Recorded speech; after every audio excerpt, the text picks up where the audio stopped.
स्वस्ति न इन्द्रो वृद्धस्रवाः स्वस्ति नः पूषा विश्ववेदाः स्वस्ति नस्तार्क्ष्यो अरिष्टनेमिः स्वस्ति नो बृहस्पतिर्दधातु भद्रं कर्णेभिः शृणुयाम देवा भद्रं पश्येमाक्षवीर्यजत्राः स्थिरैरङ्गैस्तुष्टुवाभिर्व्यशेमहि देवहितं यदायुः चन्द्रमा मनसो सूर्यो अजायत श्रोत्राद्वायुश्च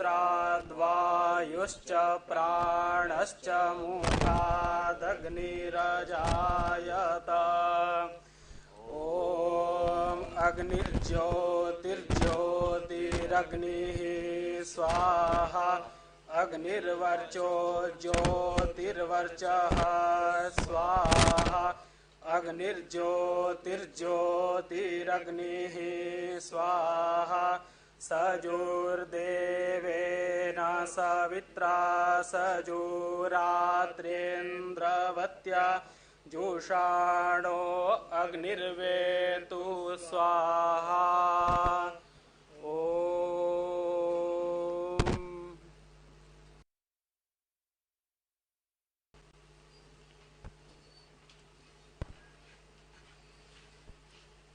Thank you very much, Shivanandji, and your able team of Vedic chanters. It's the most auspicious way to begin any function. Bhadram Karnobi, precisely the point.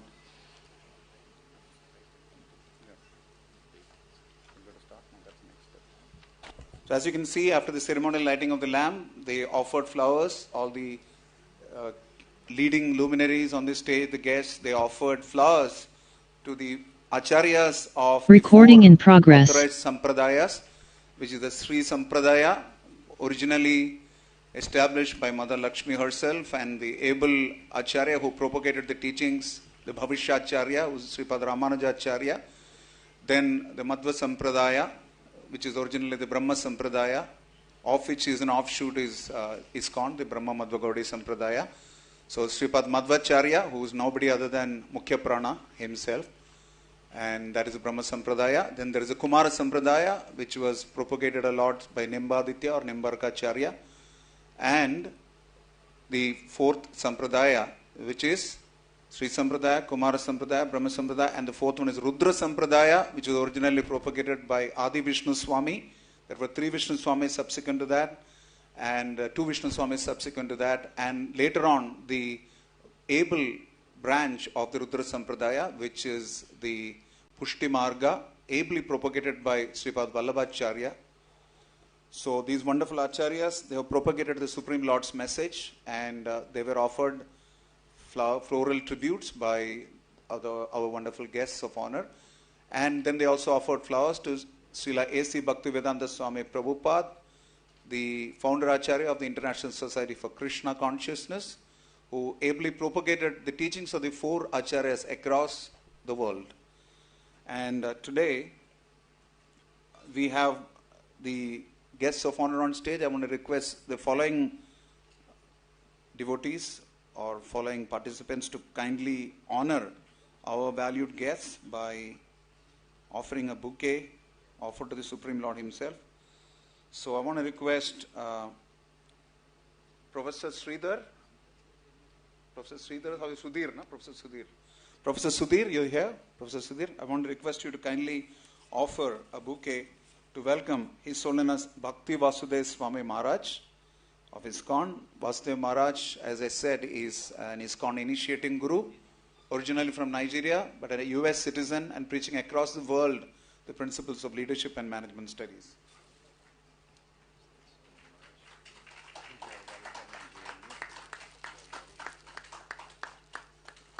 Where is Prem Kishore Prabhu? Is he here? I've been calling for you.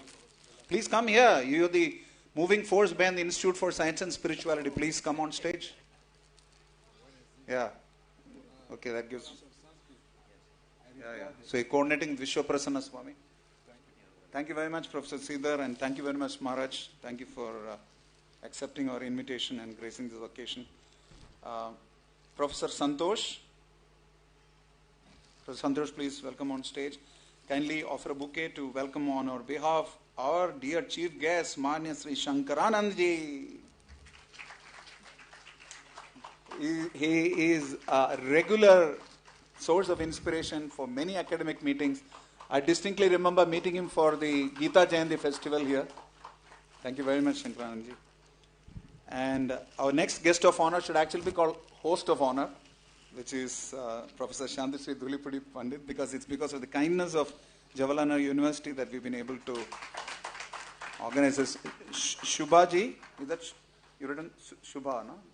Your handwriting says Meena ji, Professor Meena. Professor Meena, you there? Oh, Professor Meena, please.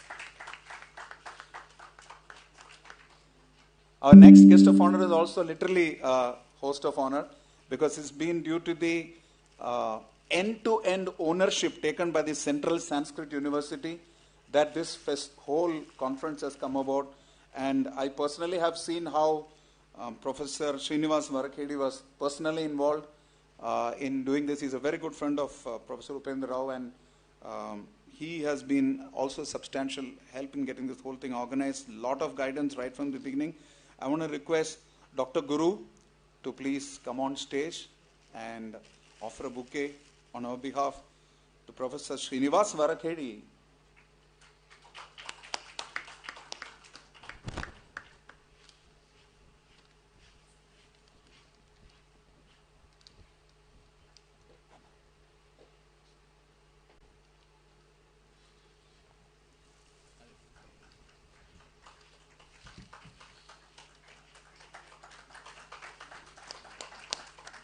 These proceedings are also going online. The many of us who have joined us, I want to thank all our guests who have logged in also globally.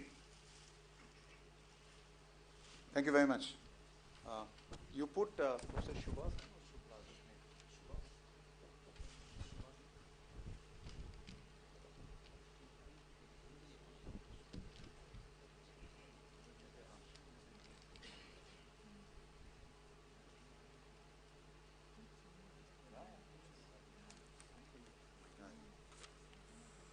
So I want to also request from our team, Prasanna Sankarshan Prabhu, to come onto the stage and offer a bouquet of honor to Professor C. Upendra Rao. He is from the School of Sanskrit and Indic Studies of JNU, and you can come from here, it will be closer. Prasanna Sankarshan Prabhu is from also the Institute for Science and Spirituality of ISKCON. He is a brahmachari.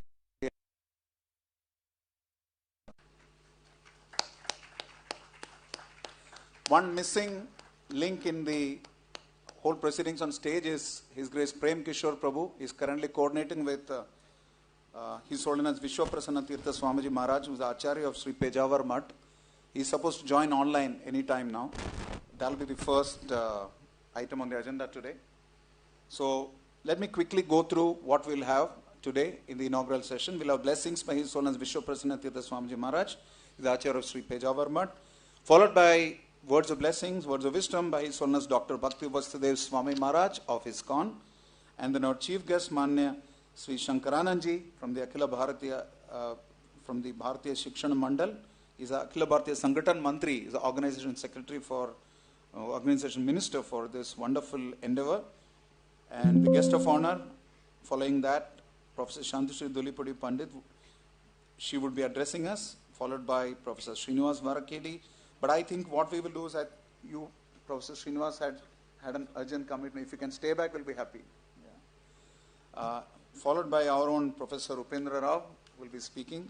And then consequent to that, we will have the ceremonial, we will be having the ceremonial unveiling of the proceedings book for this wonderful seminar. It's been contributions from hundreds and hundreds of scholars, some of which have been sifted and they're carried in this. You'll be happy to know that this morning This proceedings book was offered to Sri Lakshmi Narasimha deities at ISKCON Delhi. So this book has been officially offered to them and will be released also here. And we'll conclude with a word of thanks by Prem Kishore Prabhu from the Institute for Science and Spirituality, who's been working hard day and night with his team, along with Professor Rao and the JNU and CSU teams. So without much delay, I want to request, is the online team ready? We'd like to have the address by, it'll take some time? Or should we start with Maharaj? Okay, we'll start with Maharaj and then Maharaj can log in. So I want to request without much delay, His Holiness Dr. Bhakti Vasudeva Swami Maharaj to address the gathering. I have just a brief few words of introduction before Maharaj may please come on stage.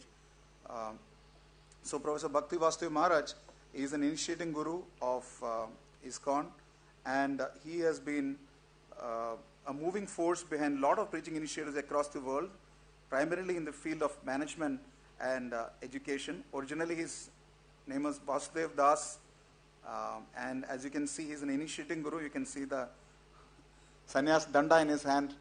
That is his blessing on us. He's a PhD, he's a consummate scholar of international repute. He has authored over 35 publications in international peer-reviewed journals. He's been invited to present at major international conferences across the globe on a regular basis. Primarily, he focuses on topics for diverse audiences on the values of love, peace, unity and diversity, social justice, positive change, community development, conflict resolution, and organizational leadership. Some of the important publications of his that have been carried in academic and peer-reviewed journals include a comparative study of Cotter's and Had's change model, which is called ADKAR, and we have de-escalation strategies for COVID-19 related fraud, which is an upcoming project, de-escalation strategies for kleptocracy in Nigeria's oil sector, synergic thinking approach to spirituality-oriented organizational leadership, and succession planning strategies in faith-based non-profits. So he is focused primarily on endogenous as well as exogenous factors affecting organizational leadership. He has completed his PhD on applied management and decision sciences, the leadership and organization change from the Walden University, USA. He's done his MED, he has done his MEd philosophy, critical and creative thinking. And he has held multiple roles across ISKCON and global fora which focus on management and leadership. Okay, so Maharaj has joined, so then we'll first have Maharaj joining. He's joined online. Right now he's joined. So we'll have him speak. That's a problem with the usage of the word Maharaj. It could mean you also. So it's a great privilege for us now to hear from His Holiness Vishwa Prasanna Swami Maharaj. We had some difficulty connecting with him online. Vishwa Prasanna Swami Maharaj has very kindly agreed to address this gathering. Primarily, the important thing for us is that he is the current or Vartamana Paryaya Acharya for the Madhva Sampradaya. As you know, every mutt of the 8 mutts, they have every 2 years an opportunity to serve the Supreme Lord Sri Krishna, Udupi Krishna, and they have this whole mantra, Hari Sarvottama, Vayu Jivottama. That's the way we look at it. I still remember many Ratha Yatras happening there. So Srila Vishwa Prasanna Tirtha Swamiji Maharaj was born on 3rd March 1964 to a Shivali Madhva Brahmin family, the same kind of family where Sripad Madhvacharya himself was born. He is a BA graduate from Purna Prajna College, Udupi. He is a yoga exponent and an expert swimmer. And apart from that, he did his Vedic studies at Adamar Gurukula and also studied Vedanta Vidvat at SMSP Sanskrit College. Please note this point that he knows all the 4 Vedas and did his BA at Purna Prajna College, like I said. He speaks a number of languages, including Kannada, Tulu, Hindi, Sanskrit, Tamil, Telugu, Malayalam, and English. So without much delay, we'd like to hear from His Holiness Vishwa Prasanna Tirtha Swamiji Maharaj. Jai.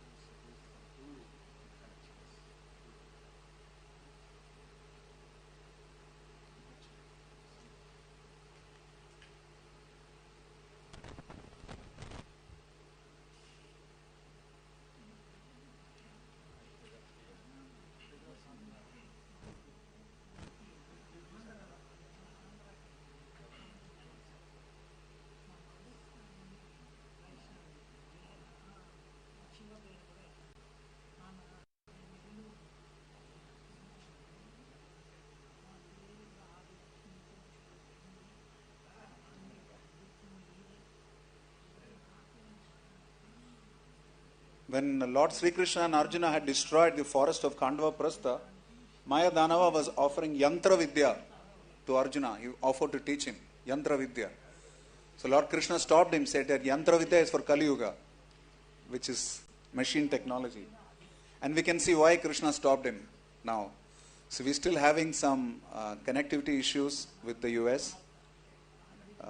Actually, Maharaja is on his Chaturmasya, so he has not been able to personally visit us.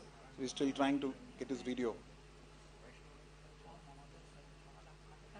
Audio is on.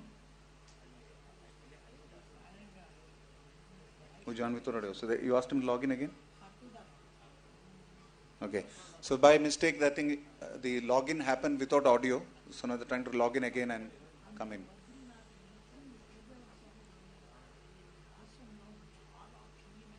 Yes, Maharaj is there.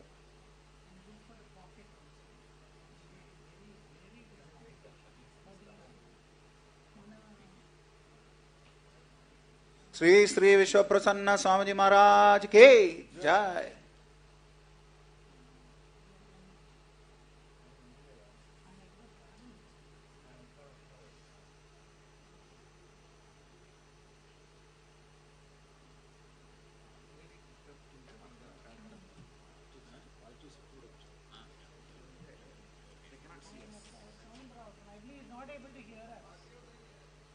What happened was that he logged in without audio, so we asked him to log in again. Now it appears. He's there in the car, but he logged in without audio. So if you log in without audio, even if you are visually present, the sound will not come.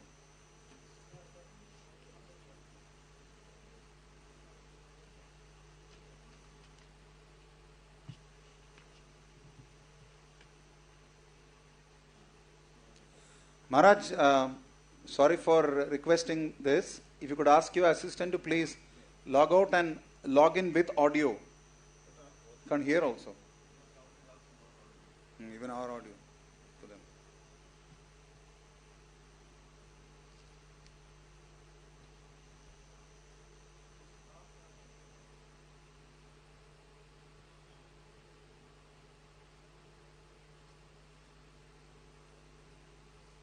Okay, let them log in, Prabhu. Let's continue. Let's have Maharaj speak now. Let them log in. Maharaj, I want to request His Holiness Bhakti Vasudeva Swami Maharaj of ISKCON to kindly address the gathering while the login happens. Okay. His Holiness Bhakti Vasudeva Swami Maharaj.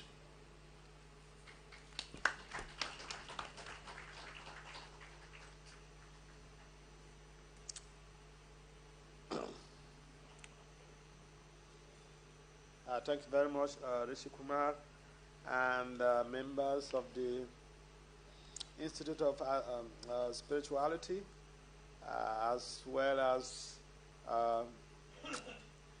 Jenu University as a whole, and those who are helping to organize this, set up this conference.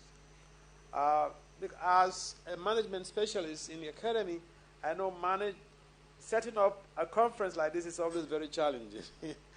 And so I appreciate the efforts of the organizers very much. Now, traditionally, we have 4 sampradayas who are participating in the program here.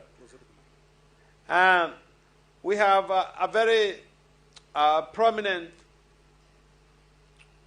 scholar, prominent acharya, a prominent Vedic innovator who had kindly taken up the mantle of spreading these 4 sampradayas, the essence of these 4 sampradayas, which is Krishna, Prema, Pumato, Maha, pure love for Krishna across the globe.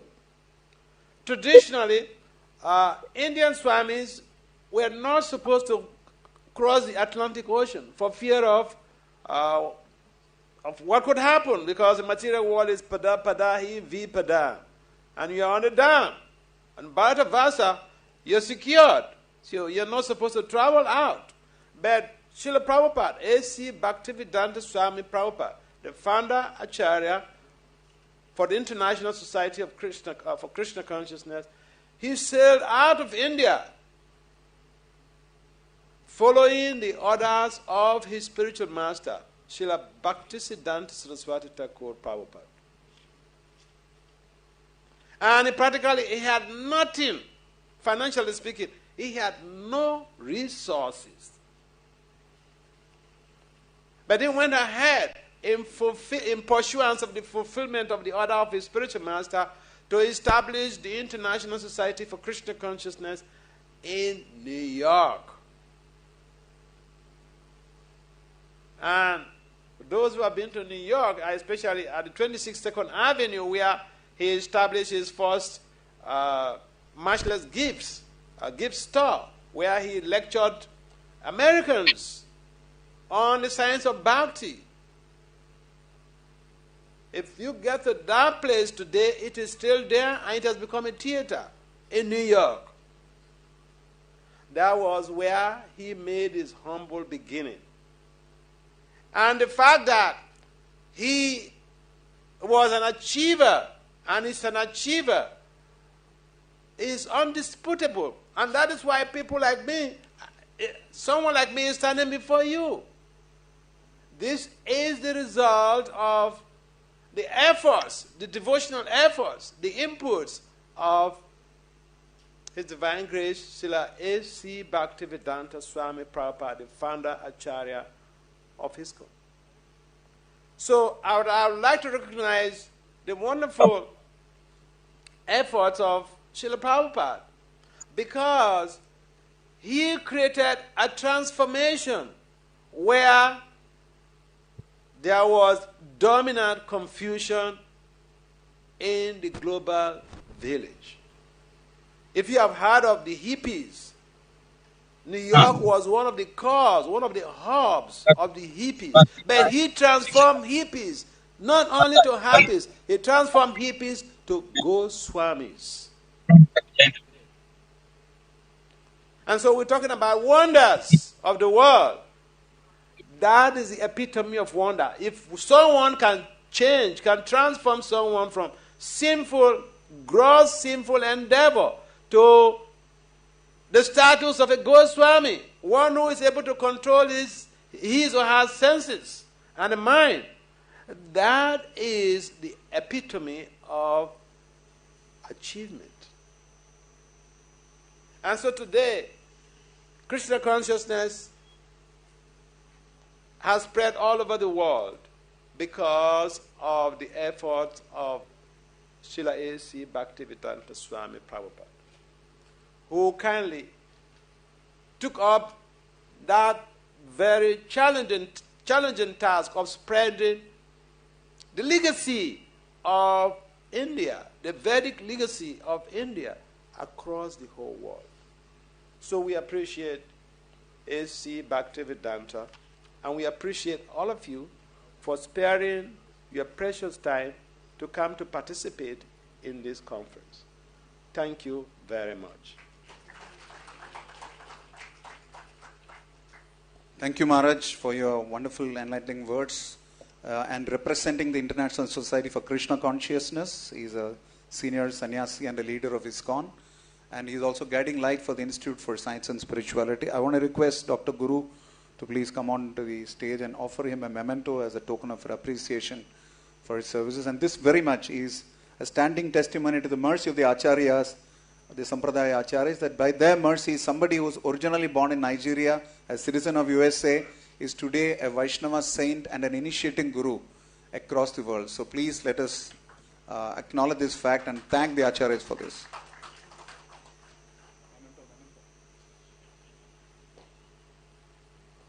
Indrajit Prabhu, you can give them. Yeah.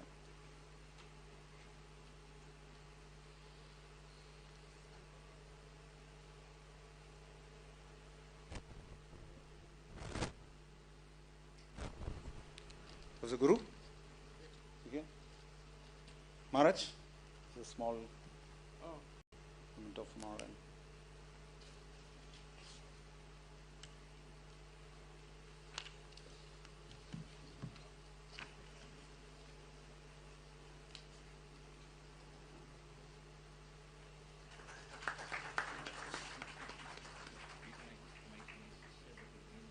Thank you very much, Maharaj. Thank you very much, Dr. Guru.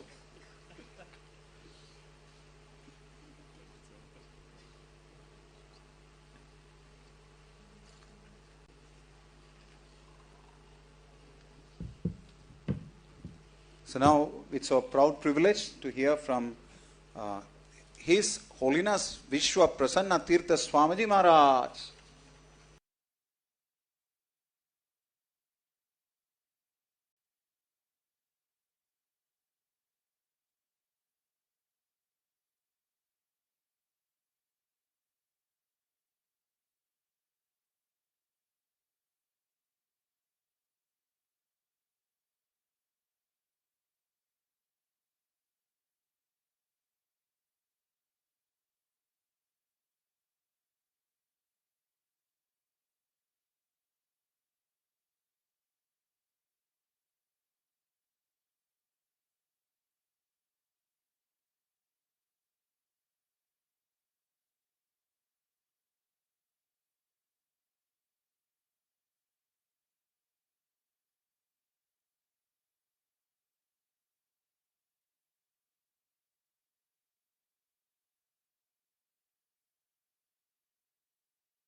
So obviously there is no question of any physical passing on of mementos, but we thank Maharaj from the heart. And Maharaj was saying, Jnanam teham se vijnanam idam vakshyama sheshatah yajnatva neha bhoyonyat jnatavyam avashishyate.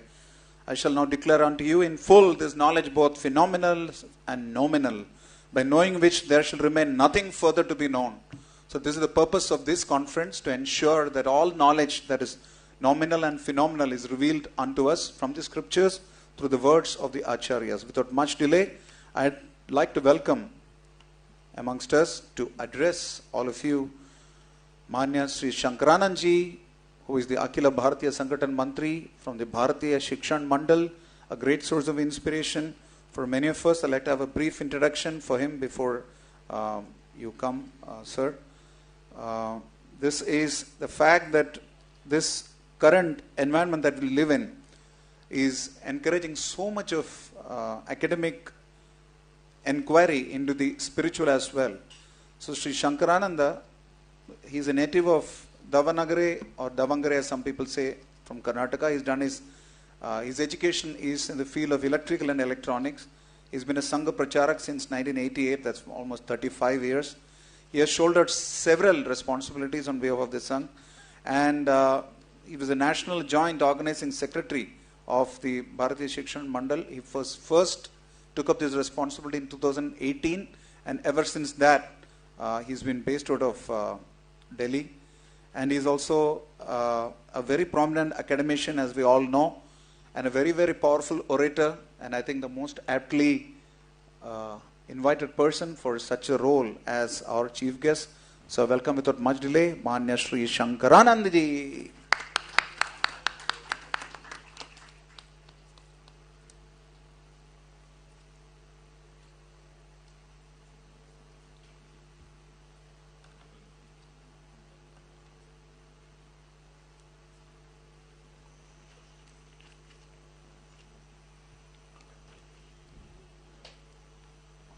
मंच पर उपस्थित हम सबके लिए आदरणीय professor Srinivas Varkhedi जी,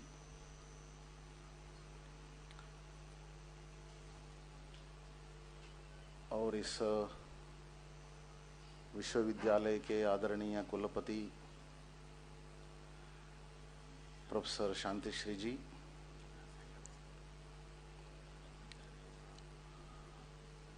और दुनिया भर में वैष्णव वेदांत के सुगंध को फैला रहे ऐसे पूज्य भक्ति वासुदेव स्वामी जी,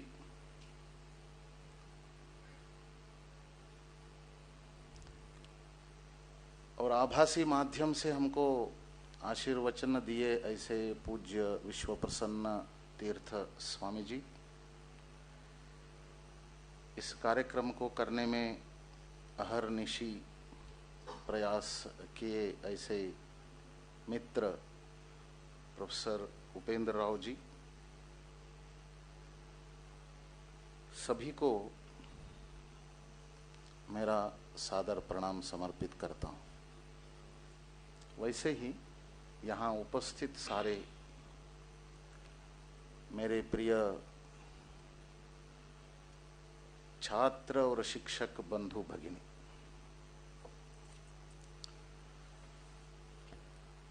बहुत महत्वपूर्ण विषय पर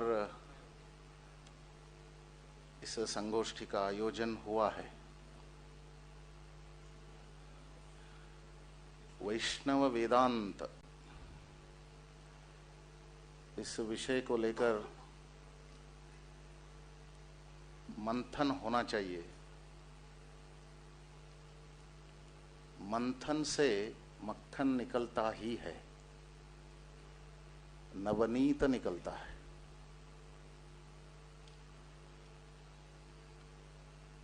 जब मंथन समष्टि हित के लिए होता है,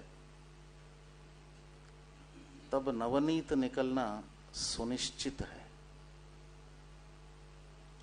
लेकिन नवनीत अंत में निकलता है, उससे पहले सब कचरा बाहर आ ही जाता है। विष के बिना अमृत हमको प्राप्त नहीं हो सकता। इसीलिए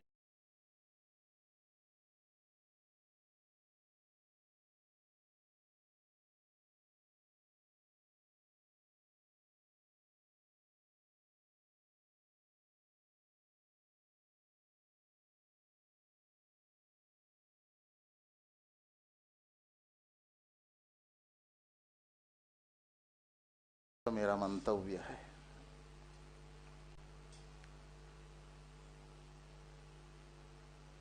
इस सम्मेलन का प्राण यानी वैष्णव वेदांत का प्राण है भक्ति।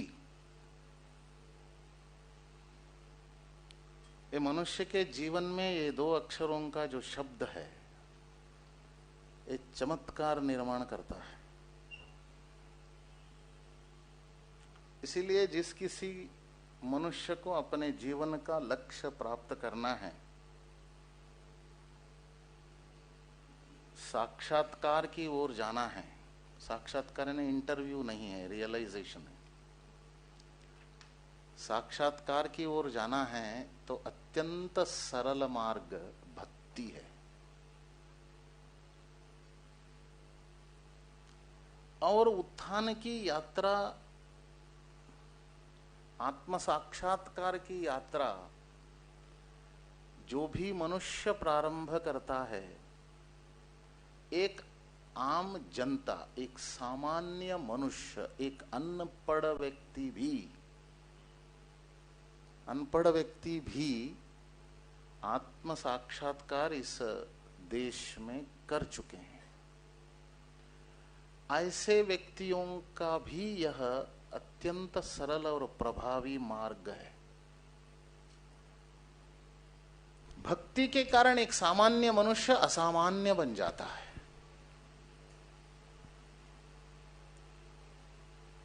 असामान्य इसीलिए बन जाता है, मुस्कुराते हुए इस भक्ति की शक्ति के कारण सामान्य मनुष्य जो नहीं कर पाता वो सभी कर पाता है, इसीलिए असामान्य बन जाता है। एक बंदर भी इस देश में भक्ति के कारण देवता बन सकता है।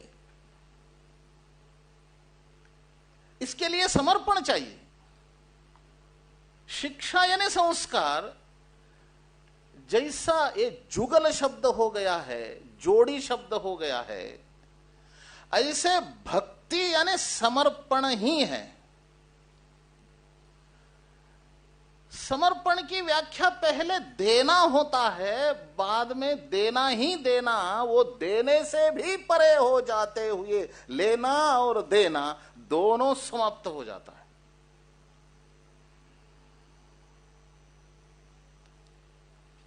इसीलिए भक्ति की पराकाष्ठा में लेना और देना दोनों भी नहीं है। लेना तो है ही नहीं, देने से भी परे हो जाता है। भक्ति की पराकाष्ठा इतनी ऊंचाई तक, क्लाइमैक्स ऑफ भक्ति इतना सुंदर होता है तो भगवान भी भक्त का दास बन जाता है। जैसे एक शिल्पकार पत्थर में मूर्ति को अंतश्चक्षुओं से देखते हुए तराशते जाता है, अनावश्यक चीजों को तराशते हुए निकालता है, तब वह सुंदर मूर्ति दुनिया के चर्म चक्षुओं को दिखाई देती है। बाद में छोटी मोटी गलतियों को भी ठीक करते हुए इतना सुंदर बना देता है, अपना सृजन से ही वो मोहित हो जाता है, वो देखते ही रह जाता है। बाद में उसको लगता है मैं इसके सामने समर्पित हो जाऊं, ऐसे स्वयं ही तराशा हुआ उस मूर्ति के सामने दंडवत प्रणाम कर देता है, सब उसके सामने समर्पित कर देता है। शिष्यादिच्छेद पराजयम। अपने ओर से ही सृजन हुआ शिष्य के सामने समर्पित होना ये गुरु की अत्यंत श्रेष्ठ अवस्था है।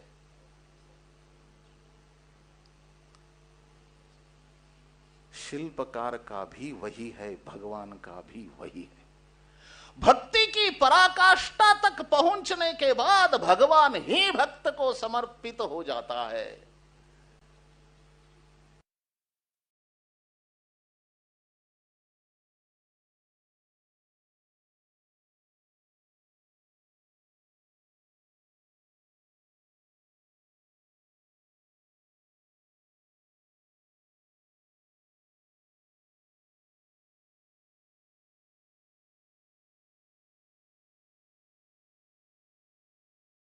समर्पित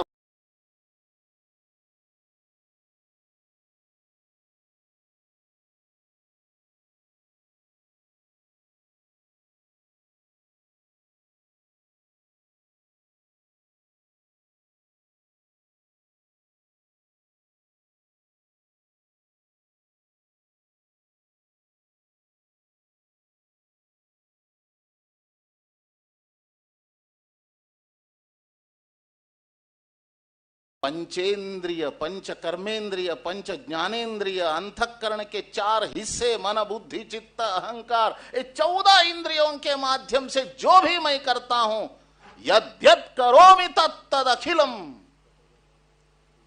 सकलम परस्मै, ये अधोरेखित करने का है समर्पण में। शास्त्रों के जो शब्द हैं, शास्त्रों में जो वाक्य है, भगवान की वाणी है, इनका इंटरप्रिटेशन करने के लिए अनुभूति के बिना साहस नहीं करना चाहिए। अनुभूति के बिना इंटरप्रिटेशन करने का साहस जो भी करते हैं वो मिस इंटरप्रिट ही होता है। भक्ति के बारे में मिस इंटरप्रिट होने के कारण हमारा देश में लोग आक्रमण होते हुए भी ईश्वर हमारी रक्षा करेगा करके जाप करते बैठे, आक्रमण का प्रतिरोध नहीं किया।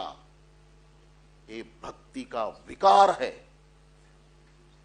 इसीलिए परस्मै, यद्यत् करोमि सकलम परस्मै, यानी ये 14 इंद्रियों के माध्यम से जो भी मैं करता हूं वो परस्मै, दूसरों के हित के लिए मैं करता हूं।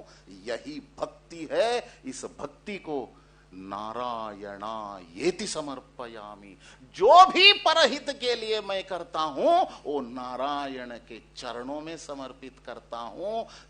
यानी परहित के लिए जो भी इन 14 इंद्रियों के माध्यम से मैं करता हूं, दूसरों के हित के लिए, उससे भी तनिक मात्र भी इच्छा प्रतिफल के रूप में मैं नहीं चाहता।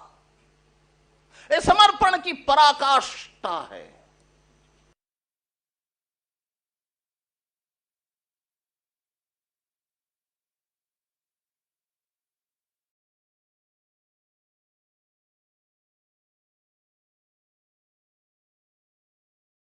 के चरम सीमा तक पहुंचने में सफल हुए। इसीलिए भक्ति में परस्मै महत्वपूर्ण बात है। परस्मै यानी लोक हित के लिए करना, यही भक्ति है। आसपास के जो इलाका है वहां के समस्याओं को दूर करते हुए वहां के लोगों को समाधान देना, यानी समस्याओं का समाधान ढूंढते हुए हम उनको सुख पहुंचाना, संतोष पहुंचाना, यह भी भक्ति है। किसी एक मनुष्य का कष्ट दूर करने के लिए हमने काम किया, वह भी बिना अपेक्षा, without expecting anything in return, if we act to solve the problems around, इस भक्ति। इस भक्ति की नई व्याख्या हमको देनी चाहिए। त्रेता युग में सत्य को कहना, यही एक परिभाषा थी सत्य की। सत्यनिष्ठ होकर सत्य के प्रति निष्ठा रखते हुए सत्य के मार्ग पर चलना, ये त्रेता युग में परिभाषा थी। कृष्ण ने उसको बदल दिया। समष्टि हित के लिए एक यदि झूठ हम बोलेंगे वह भी सत्य है। हजारों लोगों का उपयोग होता है तो एक झूठ बोलो। समष्टि हित होता है, समाज का कल्याण होने वाला है, इसके लिए झूठ बोलना पड़े, समाज कल्याण के लिए, लोक हित के लिए, लोक कल्याण के लिए, वह भी सत्य है। ये नई परिभाषा द्वापर युग में कृष्ण ने दिया। ऐसे सत्य की नई परिभाषा देने के लिए ऐसे मनुष्य छल कपट रहित होना पड़ता है, सत्यनिष्ठ होना पड़ता है, धर्मपरायण होना पड़ता है, निस्वार्थ होना पड़ता है, परहित में ही आनंद करने की मानसिकता रखने वाला होना पड़ता है। अरे सभी आम जनता, हर कोई सत्य की नई परिभाषा को दुनिया के सामने रखने की क्षमता नहीं रखते, लेकिन ऐसे लोग होना चाहिए। ऐसी शक्ति किसके अंदर आ जाएगी? वह कारण है भक्त। जिस भक्ति की पराकाष्ठा को अनुभूति के आधार पर समझते हैं, ऐसे व्यक्ति ही सत्य की नई परिभाषा युगानुकूल रूप में दुनिया के सामने रखने में सक्षम हो जाते हैं। ऐसा संतान को यदि समाज में पैदा करने में एक समाज समर्थ नहीं होता, ऐसा समाज विनाश की ओर चली जाती है। इसीलिए शास्त्रों का इंटरप्रिटेशन ये बहुत बड़ा दायित्व होता है। एकेडमिक्स में ही इसको करना पड़ता है। एकेडमिशियंस इस क्षमता को रखना है तो surrender yourself to the noble cause without expecting anything in return. क्यों? अपेक्षा क्यों नहीं रखना चाहिए? क्यों नहीं रखना? इसका सिद्धांत क्या है? भक्ति का आधारभूत शिला कौन सा है? आधारभूत शिला है ये शरीर हमारा है ही नहीं। It is a tool to do good for others. It is a simple tool which has been given by the almighty. ईश्वर से दिया हुआ एक वस्तु मात्र है। इसका उपयोग, मिली हुई वस्तुओं का उपयोग खुद के लिए करना अपराध है। इसीलिए इस वस्तु का भी दुनिया के हित के लिए उपयोग करना सकलम परस्मै, ये समर्पण का भाव है, वही भक्ति की व्याख्या है। इसीलिए ये शरीर मेरा नहीं है, ये दिया हुआ वस्तु है, इसीलिए मेरे लिए इसका उपयोग करना अपराध है। इस भाव से जो ओतप्रोत होता है वही भक्ति की पराकाष्ठा तक पहुंच सकता है, वही दुनिया का मार्गदर्शन कर सकता है, वही सत्य की परिभाषा युगानुकूल रूप से हर युग में करने की क्षमता रखता है। ऐसा संतान का निर्माण करना ये इस एक समाज का एक कर्तव्य हो जाता है। उदाहरण प्रस्तुत किए बिना ऐसे संतान का निर्माण कर नहीं सकते। ऐसे संतान का निर्माण करते हुए एक समाज को अमर बनाने की क्षमता उस समाज के अंदर निर्माण होना चाहिए। तो शिक्षा के माध्यम से ही होता है, नहीं तो संभव नहीं है। इसीलिए शिक्षक गुरु बनना बहुत जरूरी है। सकलम परस्मै, ये भक्ति की आधारशिला है। जो भी मैं करता हूं दूसरों के हित में करता हूं, परस्मै। ये इंटरप्रिटेशन यदि होता हम गुलाम नहीं बनते।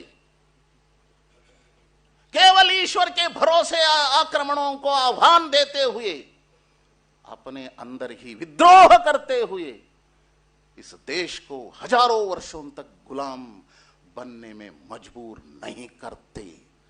फिर भी हार नहीं मानते हुए एक एक आक्रमणकारी को भी सोने नहीं देते हुए, चैन से नींद लेने नहीं छोड़ते हुए यहां के पराक्रमी लोग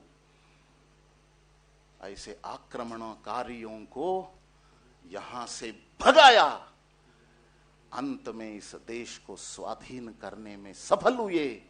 इसका आधार है भक्ति। भक्ति के कारण, भारत माता के प्रति अटूट भक्ति के कारण शरीर के कण कण, एक एक कोशिकाओं में भी भक्ति को भरते हुए इस देश के स्वाधीनता के लिए हंसते हंसते अपने जान गवा दिया ना, यही भक्ति की पराकाष्ठा है। और मरते समय क्या उन्होंने मांगा भगवान से? जब तक भारत माता की स्वाधीनता नहीं मिलती तब तक बार बार यहां जन्म लेते हुए बार बार फांसी चढ़ूंगा। ये भक्ति की पराकाष्ठा है। इस देश को स्वाधीन करने में ये भक्ति का जो माध्यम है, भक्ति का जो कारण है, ये सारा सर्व है। इसीलिए श्रद्धा चाहिए। मनुष्य बनने के लिए भक्ति चाहिए, नहीं तो मनुष्य नहीं बन सकते। श्रद्धावान लभते ज्ञानम। ये श्रद्धा के कारण, भक्ति के कारण ज्ञान प्राप्त होता है।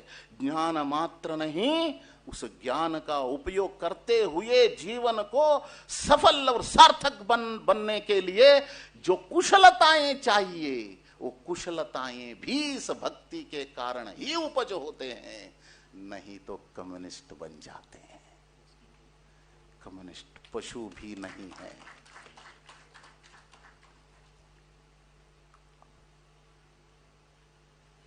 एक नॉन अनपार्लिमेंटरी विषय बताने के लिए मैं अनुमति सभा की लेती हूं।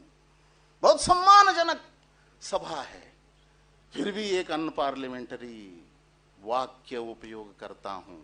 वो अनपार्लिमेंटरी कौन सा है? हमारे पिता है, वही मेरा पिता।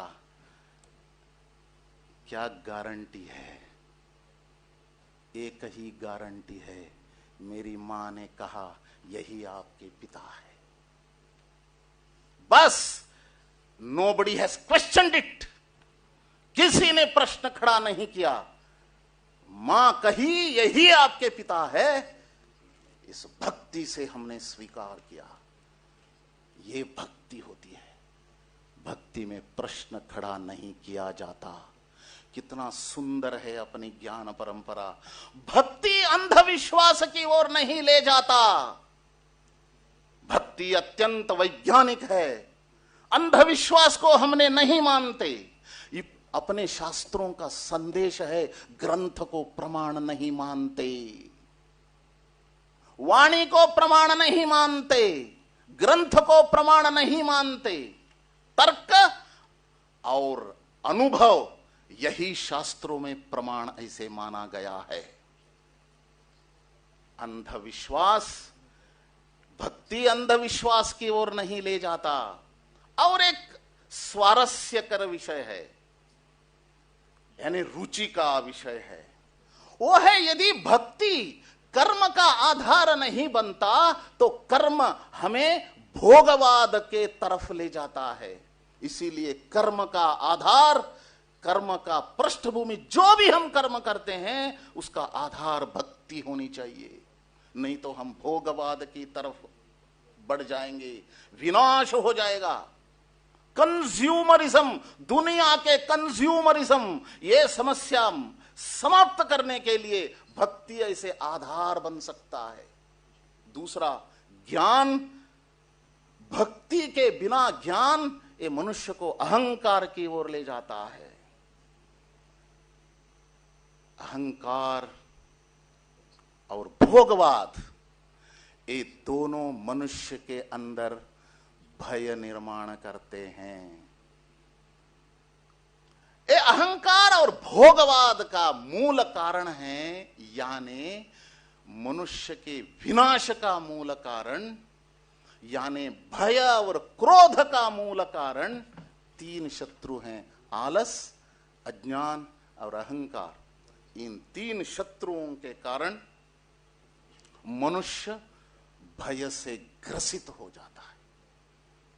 इससे मुक्ति पाते हुए मनुष्य जीवन में निर्भय होना चाहिए।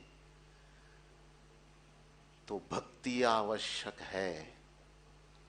भक्ति यानी यद्यत् करोमि सकलम परस्मै नारायण एति समर्पयामि। जो भी करूंगा वो दूसरों के हित के लिए करूंगा, और करूंगा मात्र नहीं, उससे मुझे कुछ भी नहीं चाहिए। वो जो भी मिलता है वो सभी नारायण के चरणों में मैं समर्पित कर देता हूं। Surrendering our self to the greater cause. एक बंदर, वन में भटकता हुआ एक बंदर हनुमान बन सकता है इस देश में भक्ति के कारण। जो भी काम दिया जाए वो सफल ही हो जाता है। हनुमान चालीसा पढ़ते पढ़ते पढ़ते लगता है भक्ति के कारण मनुष्य कितनी ऊंचाई तक पहुंच सकता है। इस देश को, इस दुनिया को क्लाइमेट चेंज से, ग्लोबल वार्मिंग से और बेरोजगारी से, आतंकवाद से, कंज्यूमरिज्म, भोगवाद से मुक्त करते हुए इस दुनिया को एक अच्छा परिवार हम यदि बनाना चाहते हैं, वसुधैव कुटुंबकम, तो भक्ति यह नींव, जीवन का नींव बनना चाहिए। इसको प्राण तत्व के रूप में वैष्णव वेदांत स्वीकार किया। असमानता समाप्त हो गई भक्ति के कारण।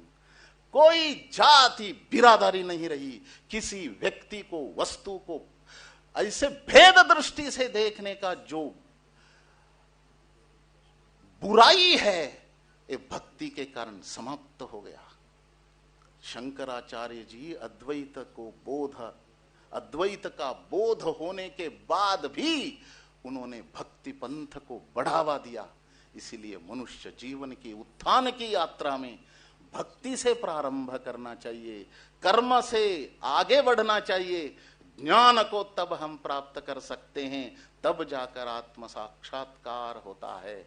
इस मार्ग पर इस समाज को व्यक्तिगत रूप से स्वयं, हमारा परिवार, हमारा समाज, इस मार्ग पर आगे बढ़ते हुए देश को आने वाले दिनों में एक श्रेष्ठ देश के रूप में दुनिया के सामने प्रस्तुत करने का काम हम सभी मिलकर करेंगे। उसके आधार पर वसुधैव कुटुंबकम का एक बहुत बड़ा लक्ष्य ये भक्ति के आधार पर निर्माण होना चाहिए। तब जाकर दुनिया सुख से रह सकती है। इतनी ही वाणी आपके सामने रखते हुए मेरा इस वक्तव्य को विराम देता हूं। सभी को प्रणाम। Thank you very much, Manya Sri Shankaranand ji. Karomi yatyat sakalam parasmai Srimad Narayanayati samarpayami. He said that's wonderfully offered words, even the words as an offering to Srimad Narayana. Srila Rupa Goswami, one of the greatest scholars of medieval India and the greatest follower of Sri Chaitanya Mahaprabhu, after whom there are so many scholastic seats that have been offered in the BHU and other places. He said, Krishnartha Takila Cheshtita. Whatever we are doing should be done for the pleasure of the Lord. So thank you very much for those wonderful words. Now without much delay, I'd like to welcome amongst us our host of honor, not the guest of honor, I repeat, is our host of honor, Professor Shanti Sri Dhulipudi Pandit. I just wanted to have a brief introduction of her, although all of you know her more than me actually. You said that? Yeah, but he told me that he can stay. That is why. Just confirm. Okay, so just slight change in schedule. Professor Srinivas Varakedi, he has to leave urgently for another commitment, and we must really acknowledge the immense contribution that has been made by Varakedi ji and the entire team of the Central Sanskrit University. They have not only been promoting this conference, they have been promoting Sanskrit across. He is an Indian academic who is serving as a Vice Chancellor, as we know, of Central Sanskrit University. He is also simultaneously working as an acting Vice Chancellor of the Gondwana University, Gadchiroli, till date. That's recently complete. Huh? Okay, fine. And I've still got to read. I've got to do my job. I have to do my job. So, he's a scholar of Nyaya and other ancient Indian Shastras, and one of the earliest traditional scholars who took up computer programming in the area of computational linguistics, and he has been awarded the Maharshi Badarana Vyas Samman by the President of India for contributions in interdisciplinary research. He is also a member of the Committee for the Vision and Roadmap for the Development of Sanskritam by the Minister of HRD, the Government of India. Without much delay, Professor Srinivasa Varakhedi.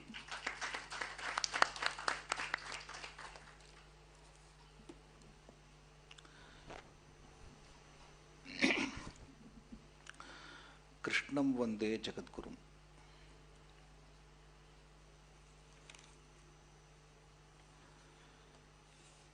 Distinguished guests on the dais, Shri Manniya Shankaranji, Professor Shantashri Dhulipudi Panditji, Honorable Vice Chancellor of Jawaharlal Nehru University, Professor Rao, Shraddheya Shri Bhakti Vasudeva Swami ji, and Shri Praveen Kumar ji, and other scholars assembled in this hall. This conference is extremely important one in the present context for two reasons. One, the Vaishnava tradition, which has contributed a lot in building the nation, has been considered a sectarian school of Vedanta. And it is considered as, mostly by the people, is a bhakti movement rather than Vedanta school. For these two reasons, the deliberations on the Vaishnava schools of Vedanta is extremely important one. I am happy that the School of Sanskrit and Indic Studies, Jawaharlal Nehru University, has undertaken this very important project in association with the Institute of Science and Spirituality of ISKCON to place the Vaishnava schools of Vedanta in a proper place. And as all of us know, Vaishnava schools, Vaishnava Janato, Tere, Kahiye, so Vaishnava schools have greatly influenced the thought of India. So one side, their bhakti movement, social changes have happened, and other side, if you count the numbers in entire Indian religious context, the influence of Krishna Bhakti movements are very, very, very significant. So if you go to Kerala, Krishna, Guruvayurappan is there. If you come to Karnataka, Udupi Krishna. And even in Andhra, there is a great Krishna temple in Hamsala Devi. And in Orissa, of course, Puri, Jagannath, and Dwaraka. In Maharashtra, Pandharpur, Sri Panduranga Vithala, and Mathura, Rajasthan, everywhere, Badrinath, everywhere we find a significant role of Vishnu Bhakti movement, which is not only just a belief system or a social movement, it has got a great intellectual foundation. Any movement will not sustain for thousands of years without intellectual foundation. We can see Alvars or Dasa Parampara or in any other tradition of Bhakti, there is a great intellectual foundation behind that. Otherwise, the river flows, when the river flows, a river cannot sustain for thousands of years without the strong banks. The intellectual foundations, pramanas, and the Vedantic thought based on the Shruti, Smriti and Puranas is very, very foundational for any bhakti movement. So in that case, the schools of Vedanta thought, Ramanuja, Madhva, Nimbarka, and many other schools have played very important role in shaping the bhakti movement in India. Ataha asmabhihi कदाचित् वेदांत दर्शनेषु अपरिगणितानां वेदांत दर्शनानां पुनर्विमर्शः पुनर्दर्शनं करणीयम् इति हेतोः एतत् कार्यम् अत्यन्तं श्लाघनीयम् अस्ति इति हेतोः अस्माभिरपि अत्र भागः स्वीकृतः. So I would like to mention couple of points here. You know, in one of the very famous writings by D.V. Gundappa, you know, all of us know Professor M. Hiryanya for his great work, contributions on philosophy. His friend D.V. Gundappa mentions an incident. Hiryanya believed that in philosophy, experience was more important than knowledge gained by reading books. He once told me, I quote, I have heard many people complain that I have not done justice to aspects of Dvaita philosophy in the outlines owing to prejudice. Outlines of Indian Philosophy is a famous work by Professor M. Hiryanya, which is a textbook for many philosophy departments. I'll tell you the reason behind it. I lack experience in that particular philosophy. You should note that. I have for a long time wanted to learn it from someone who can help me gain the experience of it. If you know of such Dvaita scholar, I'll be happy to behind them to learn. I told him a few names who had taught Sankhya, Tarka, etc., who were respected in the Madhva circles. Hiranya immediately asked, do they teach me from their knowledge of books or from their experience? I did not have an answer for that. A couple of months later I learned that A. Krishna Shastri, that Hiryanya had found an elderly scholar who started teaching him Dvaita school of thought. Probably this aspect of philosophers, this kind of learning quest of the world has not been fulfilled by the scholars. So, because of the general belief that philosophy means, Vedanta means non-dualism or nihilism, shunyavada or rejection, arthat jagat sarvam maya, shunyam, and abhedavada is popularly known by everyone, and everyone, because of spread of Buddhism and Shankara Advaita, everyone believes that this is the Indian philosophy. But there is another aspect of Indian philosophy which believes in the dualism, Dvaita and Bheda, and those are good in number and they have greater influence in the society for all practical purposes. Why I am telling practical purposes? You know, Advaita cannot be practiced. Advaita can be known, felt, experienced. People may do that in Samadhi. I don't know, I cannot reject because I don't have any experience of that. But the problem is, dualism is very practicable.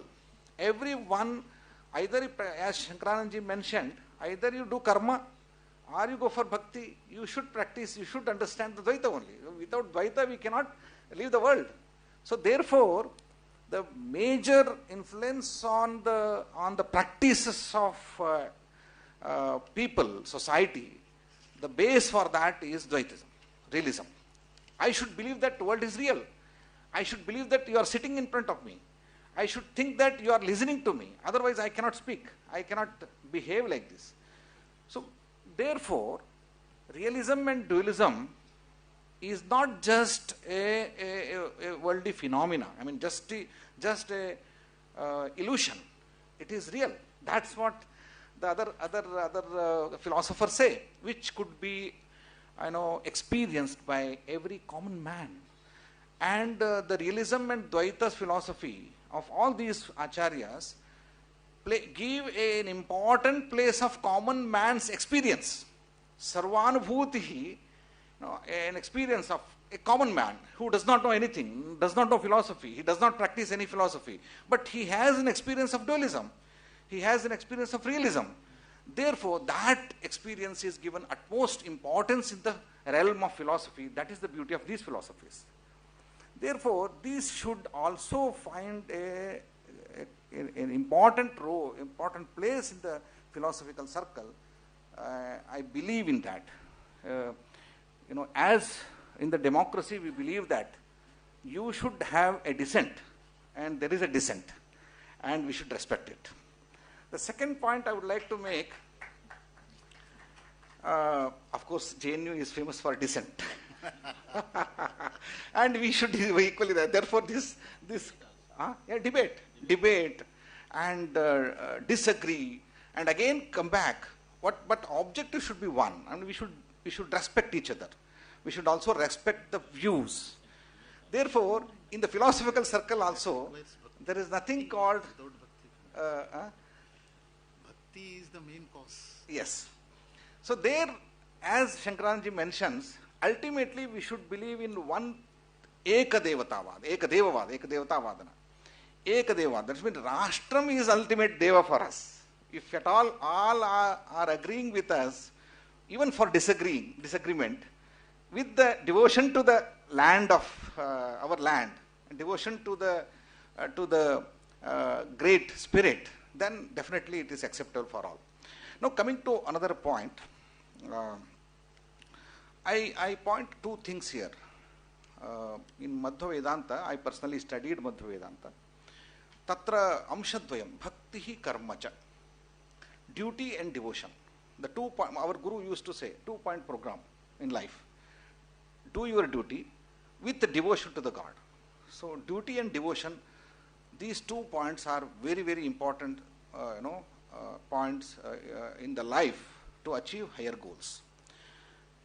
Bhakti without karma, as Sri Shankaranji mentioned, bhakti without karma. You don't do karma, but only bhakti I do. That means it is a nishphala. You don't get any result out of it. Bhakti without karma is nishphala. Karma without bhakti is very dry. Nirasa. Karma without bhakti is nirasa. Bhakti without karma is nishphala. We should combine both. You should be devoted. At the same time, you should do duty. So do your duties with devotion, then it will be saphala and it will be sarasa. With that, I think ISKCON, Krishna Consciousness Institute, which is coming from Gaudiya Bhakti Parampara, Gaudiya tradition, which is again coming from Madhva tradition. So this parampara has followed this bhakti and duty and devotion. So service to the God, service to the people, service to the nation is service to the God. Shushrusha, nana janasya shushrusha karmakhya karavanmitehe. Madhvacharya says, what is karma? Karma means karama. Kara means tax. Kara means tax. We are paying tax to the government as if it is not an optional. You cannot say that I don't pay the tax to the government. It is compulsory. It will be deducted from your source. So therefore, the karma is my duty to the nation, my duty to the others, my duty to my society, my duty to my institution is just like a kara, paying tax to the government. So it is compulsory. You cannot make it an option because you are getting a lot from the world, from the nation, from the God. Therefore, karma is very important. And nana janasya shushrusha, when you do service to the society, that is the service to the God. So do it with bhakti. All that we do is just Bhagavad Puja. This is so even whatever we do in the daily routine, starting from morning to evening, even doing driving, going to the office and serving the persons who are coming to us. Everything is Bhagavad Puja.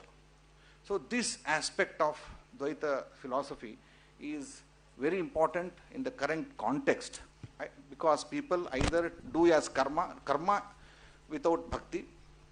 I have seen people performing karma, but without any devotion. But people who are devoted, they don't do karma. They just chant.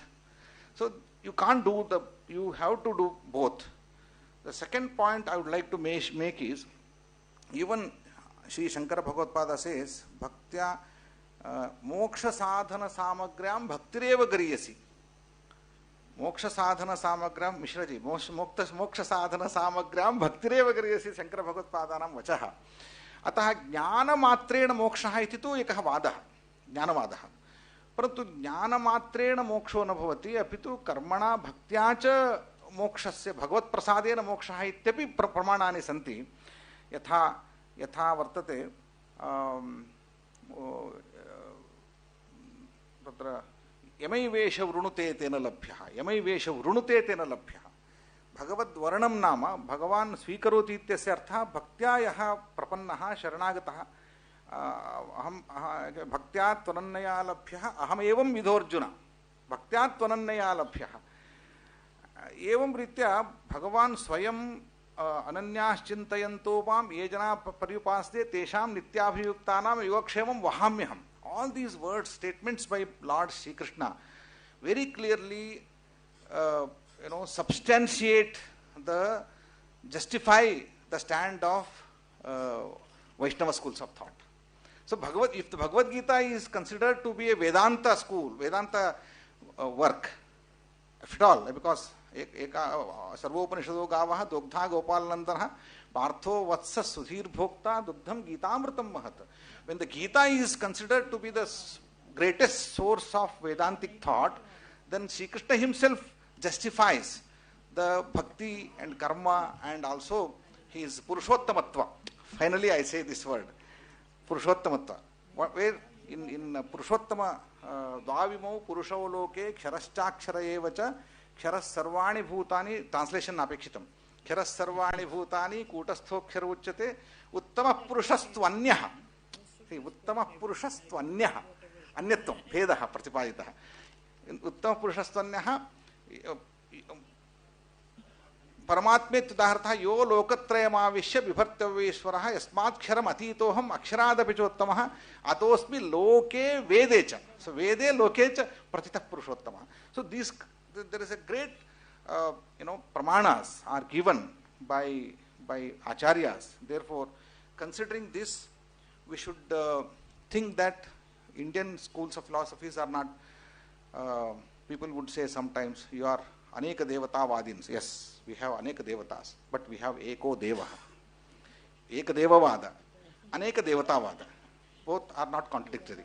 So we have many deities, but only one Deva, who is Supreme God for us. With these words, I conclude my words. I thank the organizers for inviting me, and I think this school of Sanskrit studies and Indic studies is right place to discuss and debate these issues.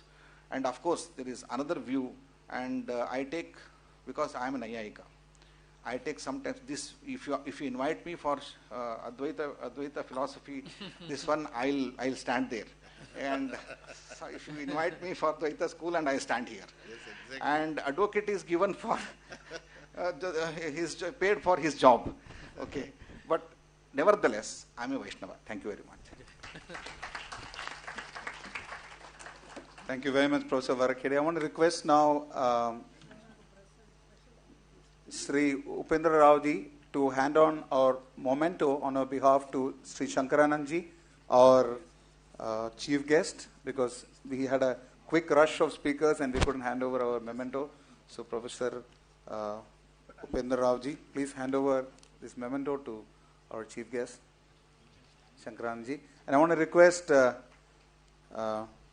His Grace Prem Kishore Prabhu the director for our Institute for Science and Spirituality, to hand over our token of gratitude and memento to Professor Varakhedi. Thank you, Shankarananji, for your immense words of wisdom and powerful inspiration. Thank you very much. And thank you, Professor Varakhedi. So, Acharyas say that yo haresh cheva jivena bhedavakta hare priyaha. One who speaks that the Lord and the living entity are different. That means he is special. He is very dear to Krishna.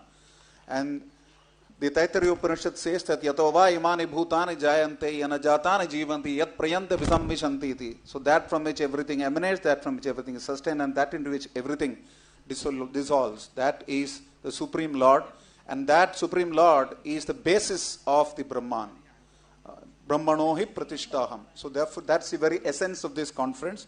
And without much delay, I want to welcome on to the podium our dear host of honor, Professor Shantisri Dhulipudi Pandit, who is the Vice Chancellor of this wonderful esteemed university, that is the Jawaharlal Nehru University. She's the very first lady Vice Chancellor of this institution.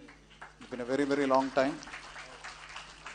And not just that, she has been at the vanguard of so many initiatives, not just academic, even in terms of empowerment for various sections of society. And she's been a great supporter of our, I remember even during our Gita Jayanti celebrations, she was the key moving force of that. So she's the very first woman to hold the office. As I said, she has previously served as Professor of Political Science at Savitribai Phule Pune University, and she is the 13th Vice Chancellor of the Jawaharlal Nehru University from 2022. Yeah, I said it already. The very first one Vice Chancellor and the 13th in all. So without much delay, let's welcome Professor Shantisri Dhulipudi Pandit.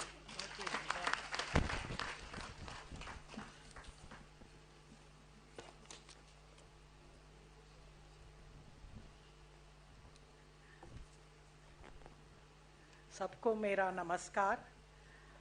Respected Sri Shankaranand ji, respected Professor Srinivasa Varkhedi ji, Dr. Bhakti Vasudeva ji, Professor Upendra Rao, Prem Kishore Swami ji, distinguished delegates, faculty, students, and ladies and gentlemen. I would say that I'm not a scholar like the rest of them in this area. I'm a person from international relations and international politics, so I would rather speak like a lay person of what I understand of the topic of Vaishnavism and Vedanta. I would say that I would also like to thank the Institute of Science and Spirituality, as well as the Department of Professor Upendra Rao and his School of Sanskrit and Indic Studies for bringing into JNU ideas that so long has been very foreign to us. So welcome to JNU. JNU creates narratives, and I think you're enriching JNU by coming to JNU. And here we prove that knowledge is free and multiple narratives. Science and spirituality has been a part of the Indic tradition. We have never been an anti-science civilization. We never said the world is flat or the woman is made from the rib of a man. We don't have such myths. But still, our facts are called myths. And there are other facts, the Abrahamic, do not call theirs. So I would say we are the most scientific civilization as well as a nature-centric civilization. We don't believe in human centricism. Hence, I'm happy that this conference of 2 days will connect, bridge tradition with modernity, realm with region, change with continuity, and myth with reality, because all our philosophies are as much reality. Just now I thank Professor Varkhedi to tell us that Dvaita believes in reality as well, not just illusion. So let me tell you, sir, we have also brought in Vaishnavism into JNU, named our Advanced Study Institute, which is be a think tank, as Vikas, that is Vidyaranya Institute of Knowledge and advanced study.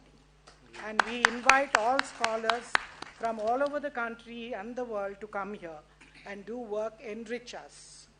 I also believe that the path of wisdom is paved with humility, openness to new ideas, and a willingness to challenge one's own beliefs. So JNU is ready to challenge its hegemonic narrative today. What I understand briefly of what would say the Vaishnavite tradition is, I have been I'm in South when I was there, the Alvars. U.V. Swaminathan Iyer always said that the concept of Krishna was there in the Sangam literature. And this was later accepted by Professor Hardy. And if you see, Narayana is deemed as the primal cause of Shrishti, creation, Sthiti, existence, and Pralaya, destruction. So it brought through Sri Ramanujacharya practical Hinduism to the masses by the Bhakti movement and extended them the right and privilege of knowing God and attaining mukti. So this is what? Democratization to a large extent. So the Sri Vaishnava Sampradaya of Ramanuja would hold sway in South India, and many say that even to Manipur, it went from the south, where you have Manipur Vaishnavism, the Vadagalai denomination subscribing to Vedanta philosophy, and the Tengalai adhering to the regional liturgies known as Prabandham. So you have these, and I would also say, how do we connect science with spirituality? The best example is the genius and the legend of Srinivasa Ramanujam, the great mathematician, one of the greatest mathematicians we have produced or the world has seen. As most of you know, when Hardy asked him, how do you write such difficult algorithms which people cannot even solve? He said the deity at Namagiri Tayar, that is goddess Mahalakshmi of Namakkal, came in his dreams and wrote it on his tongue. He looked for inspiration to her, and she is seen as the consort of Narsimha.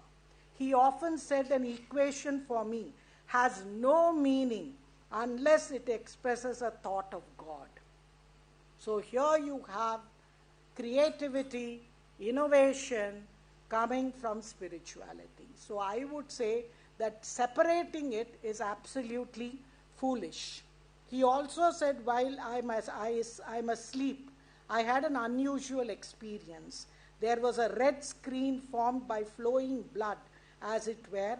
I was observing it. Suddenly a hand began to write on the screen. I became all attention. That hand wrote a number of elliptic integrals. They stuck to my mind. As soon as I woke up, I committed them to writing. This is what, as most of you should know, he died at 32.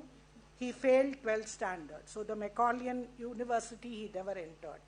So how did he become a genius? So there is something in the Bhakti tradition. You have a living example. I would only end with a few questions I would like to raise to the honorable delegates and organizers. I see India as a distinct and unified civilization with a proven ability to manage profound differences, engage in creativity with various cultures, religions, and philosophies, and peacefully integrate many diverse streams of humanity. These values are based on ideas about divinity, the cosmos, and humanity that stand in contrast to the fundamental assumptions of the Western civilization. First is, I want to place before you the concept of dharma. Dharma is non-translatable. It is not equal to religion. So I would tell our Sanskritized scholars, please Sanskritize English, because it cannot be expressed as religion. If you see in the Judeo-Christian traditions, fundamentally these approaches are not as we see it. And if we see, we have extensive range of inner services and experimental technologies called Adhyatma Vidya to access divinity and higher states of consciousness. Abrahamic traditions, in contrast, depend on the historic revelations of prophets who speak to the collective destiny of whole peoples and humankind. So I see this as a major difference. I don't know. I would ask the scholars. The second is integral unity versus synthetic unity.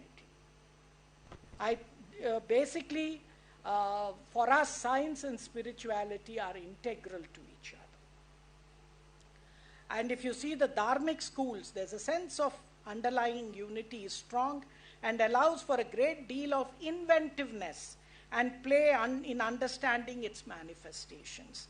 There tends to be a great diversity of paths and philosophical understandings without the fear of chaos.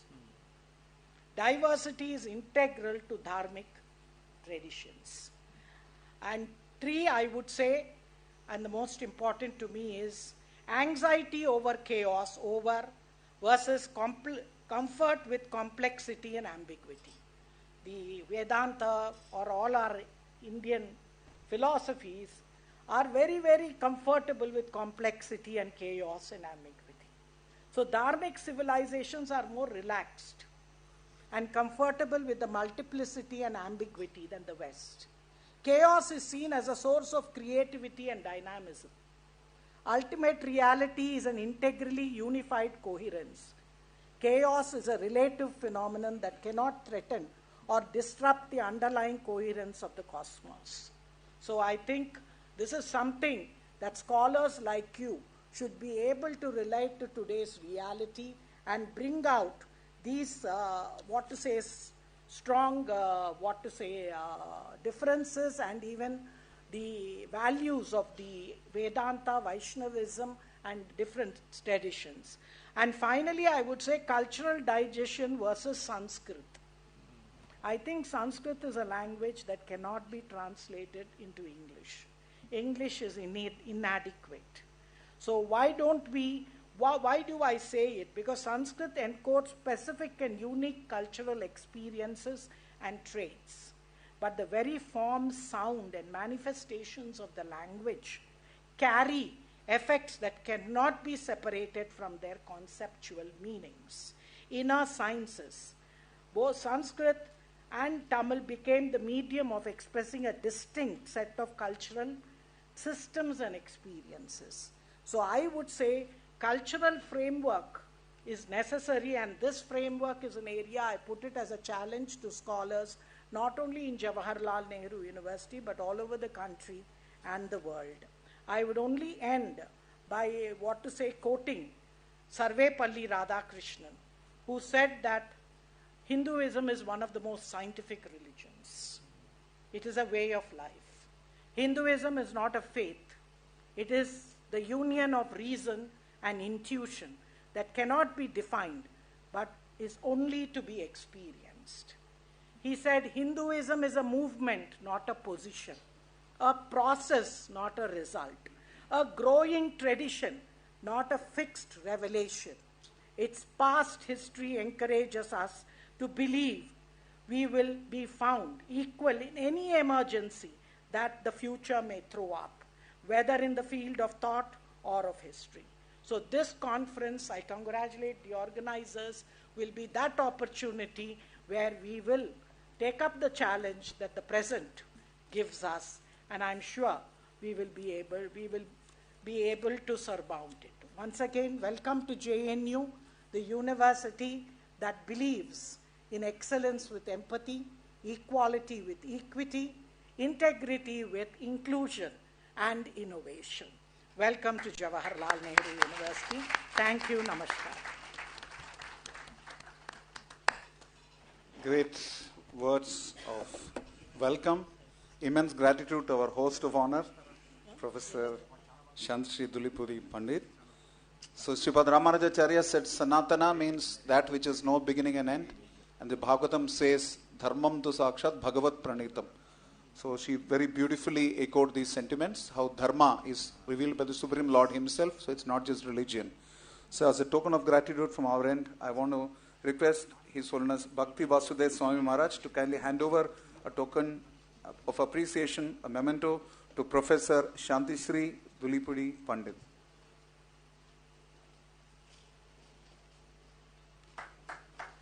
Thank you very much for your kind words, not just your kind words, but your kind effort in organizing this whole conference, providing us the venue, providing us the forum, providing us the support. Thank you very much, Professor Shantishri. Okay, thank you very much. Professor Varakhedi, it's been a great privilege to have your presence. Thank you very much. Please put your hand together for Professor Varakhedi, whose Central Sanskrit University has been the moving force behind this whole seminar for us, a great source of support. Thank you very much. Hare Krishna.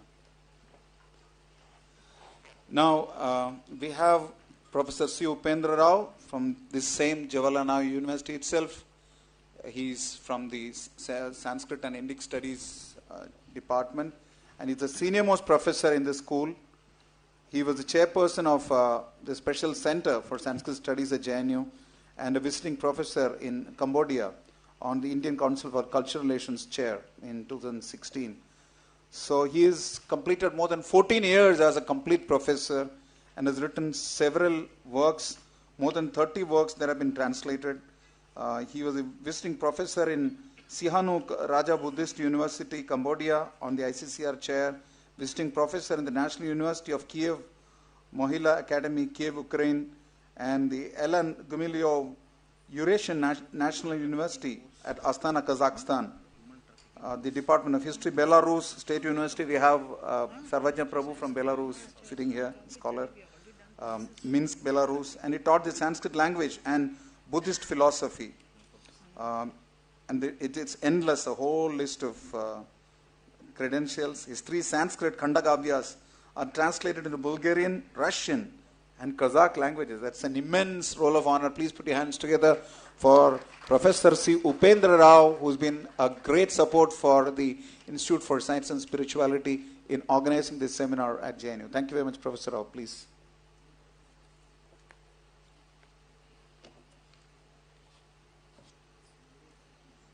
Krishnaya Vasudevaya Haraye Paramatmani Pranata Kleshanashaya Govindaya Namo Namaha.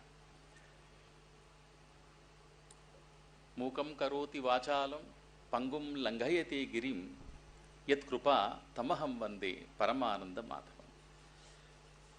Respected chief guest of today's program, Shankaranandji, respected Vice Chancellor of Jawaharlal Nehru University, Professor Shantishri Dhulipudi Pandit, and Swamiji, respected Bhakti Vasudeva Swamiji, and Professor Srinivas Varkediji, who was here, and Praveen Kumar Prabhu, who is from ISKCON. So now,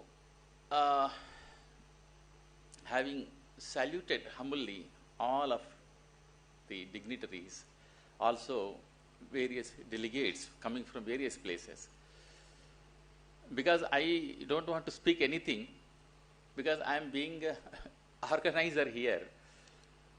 My words are not coming out, because if you invite me to your places, I can speak more and more, but here this is my own place, and also I am very much engaged in activities here for several days, so I don't know what to speak. And I am very happy that our colleagues, Professor Sudhir and Professor Gopal Meena and Professor Rajneesh Mishraji and Professor Santosh Shukla, Hariram Mishra, they are all present here, and also many other faculty from JNU. So when we were organizing this conference, when we went to Shankaranandji, he asked, what is the uddesha of your conference? Then that is a basic question.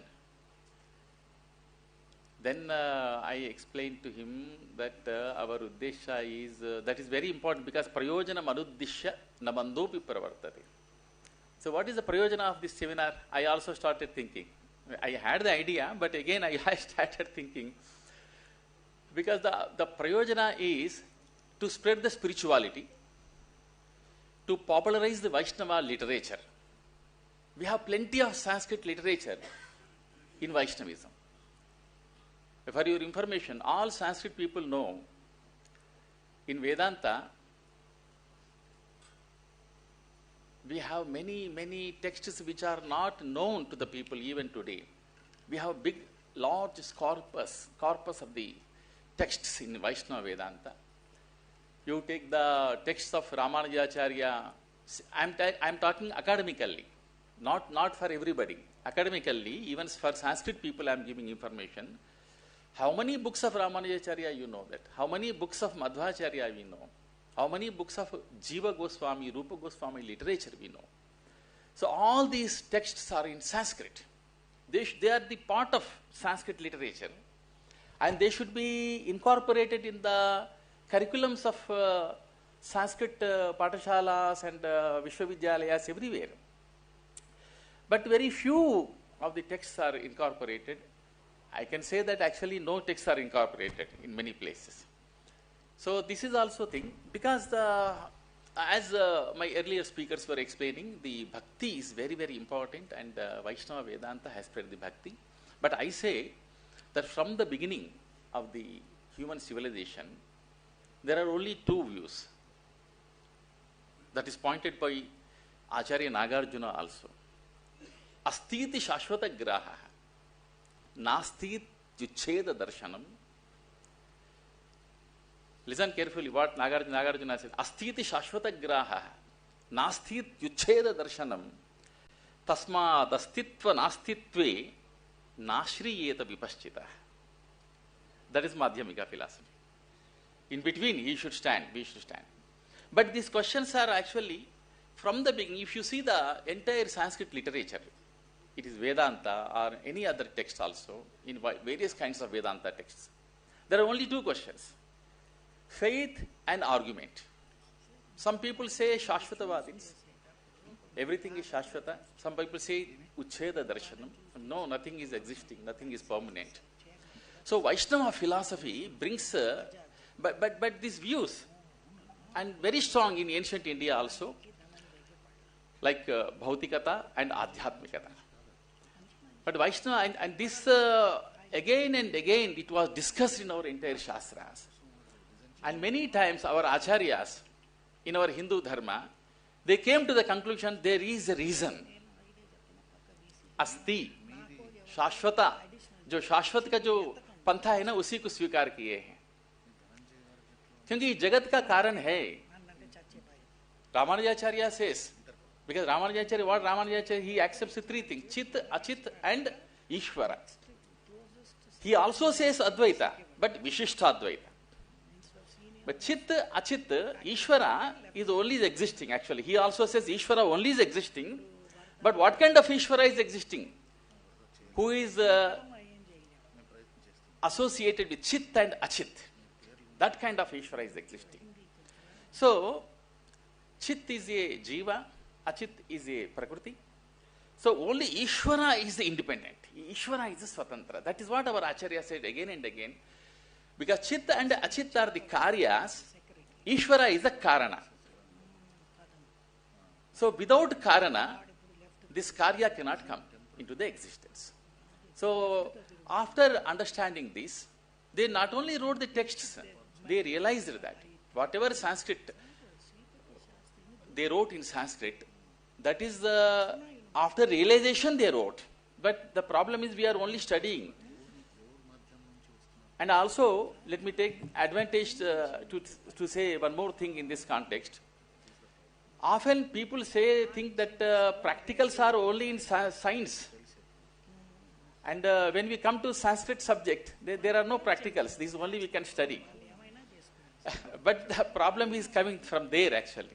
The entire Sanskrit literature is very, very practical. Oh, practical hai. Everything we should experience. Only experience, then we had to study. But the problem is we think that we don't have practicals and we can only study and just we can recite. Because we say many things. Vachane ka daridrata. We can just say many things, no problem. But the thing is, if you analyze these Shastras, they experienced everything. Sanskrit साहित्य में पूरा आचरण प्रधान साहित्य है. समस्या ये है कि हम केवल पढ़ने तक सीमित कर दिए. प्रैक्टिकल्स ज़्यादा संस्कृत में ही होना चाहिए. So, इस दृष्टि से they understood that there is a reason for this entire world, and that is Ishvara. And this world is also real. Madhvacharya says that Jagat Pravaha Satyoyam Pancha Veda Samanvitaha. He says that. There are kinds of, that is philosophical, but he says that even the world is existing, even this world is real. So, when we think the world is real, you will completely, because this Sagunopasana, Vaishnava teachers have given so much boost for this Sagunopasana. As long as you think that the Paramatma is Nirguna, you cannot do anything, any worship. That worship is very important. And I think that for Hindu Dharma, Vaishnava philosophy is very, very important, because we only say that Hindus, but we are not doing anything. Please think about this. If you are Hindu, you have to do at least 5 minutes worship every day in your house. कोई प्रार्थना करना है, कोई पूजा करना है, कुछ भी नहीं है, प्रार्थना नहीं है, पूजा नहीं है, just you say Hindu. How can it is possible? So that element is there in Vaishnava philosophy, and the Vaishnava teachers gave importance to that bhakti. And because the enlightenment, moksha, is possible only through bhakti. Jiva can get enlightenment and he can reach the Paramatma through the bhakti. And Krishna also says the same thing, Yo mat bhakta same priya. So without understanding this, the importance of the bhakti, without understanding the importance of this prapatti and surrender, we cannot understand the Hindu Dharma clearly. And also this Gaudiya Vaishnava Parampara, which tells about the surrender. One of my students was asking, why you call everybody Prabhu, Prabhu? I always call Prem Kishore Prabhu. Prabhu matlab kya hai? So then I explained to him that, you see, Prabhu means we are actually low profile ho rahe hai, unko Prabhu hum bana rahe hai. So we are thinking, I am your dasa and you are my Prabhu. That mentality should be there even in academics. Even in JNU and also in every university, this is the great problem. Everybody thinks that I am the Lord.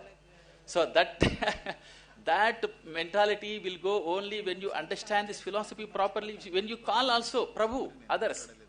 Because what Kulashekara says in Mukundamala, Tvad Bhrutya Bhrutya Paricharaka Bhrutya Bhrutya Bhrutchasya Bhrutya iti Mamsmara Lokanatha. Hey Krishna, मैं आपके जो भृत्य है उसका भृत्य उसके परिचारक का भृत्य हूँ मैं. तो in this way we should understand, ऐसा जो है ना अहंकार विमूढ़ात्मा कर्ता हम इति मन्यते. हमको ज्यादा अहंकार जब हो जाता है तो मैं ही कर रहा हूँ ऐसा समझते हैं. Actually you are not doing anything. Everything is happening. You are only giving the water to the plant. जो फूल एक तो सुंदर फूल आ रहा है वो आप कर रहे हैं क्या? No, nothing. It is done by the God. So there comes the importance of the God. So in this way we should understand the importance of the God. And I am very fortunate. Krishna always attracts me. I don't know how I got so much affiliation, means attraction, association with the Krishna, ISKCON and the Krishna Bhaktas. We always go to temple and we get so much happiness there. And also, out of India, whenever I go, unknowingly, I reach to Krishna Mandir. Our Sarvajna Prabhu is smiling. Sarvajna Prabhu is from ISKCON, from Belarus. So when I was visiting professor in Belarus, I was more enjoying in the Krishna temple in Minsk. So I used to go regularly to Krishna temple. When I was in Ukraine, I was going to Krishna temple. I was in Kazakhstan, there also I was going to Krishna temple. And I went to Latvia, Lithuania, all these countries, Russia, everywhere I visited Krishna temple. Unknowing, I did not go to these countries for the Krishna temple. Krishna attracted me. So that is why I feel very much fortunate. We are very happy that many scholars have assembled here today. Many of Sanskrit people, most of them I know personally. They are all great scholars of Sanskrit. And also great pracharakas. Our Ganapati ji is also sitting from Bharatiya Sikshana Mandal. So in this way, I feel that our Vice Chancellor has kindly agreed to come to this conference, and she inspired so much. Our Central Sanskrit University has given support to us, and Institute of Science and Spirituality has come forward to do this great, wonderful conference in JNU so that people should understand the Vaishnavism practically. Because our lunch and our tea, everything is prasada rupa here, not just like normal lunch and normal things.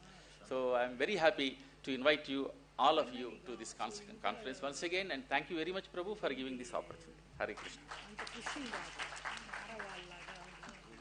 Thank you very much, Professor Rao, for all your support and the encouraging words as well as the continuing cooperation. I want to request His Grace Mohan Rupa Prabhu, the Temple President of ISKCON Delhi, under which this Institute for Science and Spirituality functions. He is going to be coming on stage and to kindly hand over the token of gratitude on our behalf to Professor Rao for all the support. His Grace Mohan Rupa Prabhu will also be our next speaker. He will be addressing this group about Achintya Bheda Veda. So His Grace Mohan Rupa Prabhu and Professor Rao.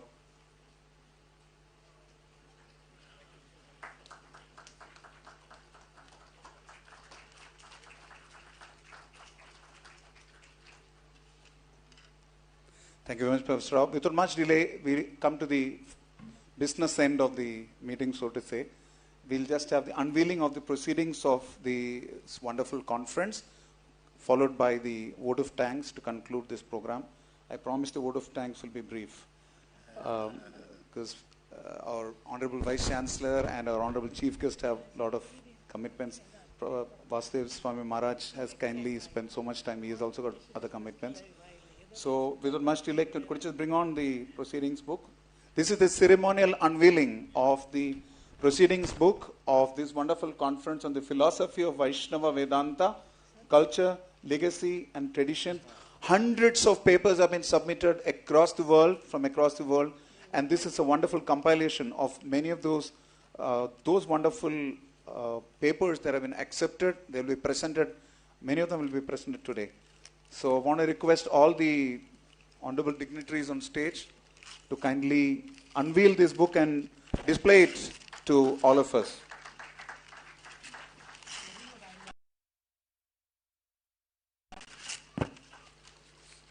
Just help him. Just show a display to the audience.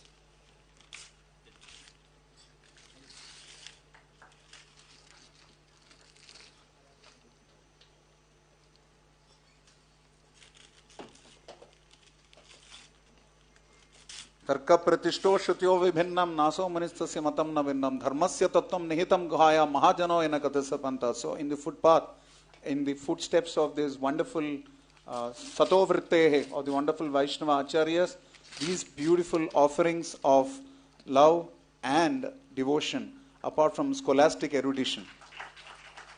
Please put your hands together for the ceremonial unveiling of the proceedings book of this conference on the philosophy of Vaishnava Vedanta. Thank you very much. Kindly off this light and please take your pick.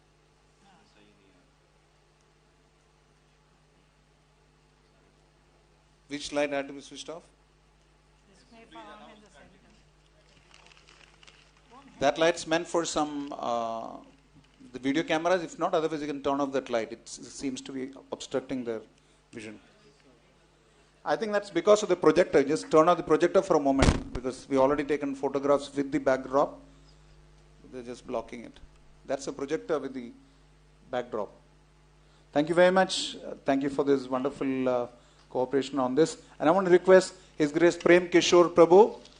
He's a corporate professional and a product of Delhi Technical University. Very soon he'll be completing his PhD. And he is the moving force, the director for the Institute for Science and Spirituality. He will be thanking all of you on behalf of ISKCON and the Institute for Science and Spirituality. Thank you. Thank you. Now, ladies and gentlemen, the respected Acharya, His Holiness Dr. Bhakti Vasudeva Swami, he is the initiating guru and preacher of ISKCON Global. Our esteemed chief guest, Manya Shri Shankaranandji, Akhil Bharatiya Sangathan Mantri, Bharatiya Shikshan Mandal. Our guest of honor, Professor Shanti Shri Dulipudi Pandit, Vice Chancellor JNU. Our guest of honor, Professor Srinivas Varakhedi, he just left. and our conference chair, Professor Upendra Rao from School of Sanskrit and Indic Studies, JNU, and esteemed scholars, participants and enthusiasts. A very good morning and Hare Krishna to all of you. I stand before you today with a profound sense of gratitude and enthusiasm as the conference coordinator and director of the Institute for Science and Spirituality, ISKCON Delhi. It's an honor to welcome you all in this exceptional event, and I extend my heartfelt thanks for gracing us with your esteemed presence.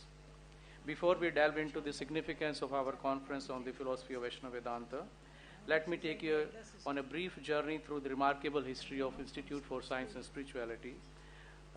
Our institute made its humble beginning in the year 2001, driven by a vision to bridge the gap between science and spirituality, as Professor Shanti Shri Dhulipudi elaborated on the relation between science and spirituality. They are the on synthesizing aspect of our Vedantic tradition for science and spirituality.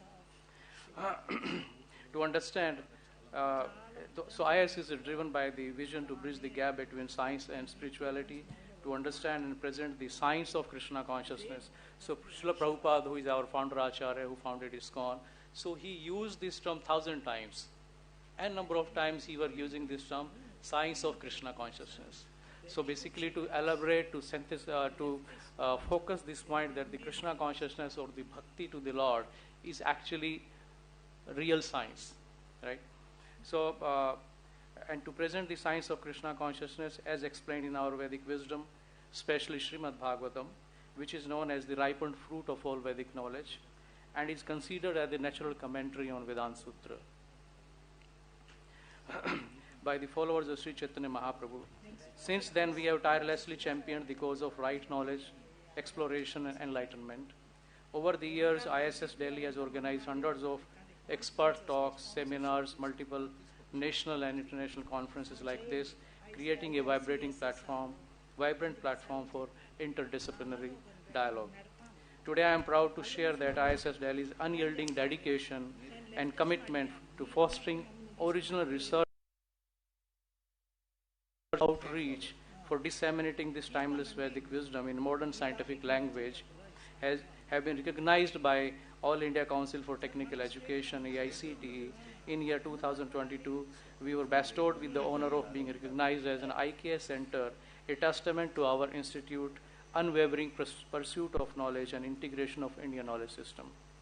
And now we stand united by the two esteemed institutions, Jawaharlal Nehru University and Central Sanskrit University, to present you a conference that holds profound significance and the philosophy of Vaishnava Vedanta, culture, legacy, and traditions.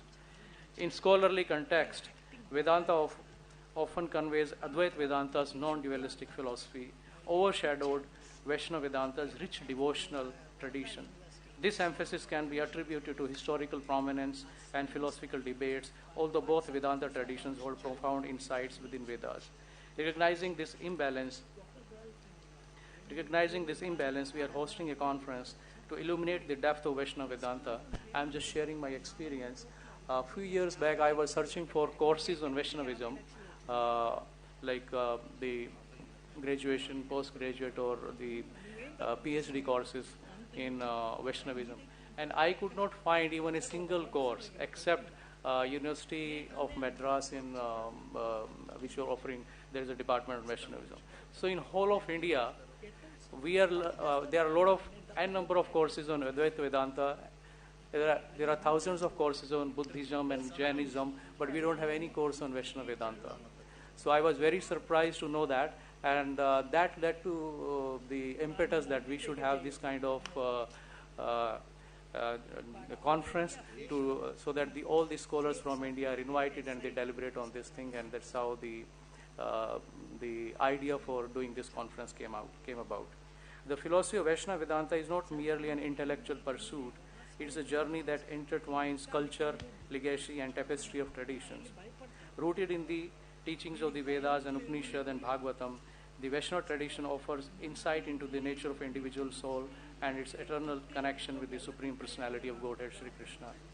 Our conference aims to unravel the profound teachings of the great Vaishnava Acharyas embedded within this philosophy. offering a holistic perspective that goes beyond the boundaries of time and space. Our founder Acharya, His Divine Grace A.C. Bhakti Vedanta Swami Prabhupada, said in a purport in Srimad Bhagavatam, 7th canto, 9th chapter and 18th shloka, he mentions that by following in the footsteps of the great Acharyas, one associate with the Hansas or Paramhansas, those who are completely freed from the material contamination. Indeed, by following the instructions of the Acharyas, one is always freed from all material contamination, and thus one's life becomes successful, for one reaches the goal of life. Following the Acharya means following in their footsteps, following their teachings, and imbibing their spirit of devotion or bhakti and dedication for the cause of humanity. As we embark on this intellectual and spiritual journey, let us not only engage in scholarly discourse, but also embrace the transformative power of these teachings in our life. And for in this regard, we will have a very beautiful kirtan of Hare Krishna Mahamantra at the end of our session in the evening. And the philosophy of Vaishnava Vedanta, with its emphasis on devotion, knowledge, and ethics, has the potential to enrich our existence and create a harmonious world. In scholarly context, Vedanta often conveys. Yes, I take this opportunity to invite you for the for our forthcoming international conference. So we have a very wonderful international conference in December in collaboration with IIT Mandi, and the conference is the Mind, Brain and Consciousness Conference. Hundreds of scholars around the world are coming, and they will be deliberating on the source of consciousness and its interaction with the mind. And so I invite all of you to be part of that conference on 14th, 15th and 16th of December this year. Once again, I extend my heartfelt thanks to each one of you for gracing this occasion with your presence. Your participation enriches our discourse and reinforces our belief in the power of collective wisdom. Let us engage in a meaningful discussions, forge connections, and carry forward the torch of knowledge that ignites within us today. Thank you. Hare Krishna. A very, very special thanks to all the students of JNU, the Jawaharlal Nehru University, who have turned up in substantial numbers, if not huge. But still, it's the nature of the conference that is super specialized and niche. Thank you very much to each one of you, the students of JNU, for turning up. Please give yourself a big hand. And the wonderful staff, and above all, our host of honor, Dr. Shandrishi Dulipudi Pandit, and our wonderful chief guest for having graced this occasion, given us nice words of wisdom, and above all, inspiring us to keep doing more. We look forward to associating with you many more times, in many more occasions, with many more offerings to the Acharyas. Thank you very much for this session. His Holiness Bhakti Vasudeva Swami Maharaj, Dr. Rao, and everyone else, thank you very much. So with this, the inaugural session comes to a close now, and after that, a short 15-minute break. We will start with the main plenary sessions in terms of the presentations. They will be chaired by Dr. Rao. There'll be, I just said there's a break. I don't want to say tea. So it's up to each one what you want to drink. We generally don't drink tea. It's a Vaishnava Vedanta Conference. So thank you very much. It's Ayurvedic tea. So Hare Krishna, Krishna Krishna, Hare Hare, Hare Rama, Rama Rama, Hare Hare. Vaishnava Vedanta Conference K. Thank you. Thank you very much.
Hare Krishna.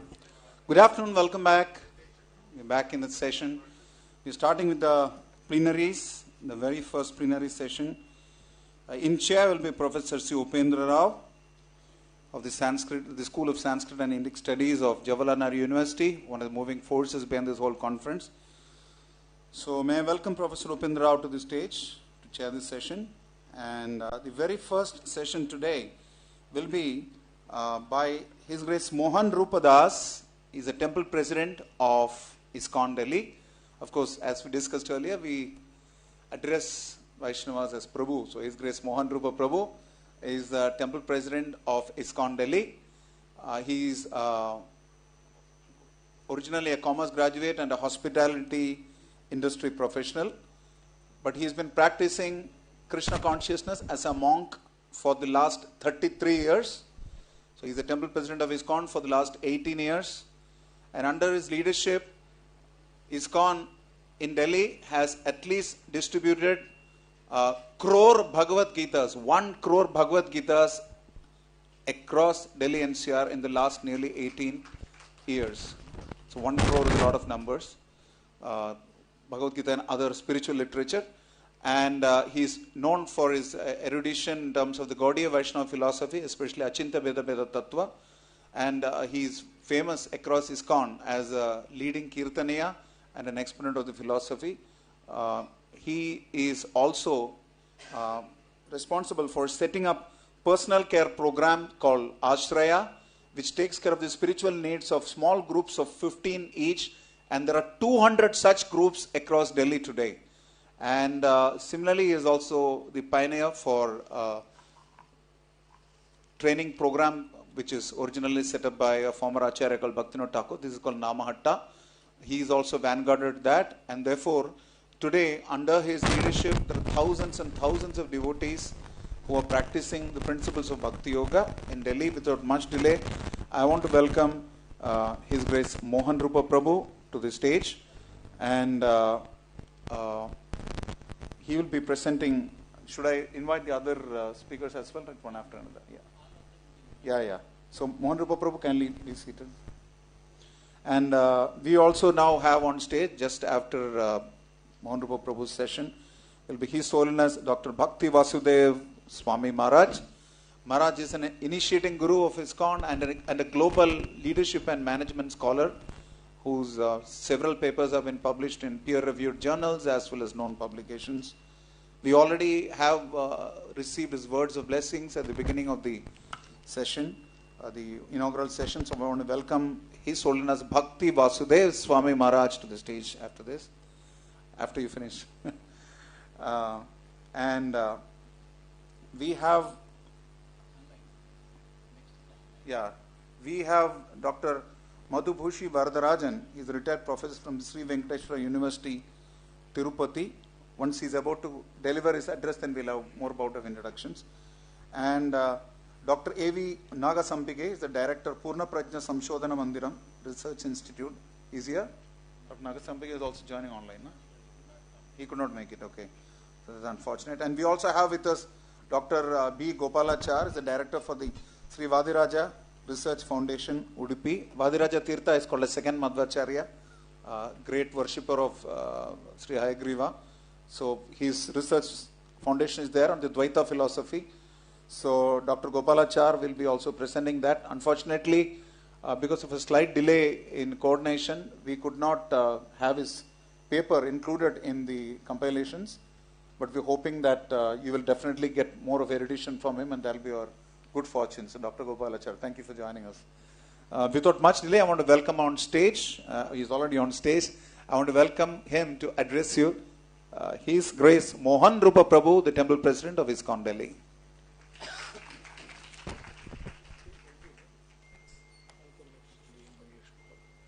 Hare Krishna.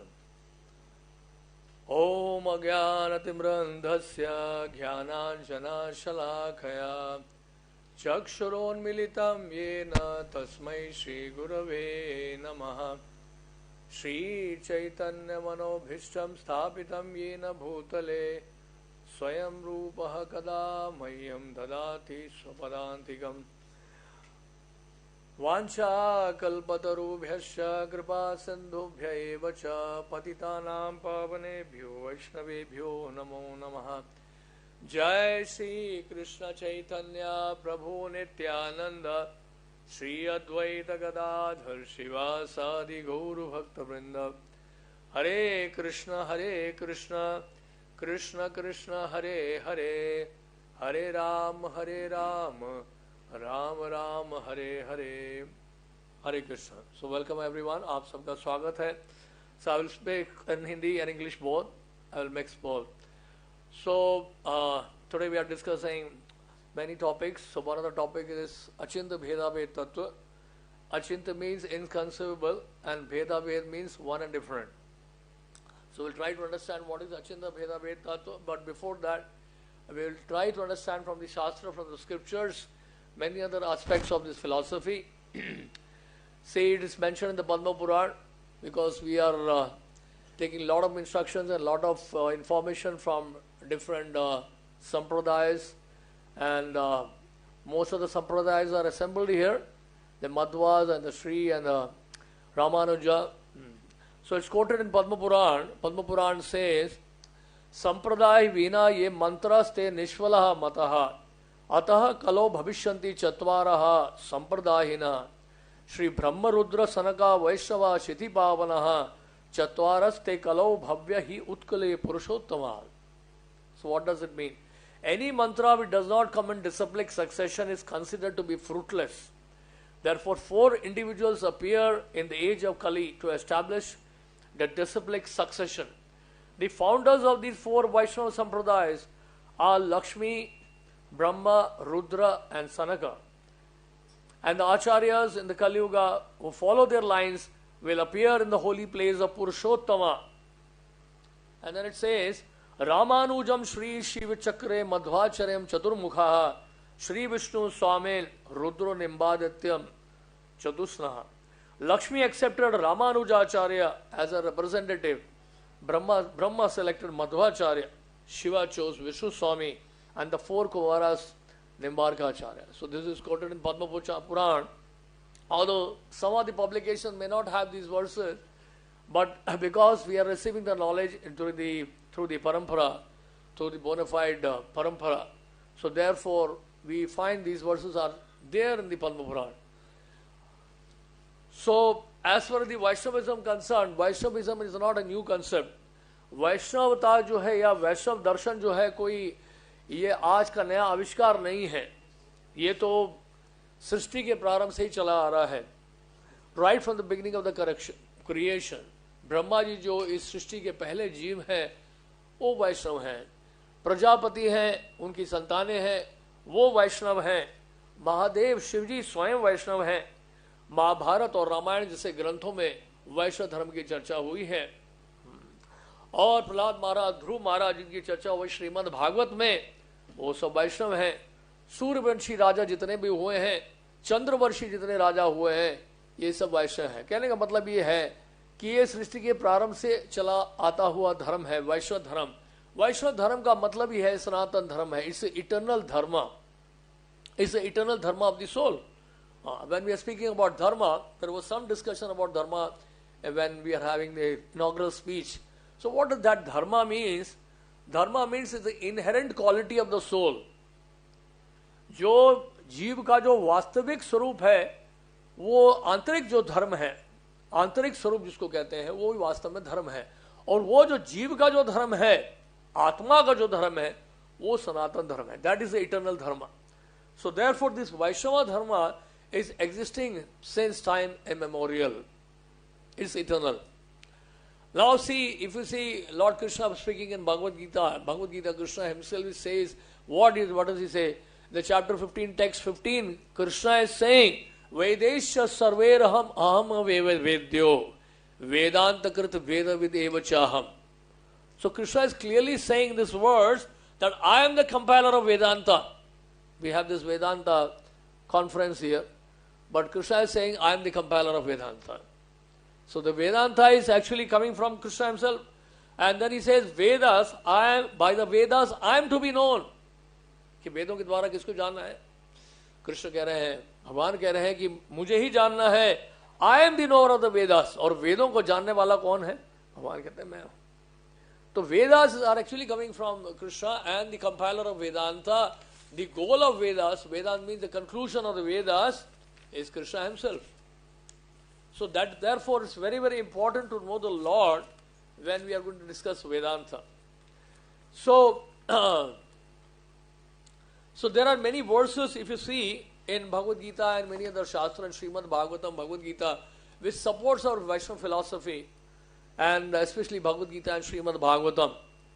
See, Srimad Madhvacharya has clearly stressed, he has discussed Panchabheda.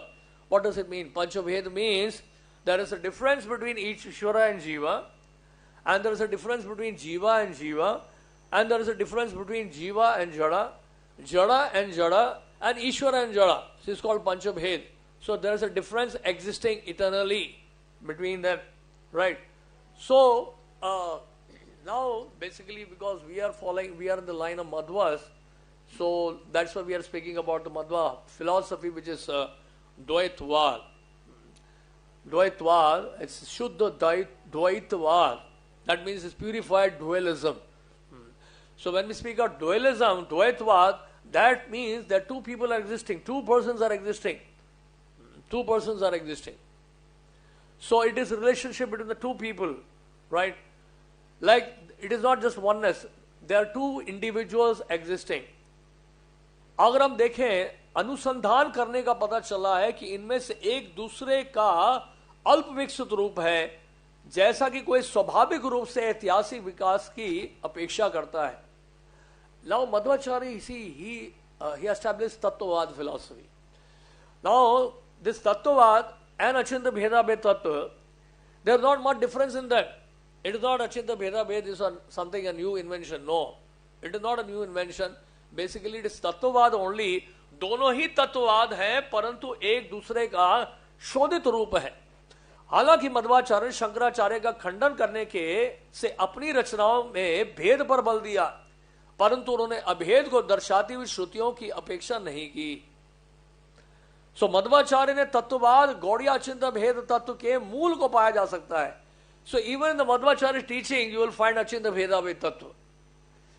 So in the Bhagavad Tatparya, the commentary on Srimad Bhagavatam by Srimad Madhvacharya, especially in the 11th canto, chapter 7, text 51, what does he say?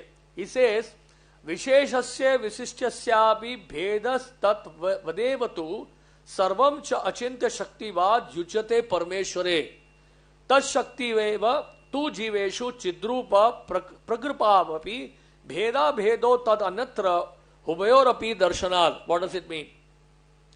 गुण उनके आधार सर्वथा भिन्न हैं. I will try to explain this. परम भगवान के लिए कुछ भी असंभव नहीं है, क्योंकि वे अपनी अचिंत शक्ति में एकीकृत हैं. परम भगवान की उस अचिंत शक्ति के कारण जीवात्माओं के आध्यात्मिक रूप एवं भौतिक प्रकृति से उनके संबंध में समानताएं व असमानताएं हैं. See, this is what is what simultaneously one and different. So Madhvacharya, Srimad Madhvacharya is speaking about the inconceivable potency of the Lord. At the same time, he is speaking about oneness and difference. समानताएं व असमानताएं हैं. अचिंता भेदा भेद, क्योंकि ये विदित है कि दोनों संबंधों का अस्तित्व है. अब इसको थोड़ा सा हम समझने का प्रयास करेंगे in very simple word, simple language. देखिए, गुण व उनके आधार सर्वथा भिन्न है. आज हम एक फूल लेते हैं और उसमें से खुशबू निकलती है. उस खुशबू का आधार जो है वो फूल है. सूर्य का प्रकाश है और सूर्य है. उस सूर्य का प्रकाश का आधार सूर्य है, राइट.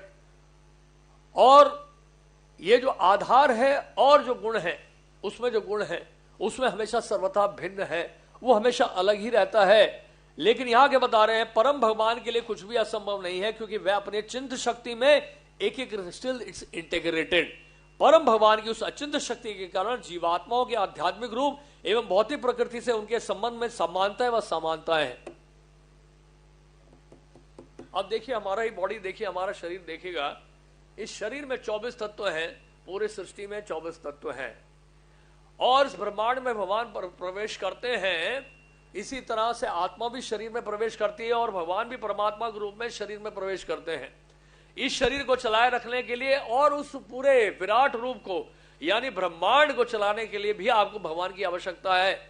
तो कहने का मतलब यह है सब कुछ भगवान के साथ एक होते हुए भी एक नहीं है, साइमल्टेनियसली वन एंड डिफरेंट। जैसे फॉर एग्जाम्पल खुशबू निकल रहा है फूल से, खुशबू फूल नहीं है लेकिन खुशबू को फूल से अलग नहीं किया जा सकता। सूर्य का प्रकाश है, प्रकाश और सूर्य में कोई भेद नहीं है लेकिन प्रकाश को सूर्य से अलग नहीं किया जा सकता है। ये जो अचिंत्य भेद अभेद तत्व है, जो सिद्धांत है, ये आपको हर जगह मिलेगा। It is not just in books only, you will find this Achintya Bheda अभेद philosophy everywhere here also where I'm standing. How? Just like for example, आप देखिए मेरा हाथ, सिंपल सा एग्जाम्पल है, हाथ देखिए इसमें अचिंत्य भेद अभेद तत्व मिल जाएगा, इनकंसेबल। ये हाथ एक ही है लेकिन 5 अलग अलग उंगलियां हैं, is simultaneously one and different.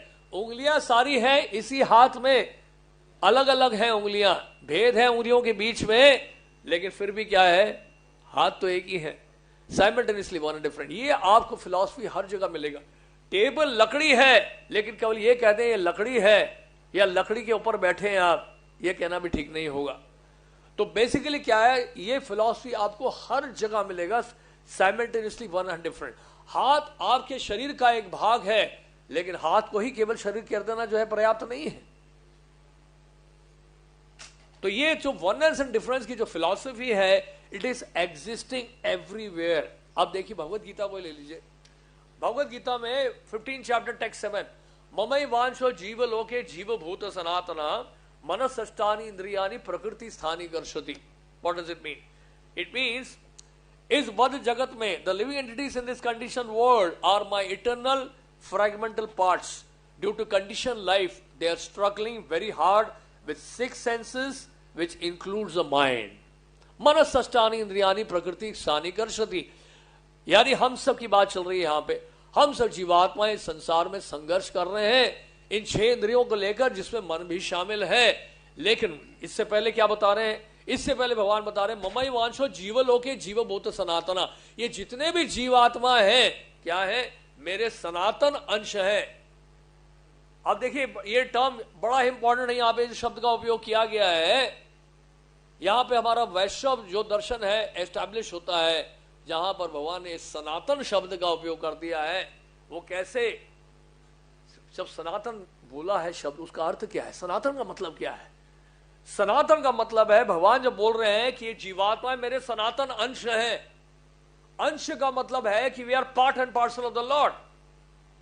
अंश होने का मतलब क्या है और सनातन का मतलब क्या है कि हम अंश थे और अंश हैं और आगे भी चलकर भविष्य में अंश ही रहेंगे। यहां भगवान ये नहीं कह रहे कि भविष्य में हम एक हो जाएंगे, भगवान ये कह रहे हैं कि सनातन अंश है, अंश हम थे। सनातन का मतलब ये है, इटर्नलिटी मतलब इटर्नल जो नेचर है वो क्या है, हमेशा एग्जिस्ट करने वाला है। आत्मा यानी कि सनातन है, हम जीवात्माएं सनातन है, हम अंश थे, अंश हैं और भविष्य में भी अंश रहेंगे। ममई वांशो जीव लोके जीवभूत सनातना। तो यहां पर बिल्कुल क्लियर हो रहा है। सो श्रीपाद मध्वाचार्य का जो द्वैत दर्शन है ये फॉर्मली एस्टैब्लिश हो रहा है। अब इसी वर्ड्स में हम अचिंत्य भेद अभेद तत्व भी हम इसी को एस्टैब्लिश करेंगे इसी श्लोक के माध्यम से। भगवत गीता अपने आप में ही पर्याप्त है आपको सारा फिलॉसफी एस्टैब्लिश करने के लिए। और इस स्क्रिप्चर के अलावा आपको देखिए सभी वैदिक शास्त्रों का जो बेसिकली सार है, एसेंस है, आपको भगवत गीता में ही मिल जाता है। हाँ। और भगवत गीता में जो सब कुछ है, हो सकता है अन्य शास्त्रों में ना हो, लेकिन अन्य शास्त्रों में जो है वो भगवत गीता में आपको मिल जाएगा। तो अचिंत्य भेदाभेद तत्व कैसे आएगा इसमें? अब देखिए, जब अंश की बात करते हैं तो अंश का मतलब क्या होता है। देखिए, आप सोने की खान से आप सोने की अंगूठी बनाते हैं तो वो गोल्ड माइन से गोल्ड रिंग आपने बनाया है, आपने उंगली में डाल लिया, आपने देखने में बड़ा अच्छा लग रहा है, लेकिन याद रहे वो गोल्ड माइन नहीं है। वो गोल्ड जरूर है लेकिन गोल्ड माइन नहीं है। तो इसका मतलब क्या है? तो वननेस जरूर है लेकिन डिफरेंट भी है। वननेस क्या है? वननेस इन क्वालिटी है। डिफरेंस क्या है? क्वांटिटी है। तो गुणवत्ता में कोई भेद नहीं है, लेकिन मात्रा की दृष्टि से देखा जाए तो भेद बहुत है। और भेद ही वास्तव में भेद पे ही जोर दिया जाता है। तो भेद जो है बहुत भेद, there is a huge difference. अगर समुद्र के जल से आप एक बूंद ले लें अपने हाथ में, वो खारा ही होगा, that will be salty, is it not? But you can't say I am holding N ocean, मैं तो समुद्र जो है महासागर को अपने हाथ में लेके घूम रहा हूं, ये एब्सर्ड होगा कहना भी। लेकिन अगर आप कहें कि समुद्र का एक बूंद मेरे हाथ में है, उसकी क्वालिटी वही है जो समुद्र की है, तो ये कहना गलत नहीं होगा। तो यहां पर वननेस आ जाता है, यहां पर वननेस आ जाता है। तो बेसिकली यहां पर जब सनातन की बात की गई है कि जीवात्मा सनातन अंश है, तो इसका मतलब क्या है? वो सनातन गुणवत्ता बनी रहती है, इटर्नली क्वालिटी जो है हमारा सेम है। आत्मा की क्वालिटी वही है जो भगवान में है, इसलिए आत्मा को भी सच्चिदानंद विग्रह कहा गया है। सत, चित और आनंद शाश्वत है, पूर्ण ज्ञान से युक्त है और पूर्ण आनंद से भरपूर है, क्योंकि आत्मा जो है भगवान की अंश है। तो क्वालिटी इज सेम, बट जहां तक क्वांटिटी की बात है, इट इज नॉट सेम। तो basically Bhagavad Gita itself is helping us to understand this Achintya Bheda Abheda तत्व। अब भगवद गीता का देखिए 13 चैप्टर देखिए, एंड 13 चैप्टर में टेक्स्ट 22 देखिए। इससे हमारी चर्चा कर रहे हैं। पहले भगवान सबसे पहले हमारे बारे में बता रहे हैं। पुरुषा प्रकृति स्तो ही भुंक्ते प्रकृति जान गुणान कारण गुण संगस्य सदस जोनि जन्मशु। Living in material nature thus follow the ways of life, enjoying the three modes of nature. This is due to his association with that material nature. Thus he mates with good and evil among various species. तो कहने का मतलब यह है कि जीवात्मा जो है वो प्रकृति के तीनों गुणों का भोग करते हुए प्रकृति में ही जीवन बिताता है। ये जीवात्मा के बारे में चर्चा कर रहे हैं भगवान। लेकिन इसके अगले श्लोक में भगवान जीव के बारे में चर्चा नहीं कर रहे हैं, अपने बारे में चर्चा कर रहे हैं, ये बताते हुए कि मैं ये जीव नहीं हूं जो गुणों के प्रभाव में आ जाऊं।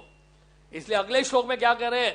उपद्रष्टा अनुमंता च भर्ता भोक्ता महेश्वर परमात्मेति चापि युक्तो देहेस्मिन् पुरुषः परः। पुरुषः परः, not just पुरुषः परः. Yet in this body there is another, a transcendental enjoyer, who is the Lord, the supreme proprietor, who exists as the overseer and permitter, and who is known as the super soul. There is a difference. देखिए आप Bhagavad Gita clearly अगर आप पढ़ेंगे और शब्दों को यथारूप स्वीकार करेंगे तो कोई भी कंफ्यूजन नहीं है। ये द्वैत दर्शन जो है या अचिंत्य भेद अभेद तत्व है, ये इस भगवद गीता में ही आपको मिलेगा सुनने को। और इसके अलावा देखिए और भी बहुत सारे प्रमाण आपको मिल जाएंगे। 15 चैप्टर में टेक्स्ट 16 एंड टेक्स्ट 17 देखिए, जहां पर पुरुषोत्तम योग इस अध्याय का नाम है। यहां पे भगवान कृष्ण क्या कह रहे हैं? दो इमो पुरुषो लोके क्षर अक्षर एव च क्षर सर्वाणी भूतानि कूटोस्त्रा उच्यते। क्या कह रहे हैं? जीव दो प्रकार के हैं, च्युत हैं और तथा अच्युत हैं। भौतिक जगत में प्रत्येक जीव च्युत होता है और आध्यात्मिक जगत में प्रत्येक जीव अच्युत कहलाता है। राइट? तो आध्यात्मिक जगत में क्या है? इनफैलिबल है, और भौतिक जगत में जीव क्या है? फैलिबल है। अब ये देखिए इस श्लोक के बाद अगले श्लोक में 17 वर्ष में क्या कह रहे हैं? 17 वर्ष में कह रहे हैं, उत्तमा उत्तमा पुरुषस्तो अन्यः परमात्मा इति उदारतः यह लोकत्रयम् आविश्य बिभर्ति अव्ययः ईश्वरः। इन दोनों के अतिरिक्त एक परम पुरुष परमात्मा है जो साक्षी अविनाशी भगवान है और जो तीनों लोकों में प्रवेश करके उनका पालन कर रहा है। तो ये बड़ा क्लियर है। अगर हम भगवद गीता पढ़ें तो कोई कंफ्यूजन नहीं है। इट्स वेरी वेरी क्लियर कि how this philosophy of Dvaitavad Achintya Bheda Abheda tattva is actually is there in our shastra, in Bhagavad Gita and Srimad Bhagavatam. Srimad Bhagavatam की अगर बात करें, श्रीमद् भागवतम में भी क्लियरली अगर आप देखें तो उसमें भी यही बात बताई गई है। जहां भी चतुर्श्लोकी भागवत के बारे में चर्चा हुई है श्रीमद् भागवतम इन 4 वर्सेस, जहां पर भगवान श्री नारायण ने ब्रह्मा जी को 4 श्लोकों में श्रीमद् भागवतम सुना दिया, जिसको चतुर्श्लोकी भागवत कहते हैं। उसमें भी अचिंत्य भेद अभेद तत्व की चर्चा हुई है। ऋथे अर्थम यत् प्रतीयते न प्रतीयते चात्मनि तत् विद्यत आत्मनोमयम यथा भासो यथा तमः। ओ Brahma, whatever appear to be of any value, if it has no relation to me, he has no reality, it is my illusory energy, that reflection which appears to be in darkness. Then next he says, यथा महंति भूतानि भूतेषु च वचेषु अनु प्रविशन्ति अप्रविशन्ति तथा तेषु न तेषु हम. O Brahma, please know that the universal elements enter into the cosmos and at the same time do not enter into the cosmos. Similarly, I myself also exist within everything created and at the same time I am outside of everything. तो यहां भगवान कह रहे हैं कि सब में मैं प्रवेश करता हूं लेकिन फिर भी मैं सब में नहीं हूं. See, again this Achinta Bheda Tattva is coming. See, मैं सब में हूं फिर भी सब में नहीं हूं. यानी कि कहने का मतलब यह है कि अगर मैं दफ्तर जाता हूं, ऑफिस जाता हूं, फैक्ट्री जाता हूं, लेकिन फिर भी मेरा घर अपना है. सब जगह होने का मतलब यह नहीं है कि मेरा इंडिविजुअलिटी समाप्त हो जाता है, मेरा अपना व्यक्तित्व फिर भी बना रहता है. I am still existing in my abode. I am outside of everything. Right? So sometime the superintendent of the jail or even the governor of the city or maybe the prime minister of the country, he may go to the jail to see the prisoners, but that doesn't mean he has become a prisoner. Right? He may go and want to see the prisoners, and sometimes the prisoners get released when there is an appeal goes to the President of India, and especially on the Republic Day. Okay, he may feel a little compassionate on the prisoner and he may think, okay, let some of them get released, you know. So he goes inside the jail. वो jail में जाता है, वो governor jail में जाते हैं, लेकिन governor jail में जा रहे हैं इसका मतलब ही नहीं कि वो कैदी हो गए हैं. Still he maintains his spiritual position. The Lord maintains his transcendental position even though he appears in the material world. He stays away from the influence of the material world. भगवान जब इस पृथ्वी पर जब आते हैं तो इस पृथ्वी में आते जरूर हैं, अवतरित जरूर होते हैं, लेकिन फिर भी इस माया जगत के प्रभाव में नहीं आते. इसलिए भगवान गीता में कह रहे हैं, जन्म कर्म च मे दिव्यम एवं यो वेति तत्वतः त्यक्त्वा देहं पुनर्जन्मनान मेति मामति सुवर्जुना. मेरा जो जन्म है, मेरा जो कर्म है, वो दिव्य है, और जो मुझे तत्व से जान लेता है, मेरे जन्म को, मेरे कर्म को तत्व से जो जान लेता है, वो दोबारा संसार में जन्म नहीं लेता है. तो यहां पर उनका आना भी जो है, आते जरूर है, लेकिन आते हमारी तरह नहीं है, कैदी की तरह नहीं आते हैं. आते भी हैं तो इस संसार के भव बंधन भव सागर से बनते नहीं हैं, फिर भी इससे अलग रहते हैं. तो इस तरह से कई सारी बातें अच्युता भेद तत्व को लेकर.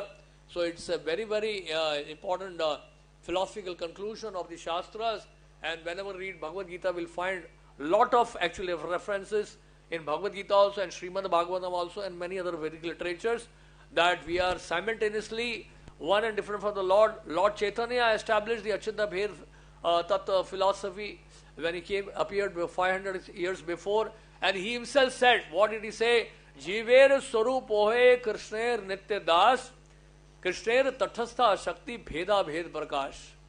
So he said the Jivatma, वो कृष्ण का नित्य दास है. और क्या है जीव, क्या है? वो तटस्थ शक्ति है. The जीव is a marginal potency of the Lord, and भेद अभेद प्रकाश is simultaneously one and different from the Lord.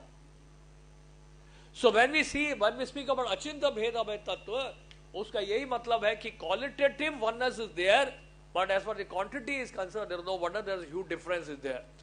और अगर oneness की एक और बात की जाए तो oneness एक और हो सकता है, क्योंकि सुबह ये भी चर्चा हुई थी, जब भक्ति की बात की जाती है तो उसमें शरणागति की बात आई थी कि शरणागति जब होती है तभी हम भगवान की ओर नजदीक आते हैं. सरेंडर की बात की भगवान ने गीता में भी की है.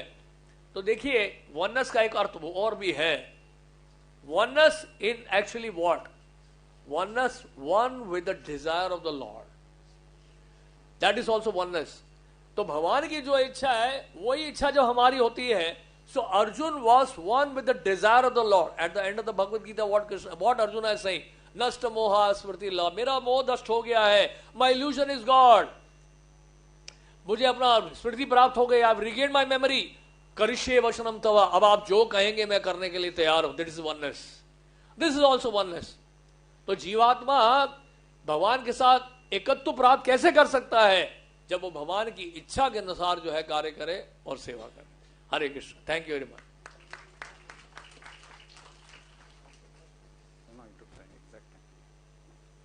I want to request Indranil Prabhu, Indrajit Lakshman Prabhu. Prabhuji, could you just stay back for a moment? We have a small token of gratitude on behalf of these conference organizers. Dr. B. Gopalchar, I want to request you to please hand over this memento to His Grace Mohan Rupa Prabhu.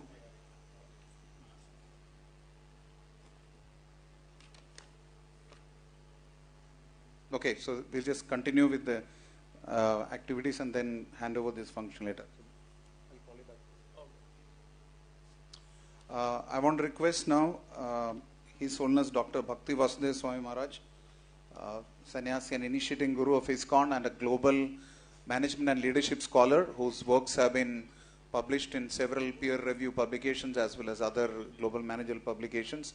We already had his words of blessings in the morning. Without much delay, I want to request Dr. His Holiness Bhakti Vasudeva Swami Maharaj to kindly enlighten us with this wonderful session. You'll get to know about it as he speaks, but it's a very, very essential topic of Srimad Bhagavatam, which is nothing but a commentary on Vedanta Sutra, Bhashyoyam Brahma Sutrana.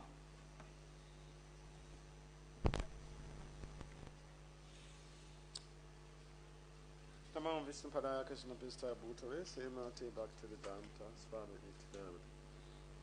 Namaste Saraswati Deva Gauravani Pacharine Nirvisesa Swayamvadi Pasatadi Satari Manchakalpatari Dhacha Kripasinja Evata Vaishnava.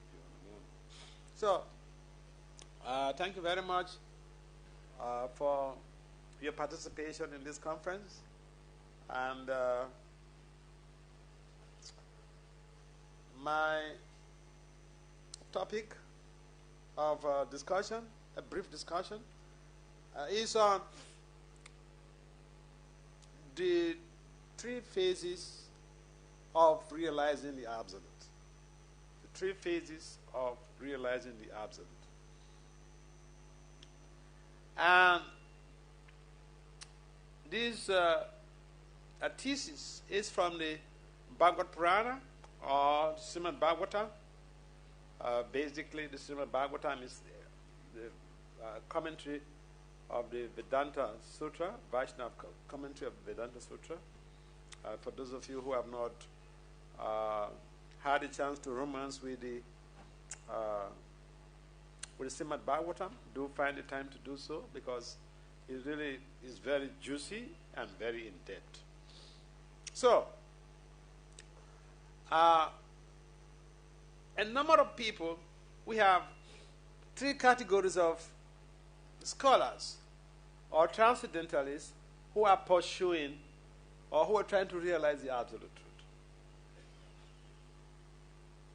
There are those who are treading on the path of the all-pervasiveness of the Brahman effulgence of the Lord. And this Brahman effulgence of the Lord is basically the aura that is emanating from Lord Krishna. Lord Krishna plays flutes, but he also has an aura. And this aura radiates from his transcendental body, and it permeates the whole of the cosmic creation. And this is traditionally referred to as Brahma. So, when someone is pursuing the path of self-realization based on the idea that the Lord is all-pervasive, the Lord is Brahman, we cannot dispute that fact, because it's documented in the Bhagavatam. But it is a relative truth. A relative truth of the absolute. In other words, that is not the summum bonum of self-realization. It's an aspect of it.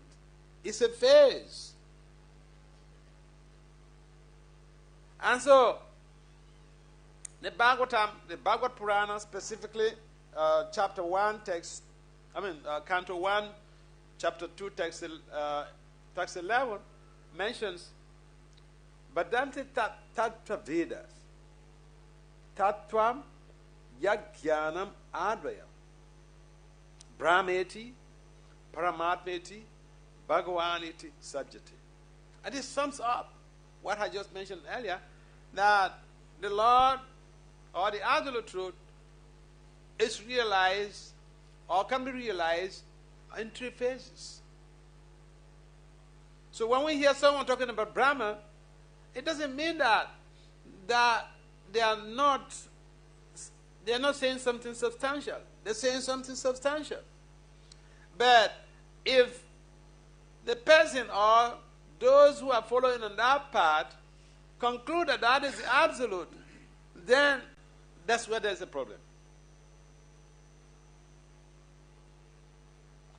And we have also the Paramatma, the localized aspect of the Lord, situated in the heart region of each and every one. Ishvara Sarvabhutanam Ridi say, Arjuna Tistit. Lord Krishna mentions specifically in the Gita that he is situated in each and every one's heart. And this is a mystery for most of the biologists. I remember one young man in Florida, he told me how he had met me. He's one of the Gurukulis. So he had met me. He had met me, and I had this mood of, pushing young people to go to school. So he had met me, and he invited me to his place. So I had asked him, what are you doing with your life? You finished your Gurukul, you married, but what are you doing to fend for yourself? So, in any way, during our conversation, I casually mentioned to him he needs to go to school. So somehow or the other, and I do this to a lot of people. So somehow or the other, he went to school. He went to study biology. And one day, we met in New Vrindavan, and so he came to pay obeisances. And I didn't really recollect his face. So he was telling me how, when we met in Florida, I had asked him to go to school.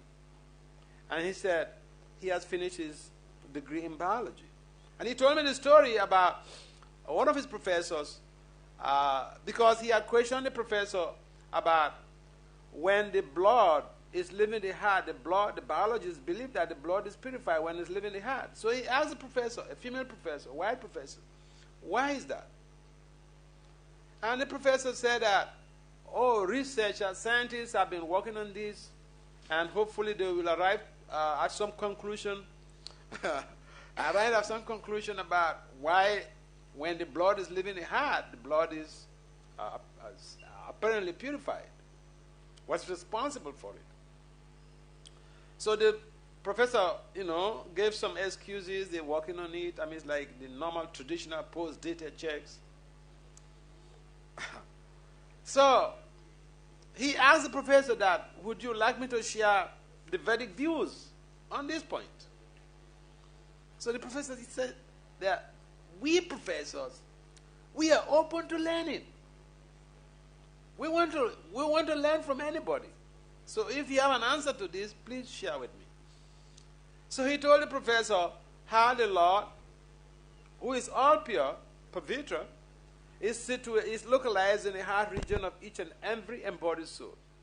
And because of the presence of that super soul, and that is why when the blood reaches that region, the blood automatically becomes purified. So the professor, who was supposedly his professor, she became his student. So every here and then,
being is a temple of the Lord because of the presence of the super soul. Now, the issue with people who are toying on the path of Brahman realization and the yogis who are prosecuting the path of transcendence based on the worship of the super soul or efforts, austerities geared towards realizing the super soul. The problem with that is when you perceive the super soul, when you perform all of your austerities and even you perceive the super soul, there is a general tendency to think that you are that super soul. But just like Mohan Rupa Prabhu had mentioned in his talk, there's a difference between the Jiva and the Paramatma. There's a difference between the Supreme Lord and the Jiva. And so, if one is not properly guided, there's no problem in trying to pursue the yogic path of endeavoring, performing austerities to realize the super soul. But if one has no proper guidance, there is always a chance to be spiritually abusive of his spiritual identity. And beyond the understanding that the Lord is the super soul, there is also that aspect of the Lord, Bhagavan, the possessor of 6 major opulences. And so just like we have personalities, the Lord also has a form. But his form is transcendental. This form is spiritual. His limbs are interchangeable. We eat with our mouths. We pick the food with our hands. And we send it to the mouth. The mouth will, the teeth, whatever, the tongue will help in drilling the food before we send it to the stomach for further drilling. But the Lord doesn't have to go through all of this process. He can eat just by glancing over the food. So that is a major difference between the Jiva and the Supreme Lord. Bhagavan can do anything with his different leaves. And so, the idea that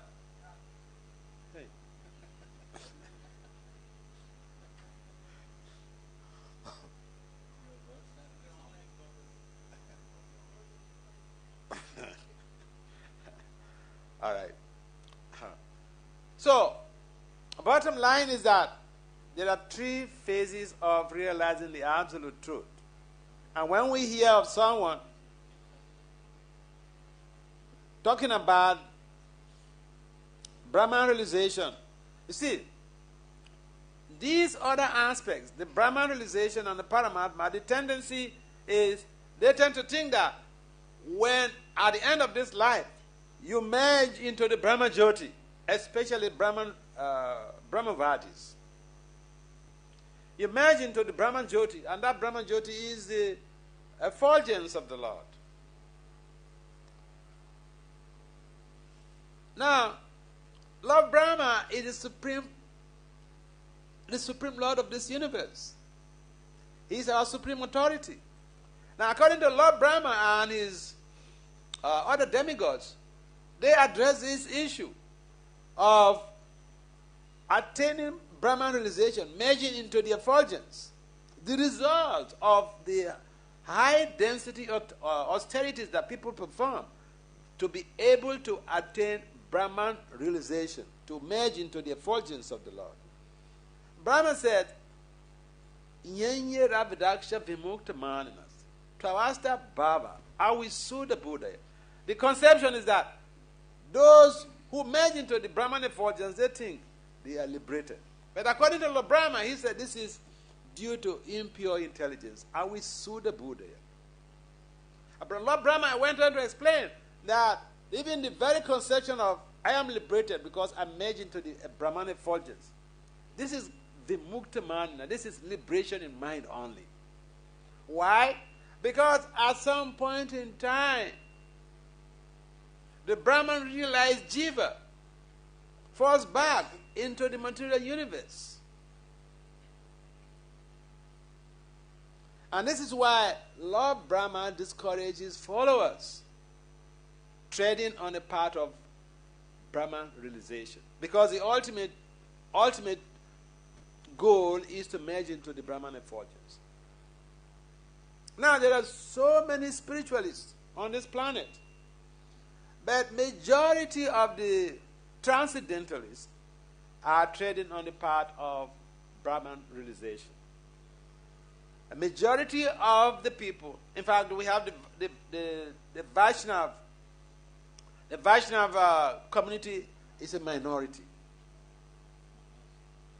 And so, when we understand in principle that even the Vedanta, like is mentioned in the Bhagavad Gita 15:15, that even the essence of Vedanta is to know Krishna. In fact, Krishna is the compiler of the Vedanta. And so if we are doing something, we have to ask ourselves, what is my goal?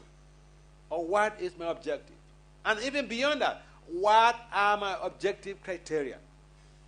Objective criteria here implies, what are the tools I will use to be able to attain my goal? And so, luckily, all of you have the great fortune of being born in India, of staying in India. And you have this philosophy right from childhood. So it's not something new to you. And essentially, what we do need to help ourselves with is to expound and explore the different traditions so that we can have a coherent conclusion about what we intend to use our life for. Because otherwise, the whole concept of, you do your thing, you have your philosophy, and, I have mine, it doesn't work. And so it is important for us to understand that, yes, there are different transcendentalists, and these different transcendentalists, they are pursuing different goals, not the same goal. The Brahmavadi is pursuing one goal. The yogi is trying to also pursue a specific goal. And the Vaishnava, or the devotees of Lord Krishna, they aspire to live with Krishna in the spiritual world. Therefore, they worship Lord Krishna. And in fact, if one even is trying to worship Lord Krishna, and he wants or she wants to do that exclusively without the worship of Radharani, again, it becomes such a difficulty. Prabhupada, our founder Acharya, he composed a poem when he was aboard the Jaladuta on his way to America. And one of the first verse of that poem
online?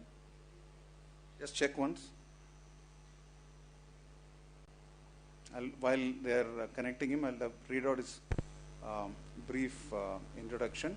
Dr. Madhubhushi Varadarajan is a revered Prabandham scholar. As you know, the Divya Prabandham of the Alvars, Nalayiram Divya Prabandham, 4,000 verses, hailing from the Anandan Pillai clan.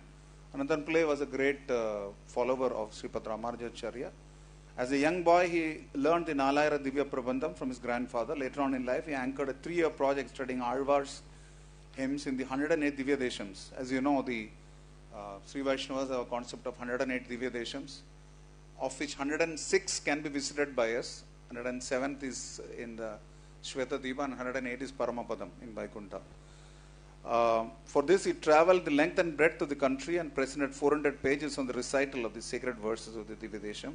And this is, he is a director of the 2-year UGC research project titled Upanishadic Thoughts in Tiruvayumozhi, classifying 616 Upanishadic quotations employed by Nampillai. Nampillai, as you know, was a great Sri Vaishnava.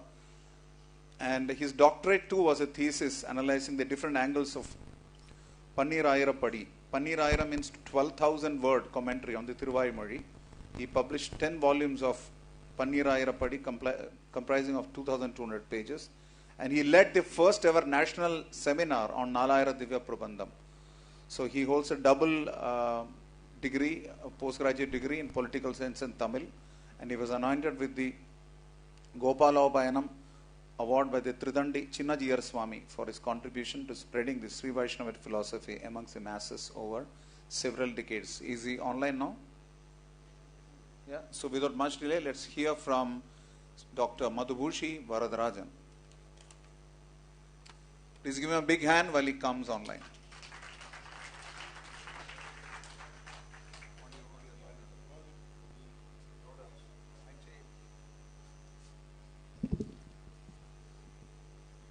Start.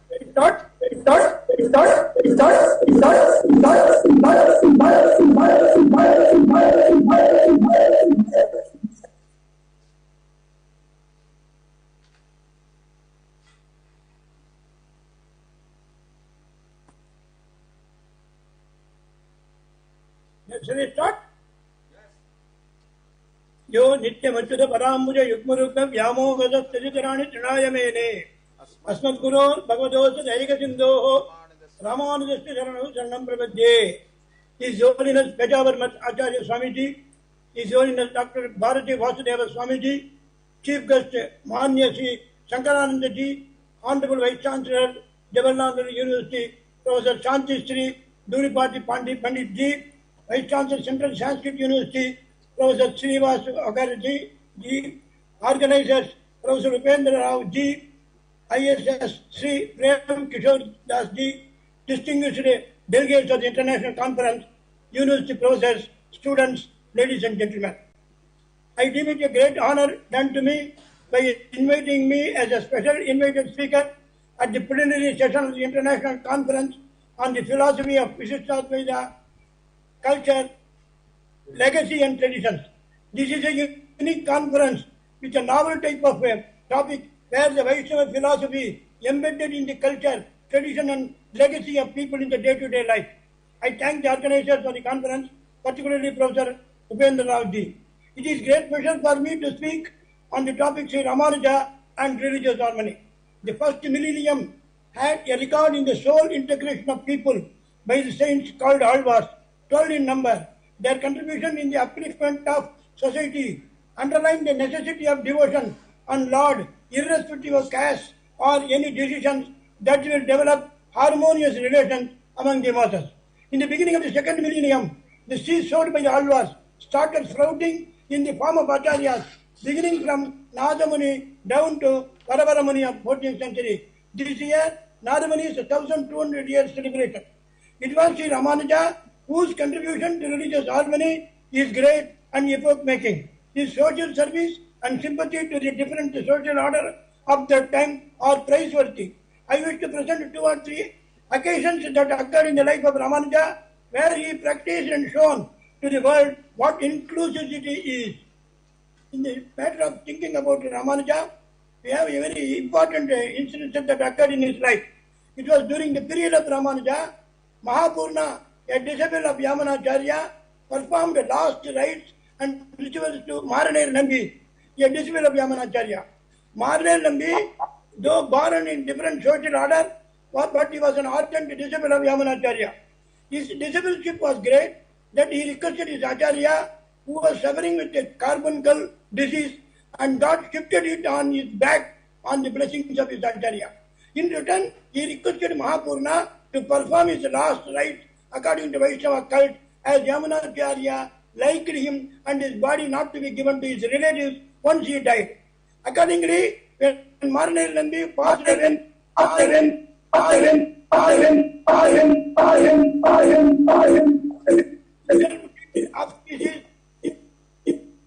having heard his act and not aware of the issue, the Ramanuja raised an objection and said that in one way he was safeguarding the people from the cycle of birth, and Mahapurna deviated this. Immediately Mahapurna explained as follows: "So Ramanuja, you know, Sri Rama, a Kshatriya, performed the last rites to Jatayu, a bird. Yudhishthira, a Pandava, performed the last rites to Vidura, a born in the different social order. Neither Maharanir Nambi is as low as those two, nor am I equal to Sri Rama or Yudhishthira. Then this act of so-called violation of generally accepted principle is not at all a violation. Otherwise, Nammal was taught in Tiruvaimari in 2 decades, Pailam Chodoradi and Nedumarkadimai, wherein he says, Adiyar, Adiyar, Adiyar, Kamadiyar, Adiyar, Kamakadiyan. In such a way, he is always decades will be meaningless as the noise of sea, if at all I were not acted upon to the Nammal theory. Hearing these words, Sri Ramanuja admitted its validity and sanctity. However, there is a saying that in Srirangam, people isolated Mahapurna. It was a Chitra car festival, festival of Lord Ranganatha. When he was coming in the chariot, halted at the entrance of the Mahapurna's house, and the people could not move the chariot. After some hours, the priest invited Mahapurna and honored him. Till then, he was not to the temple also. Those Lord Ranganatha considered flawlessly Mahapurna, despite his being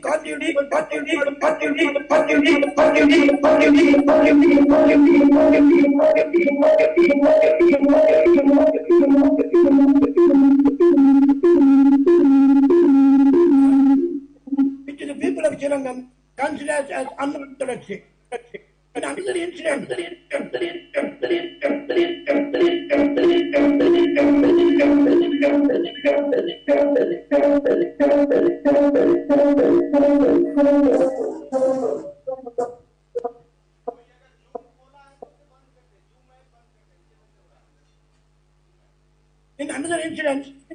Purna went to Tirukotiyur to meet Acharya Goshipurna in order to learn Shiva Vaishnava's secret mantra with its meaning. He approached Purna 18 times. Just 1 and minute. at last he exposed the meanings of Tirumantra. Please switch off your if anybody's got the Zoom word on. who left for Srirangam It's a to feedback. preach the meaning of If anybody's got Zoom on their mobile, please switch it off. Turn on the audio.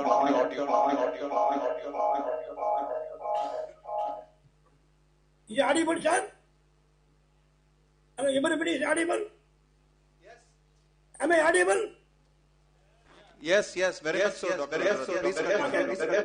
Goshipurna preached him the Karma Sloga with mystic meanings, which gives liberation and informed Sri Ramanuja not to divulge it to anyone else.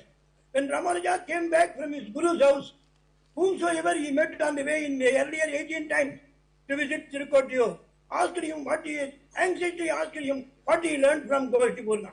Sri Ramanuja, having thought of the value of the sacred sloka and seeing the depressed people in their life, and despite being aware that disclosing the sacred meaning of Karma sloka would fetch him his Guru's angry, and as to bear the brunt, invited those people who are devotees nearby Lord the temple, and pronounced the meaning of Karma sloka. The great assemblage received the meanings with reverence and prostrated before Sri Ramanuja. Having heard this, Goshipurna grew extremely angry and asked him why he floated his order and informed everyone the sacred meaning. Sri Ramanuja answered that his action may fetch him to hell, but he is satisfied that he could uplift the ignored masses by doing so. Realizing his own narrowness and the supreme magnanimity of Sri Ramanuja, Goshti embraced in deep devotion and addressed him that he is one of the path of Vishnu, and until now the darshan known as Parama Vaidika Siddhanta and hereafter called Ramanuja Darshana. In such a way, in another incident, in a very interesting way,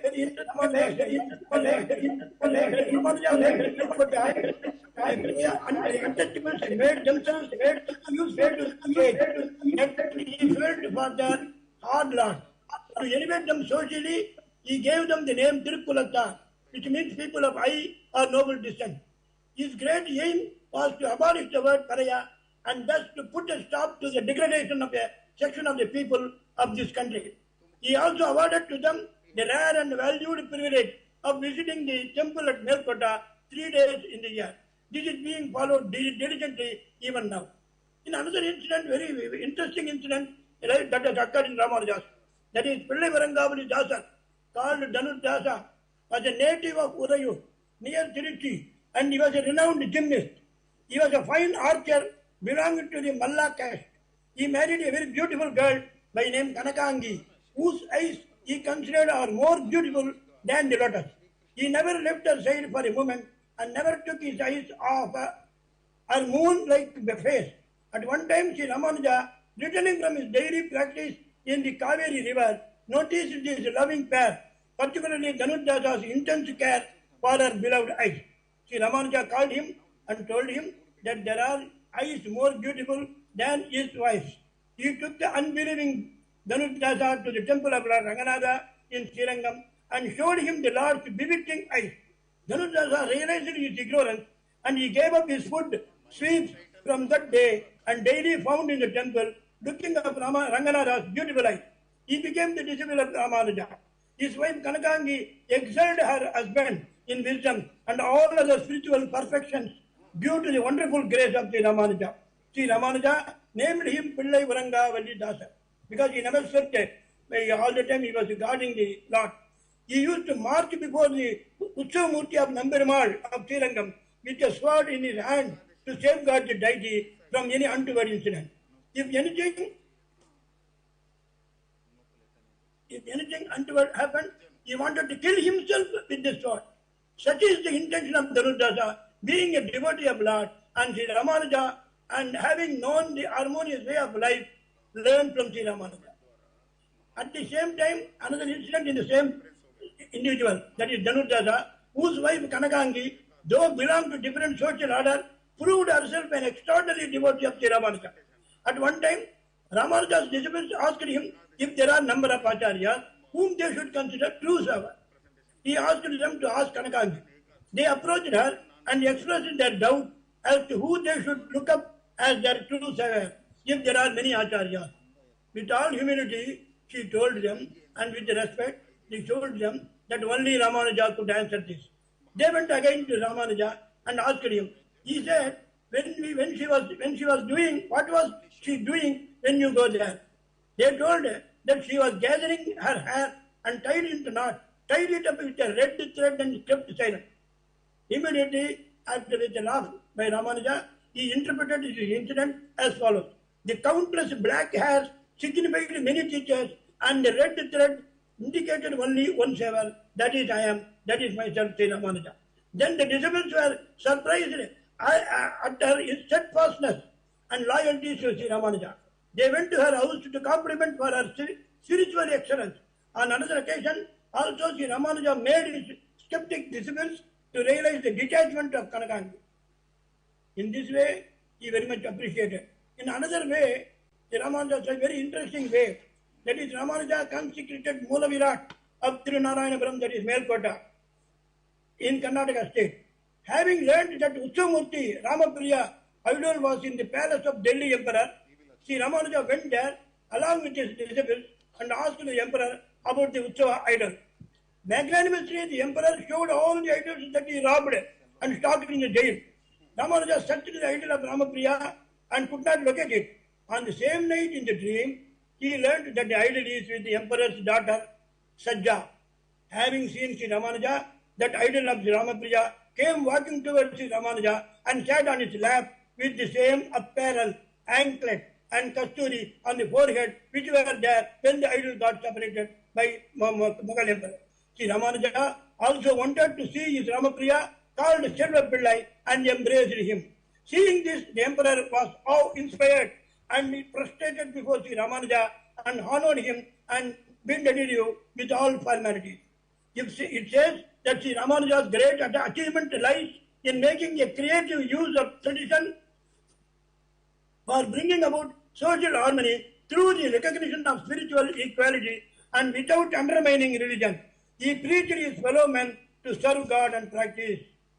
Later, Acharyas followed Sri Ramanuja's credit of initiating a systematized movement among all people, irrespective of caste. His organization of temples served as a social purpose for community participation during temple festival, and it gave the people an opportunity to voice their feelings and forget their troubles and live a harmonious life. I thank the organization for giving me this opportunity to say about Ramanuja and the Swami. Srimati Vichisiddhari Manonandan Hedave, Nandanandana Sundariye Godaye Nityamangalam, Srimati Rambujamata Manindaya Mahatmane, Chiranga Vasine Puja, Nityasri Nityamangalam. Thank you, sir. Thank you, Dr. Madhabu Shivadarajan, for your wonderful words, highlighting how Sripad Ramanujacharya was such a great visionary personality. Of course, they say he's the expansion of Lakshmana himself. That is why he's Ramanuja. And he was such a great social reformer. Who can imagine 1,000 years back initiating people from so-called lower castes and making them Brahmanas? So that explains the great visionary that Sripad Ramanujacharya was. And you will be happy to know that among his disciples, there were 700 Kettiammais, which is they are actually Brahmacharinis, which is very, very rare. Just imagine 1,000 years back. That's how great a visionary he was. Thank you very much, Dr. Varadarajan. We do hope that we'll have your association more and more. Thank you very much. Without much delay, we were supposed to hear from Dr. A.V. Nagasambike, the director of Purna Prajna Samshodhana Mandiram. For various reasons, he has not been able to join us. So we would. It's very nice. I never knew my voice was so good that I keep repeating it. Dr. Gopalachar was telling me, better say Hare Krishna, I'll just keep repeating. So, Dr. B. Gopalachar is the director, Sri Vadiraja Samshodhana Kendra, under the Karnataka Samskrita University. He has done Dwadasha Varsha Vedanta Dhyanam from the Pejavar Swamiji himself. 12 years he learned Vedanta Dhyanam. And he completed his PhD from the Tumkur University, and he is the Asthana Vidwan of the Sri Krishna Mutt of Udupi. So these are like tremendous commendations for Dr. Gopalachar. It's a great privilege for us to hear from him. Without much delay, let us jump right into the wonderful message from Dr. B. Gopalachar. Please give him a big hand and welcome him.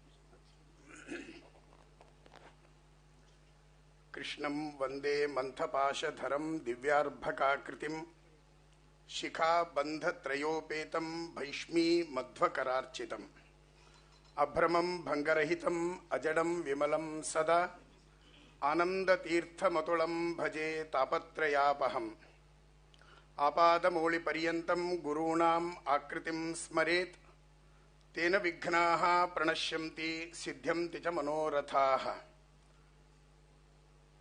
मंचोपरि विराजमानेभ्यः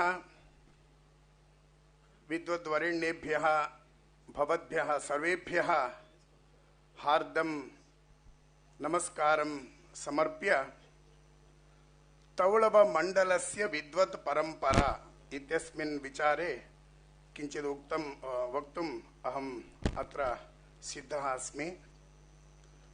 Karnataka समुद्र प्रदेशस्य नाम तौळव प्रदेशः इति, coastal belt इति वदामः। कर्नाटक समुद्र प्रदेशस्य तौळव प्रदेशः इति नाम वर्तते। तत्र मातृभाषा प्रांतीय भाषा वर्तते तुळु इति। यथा वरिया अथवा हिंदी इत्यादि भाषा व्यवहारः वर्तते, तथा अस्माकं तौळव प्रदेशे तुळु भाषा इति। तत्रत्य मैनस्क्रिप्ट मध्ये लिपिः वर्तते तिगळारी लिपि इति। तादृश भूप्रदेशः तौळव मंडल प्रदेशः। तौळव मंडल प्रदेशस्य निर्माणं कृतवान् साक्षात् भगवान् परशुरामः। परशुरामेण निर्मितोऽयं भूप्रदेशः, अतः परम वैष्णव प्रदेशः तौळव प्रदेशः कर्नाटकस्य। तत्र कारणं वर्तते, परशुरामेण निर्माणं कृतं, तत्र कारणं वर्तते, परशुरामः 21 वारं भूमण्डलं प्रदक्षिणीकृत्य दुष्टक्षत्रियान् अहनत्। महामुने काश्यपाय भुवं दानरूपेण दत्तवान्। दत्तभुवौ वासः न करणीयः इति निश्चित्य परशुरामः स्ववासार्थं समुद्रम् आयुधेन दूरीचकार। तत्र स्ववासार्थं नूतन प्रदेशं निर्मितवान्। तत्र भूप्रदेशस्य नाम अभवत् परशुराम प्रदेशः इति। परशुराम प्रदेशे प्रसिद्ध क्षेत्राणि सन्ति, 7 मोक्षदायक क्षेत्राणि इति। कासरगोडतः गोवा पर्यन्तं विस्तृत भूप्रदेशः। तत्र मोक्षदायक 7 क्षेत्रं। रौप्यपीठं नाम रजतपीठपुरा इति। इदानीम् उडुपी इति प्रसिद्धः वर्तते, तत्र कृष्णस्य प्रधान केन्द्रं वर्तते। रौप्यपीठं, कुमाराद्रिः, कुंभासी च ध्वजेश्वरः, क्रोड गोकर्ण मूकाम्बाः सप्तैताः मोक्षदायकाः। मूकाम्बः इति चेत् कोल्लूरु। एवं 7 मोक्ष क्षेत्राणि तत्र सन्ति। एवं परशुरामः स्ववासार्थं सुन्दरं भूप्रदेशं निर्माणं कृतवान्। तादृश तौळव मंडले वैष्णव विद्वत् परंपरा वर्तते। कर्नाटकस्य तौळव मंडले अविच्छिन्न विद्वत् परंपरा। तत्र ग्रंथकाराः, व्याख्यानकाराः, संशोधकाः, अध्यापकाः, प्रवचनकाराश्च अतीव प्रसिद्धाः। तौळव पंडिताः द्विविधाः, यतयः नाम सन्यासिनः, तथा गृहस्थाश्च। अनेके वैष्णव यतयः संस्कृत वाङ्मये अपूर्वं योगदानं ददुः। तत्र तावत् अग्रपङ्क्तौ विराजते द्वैतमत संस्थापकः श्री मध्वाचार्यः। नाना सुभाषित स्तोत्र गाथादि कृति सत्कृतिः त्वयि रत्नाकरे रत्नश्रेणीः का गणयन्ति के इति नारायण पंडिताचार्यस्य वचनानुसारं श्री मध्वाचार्यः अपरिमितं ग्रंथ समूहं चकार इति ज्ञायते। मध्वाचार्येण रचितानि सर्वमूल ग्रंथाः इत्येव ग्रंथानां नाम वर्तते। प्रसिद्धाः ग्रंथाः, परम आदरणीयाः। सर्वमूल ग्रंथान् विरचय्य द्वैत दर्शनं सुविस्तृतं चकार श्रीमध्वाचार्यः।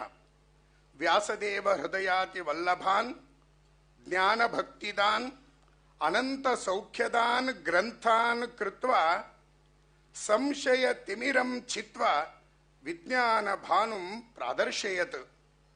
श्रीमध्वाचार्यस्य एकं वचनं वयं शृणुमः। बदरी क्षेत्रे सुभाषितमेकं ते दत्तवन्तः। बहु सुन्दरं सुभाषितं। नेदृशं स्थलमलं शमलग्नं नास्य तीर्थ सलिलस्य समं वाह नास्ति विष्णु सदृशं ननु दैवं नास्मदुक्ति सदृशं हितरूपम मध्वाचार्याणाम् उपदेशः। एवं मध्वाचार्यः अनुग्रहं कृतवन्तः। मध्वाचार्यस्य ग्रन्थान् बहवः तौलव यतिपुङ्गवाः व्याख्यानं चक्रुः। तत्र लिकुचवंशस्य प्राधान्यं वर्तते। लिकुचवंशस्य इदानीं चिन्तनं कुर्मः। लिकुचकुलमेव विद्वत्कुलम् इति। 800 वर्षात् पूर्वं बहुवैभवेन ते प्रसिद्धं प्राप्ताः लिकुचवंशीयाः विद्वज्जनाः। तौळवमण्डले 500 कुलनामानि प्रसिद्धानि। तत्र प्रसिद्धं लिकुचकुलम्। संस्कृते लिकुचकुलम् इति प्रसिद्धं वर्तते। एतद् वंशीयाः कबेनाडु भूप्रदेशे, कबेनाडु इति तत्र प्रसिद्धः भूप्रदेशः कासरगोडु इति इदानीं व्यवहारे वर्तते। कासरगोडु इति तदानीं कबेनाडु इति आसीत्। कबेनाडु प्रसिद्धः अयं प्रदेशः तवळवमण्डलस्य राजधानी आसीत्। अस्य राजा, अस्य भूप्रदेशस्य राजा आसीत् जयसिंहः। जयसिंहः इति प्रसिद्धः राजा, मयूरवर्मस्य परम्परायां भवति। जनाः प्रीत्या एनं कबेसिंहः इति व्यवहरन्ति स्म। एतस्मिन् स्वर्णयुगे एव श्री सुब्रह्मण्य पंडितः इति महान् विद्वान् आसीत्। सः कविरपि आसीत् इति श्रूयते। भगवतोः शङ्करनारायणयोः परमानुग्रहेण तस्य 2 पुत्रौ। तत्र प्रथमः पुत्रः त्रिविक्रमपण्डितः इति, अपरः शङ्करपण्डितः। सुब्रह्मण्यस्य पत्नी भगवतः परमानुग्रहेण अनर्घ्यं पुत्ररत्नं प्राप्तवती। तस्य पुत्रस्य नाम अकरोत् त्रिविक्रमपण्डितः इति, त्रिविक्रमः इति। तत्र कारणं वेदे, कवितायां, वेदान्तेषु 3 विक्रमः अस्य अस्ति इति कारणतः त्रिविक्रमः इति नामकरणम् अकरोत्। त्रिविक्रमपण्डितः बाल्ये एव आशुकविः आसीत्। कलभाषण एव सूरिपूतः कविरासीत् इति तस्य पुत्रः महान् विद्वान् नारायणपण्डितः वर्णयति।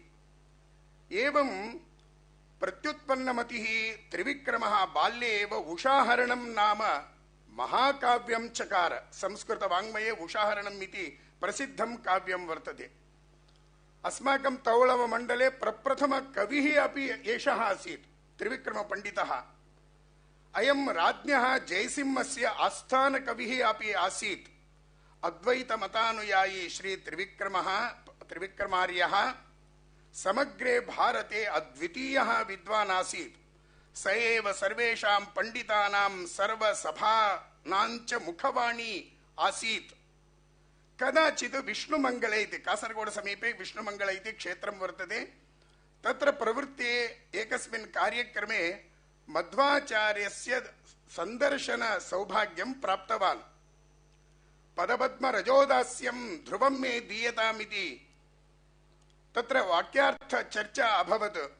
श्रीमन् मध्वाचार्याणां प्रभावेण, विद्वत् प्रभावेण मध्वाचार्याणां परमशिष्यः अभवत्।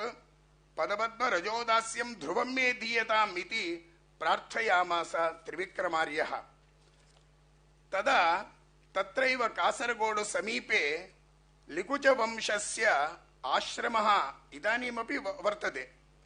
तत्र ते त्रिविक्रमपण्डिताचार्यः ते सर्वे अपि तद् वंशीयाः मध्वाचार्यान् तत्र आह्वयन्ति। सर्वे अपि मध्वाचार्याणां शिष्याः भवन्ति। तदा मध्वाचार्यः विग्रहमेकं दत्त्वा अनुग्रहं कृतवान्। त्रिविक्रमार्यः मध्वाचार्यस्य प्रप्रथमशिष्यः। अत्र द्रष्टव्यं वर्तते, मध्वाचार्यः वैष्णवदीक्षां दत्तवन्तः। कस्मै त्रिविक्रमार्याय। तत्र चित्रे वस्तुत्रयं वर्तते।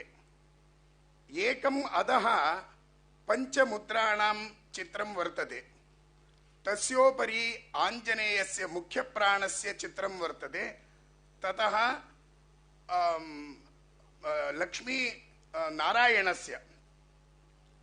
लक्ष्मीनारायणस्य वर्तते।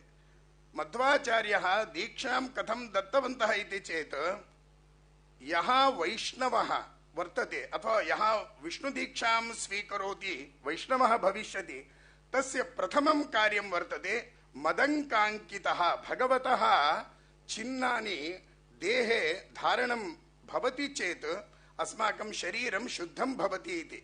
अतः भगवतः पादस्पर्शभूत पावन मृत् तस्य धारणं गोपीचन्दनधारणं, तस्योपरि भगवतः शङ्ख चक्र गदा मुद्र नारायण मुद्राणां धारणं भवति।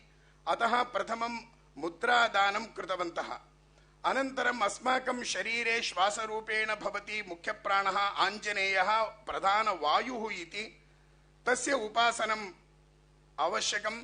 अतः वायुजीवोत्तमः इति, हरिसर्वोत्तम वायुजीवोत्तम इति।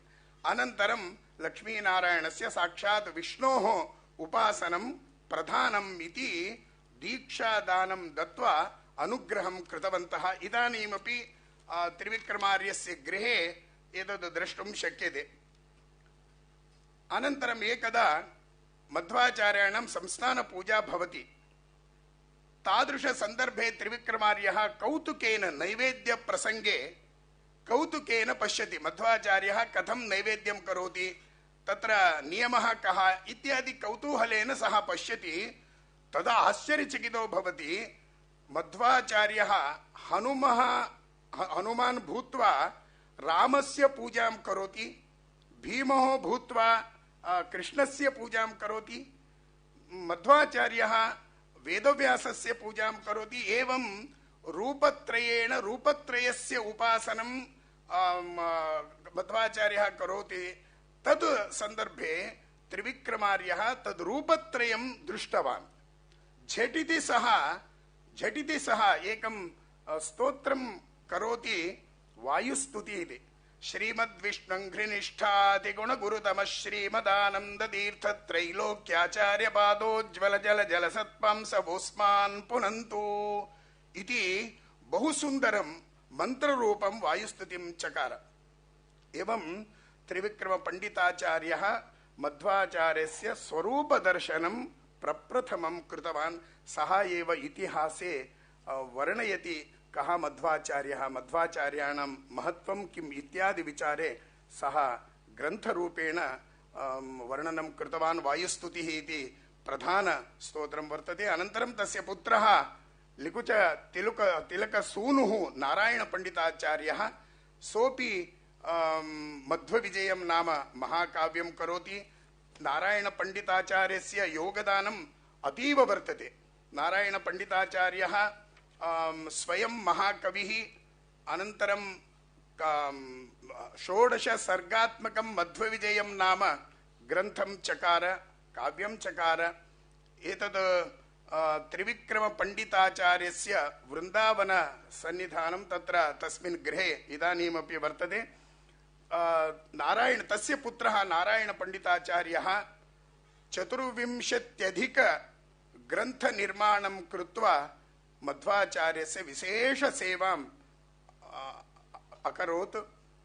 तस्य वंशे बहवः, कल्याणी देवी इति वर्तते, एवं बहवः मध्वाचार्याणाम् उपरि ग्रन्थनिर्माणं कृतवन्तः। तदनुसारेण वैष्णववाङ्मये मध्वपरम्परायां सर्वे अपि ये मध्वाचार्यस्य वर्णनं कृतवन्तः ते सर्वे अपि एतत् कुलानुसारेण एतेषां वर्णनानुसारेण सर्वे अपि वर्णनं कृतवन्तः। एवं तौळवमण्डले वैष्णवविद्वत् परम्परा वर्तते। अनेकयतयः तत्र वादिराजश्रीपादाः एवं विभिन्न विभिन्न यतयः गृहस्थाः तत्र योगदानं संस्कृतवाङ्मये ददुः। श्रीमदाचार्यस्य एकं श्लोकं श्रुत्वा वयं भगवतः सन्निधौ चिन्तनं समर्पयामः। द्वादशस्तोत्र इति मध्वाचार्यस्य विशेष योगदानं वर्तते। नैवेद्यप्रसङ्गे सर्वत्रापि द्वादशस्तोत्रस्य पठनं भवति। तत्र अनुपमगानसम्पदः इति मध्वाचार्यस्य विचारे नारायणपण्डिताचार्यः वर्णयति। अनुपमगानसम्पदः इति मध्वाचार्याणां गानसम्पत् कथम् आसीत् इति एकं श्लोकम् अहं वदामि। प्रीणयामो वासुदेवं देवता मण्डलखण्डमण्डनं। मध्वाचार्याणां रचना कौशल्यम् अत्र द्रष्टुं शक्यते। वन्दिता शेषवन्द्योरुवृन्दारकम् चन्दनाचर्चितोदारपीनांसकम् इन्दिरा चञ्चलापाङ्गनीराजितम् मन्दरोद्धारिवृत्तोद्भुजा भोगिनं प्रीणयामो वासुदेवम् देवतामण्डलाखण्डमण्डनं प्रीणयामो वासुदेवम्। द्वादशस्तोत्रं बहु प्रसिद्धं वर्तते।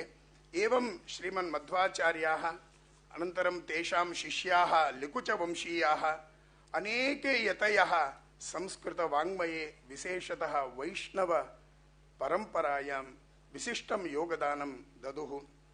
तेषां सर्वेषामपि स्मरणम् अस्माकं कर्तव्यम् इति चिन्तयित्वा अस्मिन् कार्यक्रमे अवकाशं प्रदत्तवद्भ्यः विशेषतः मम आत्मीयेभ्यः उपेन्द्रराव महोदयेभ्यः सर्वेभ्यः अपि धन्यवादान् समर्प्य मम वचनात् विरमामि। श्रीकृष्णार्पणमस्तु। अवकाशं प्रदत्तवद्भ्यः उपेन्द्रराव महोदयेभ्यः श्रीमध्वाचार्यैः प्रतिष्ठित श्रीकृष्णस्य प्रसादं दत्त्वा अहं धन्यवादान् समर्पयामि। धन्यवादः प्रभु। Dr. B. Gopalachar, that was a very wonderful session for us, especially the very wonderful sight of, we could see that Lord Hanuman worshipping Lord Ramachandra, Bhimasena worshipping Lord Krishna, and Madhvacharya himself worshipping Vyasudeva. Very special gift for Dr. Upendra Rao by his friend Dr. B. Gopalachar. We want to take this opportunity to just thank Dr. Gopalachar and also His Grace Mohan Rupa Prabhu by handing them over some mementos on behalf of us. Thank you very much.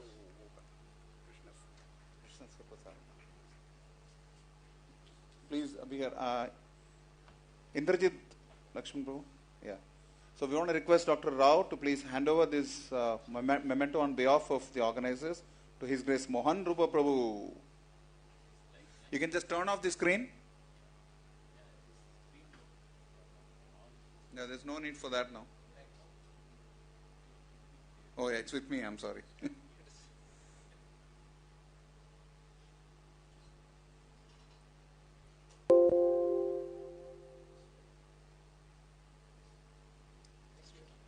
Yeah. Thank you very much, His Grace Mohan Rupa Prabhu, for your wonderful exposition on Achintya Bheda Bheda Siddhanta. And thank you very much, Dr. Gopalachar, for this very beautiful exposition that you presented. A great series of revelations about how Madhvacharya, who's Mukhya Prana, the same as Hanuman and Bhimasena, and how that is why it is said Vayu Jivottama. So thank you very much for this wonderful session. We want to hand over a small memento as a token of appreciation from the Center for Sanskrit and Indic Studies, as well as the Institute for Science and Spirituality of the International Society for Krishna Consciousness. I want to hand over this memento. I want to request Dr. Rao to hand over this memento to Dr. Gopalachar. You can please hand over the memento. Thank you very much. Please give him a big hand.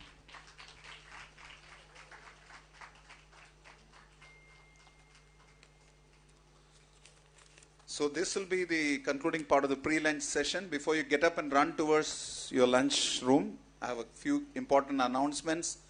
Please keep yourself seated for the next 45 seconds, not more. We will have 3 sessions. The next post-lunch session will continue here. This is what we call the Govinda Convention Center. Although when you come to ISKCON Delhi, Govindas means restaurant. So this is where you have to go later for lunch. So the Govinda's Convention Center, this will be here. Right next door will be the parallel session at the Gopala lecture hall, right next door. The very next hall is where the parallel session will go on. And right outside the Sanskrit department hall is there, and that will be the Madhava hall. That's right outside this particular office, this particular building. And those of you who need to collect your TA and DA reimbursement, do contact Ankit Yadav. Ankit Yadav of the JNU. His contact number is 9525. Okay, 952524 9524. 952524 9524. That sounds good, no? Let me say that again. 952524 9524. Sounds almost like the previous session, right? Thank you very much. It was wonderful to have you all here for the pre-lunch session. Please do join us for the post-lunch prasadam session for more prasadam about glorification, about Vaishnava Vedanta. And thank you very much for joining us again. Hare Krishna, Krishna Krishna, Hare Hare, Hare Rama, Rama Rama, Hare Hare.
Ever PhDs in the history of USA, and the best thing was he was homeschooled by his Indian parents on the philosophy of Srimad Bhagavatam and Bhagavad Gita. He was taught by his parents at home. He and his brother are both PhDs, and he is especially involved in very, very intricate studies on theology globally. So we are very honored to hear from Professor Ravi Gupta of the Utah University. Over to you, Mr. Professor Gupta. Hare Krishna.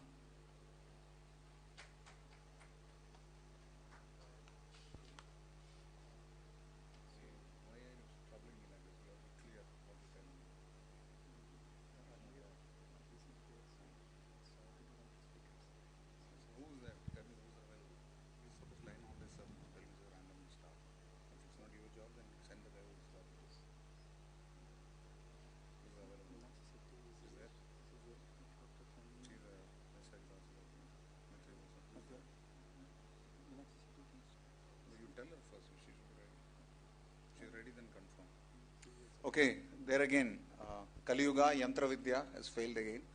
So he's gone off network. We'll just try to line up a couple of speakers who are already here. Check with them, which of them are you ready to go? Ready to go up? You are,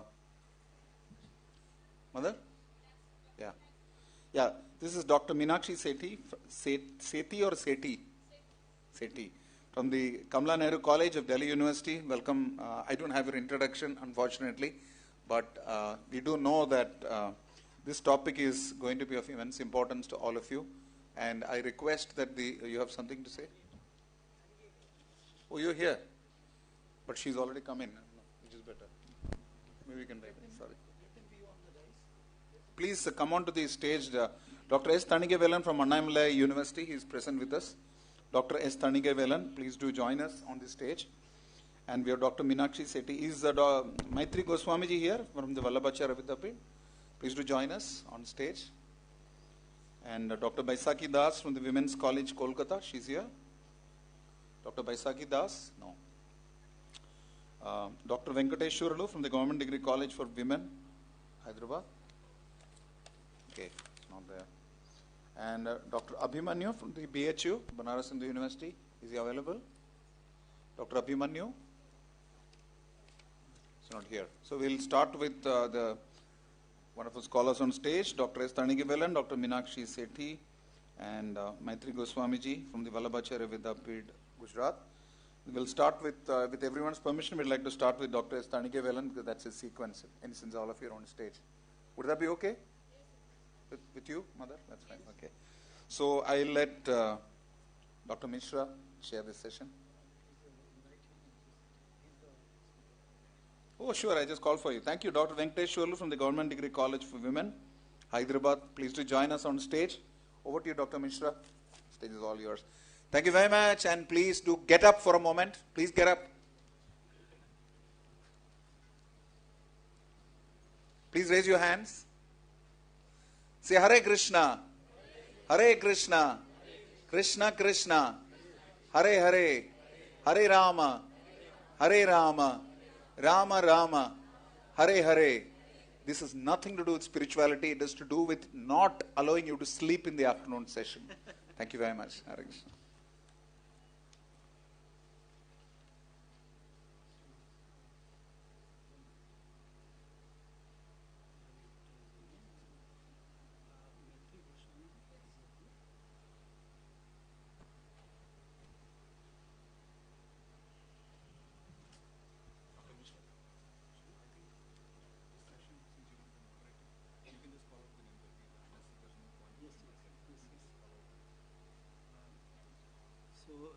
Let us begin the session.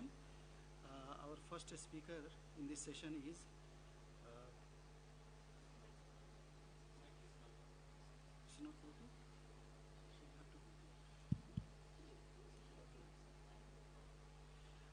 Dr. Meenakshi Sethi.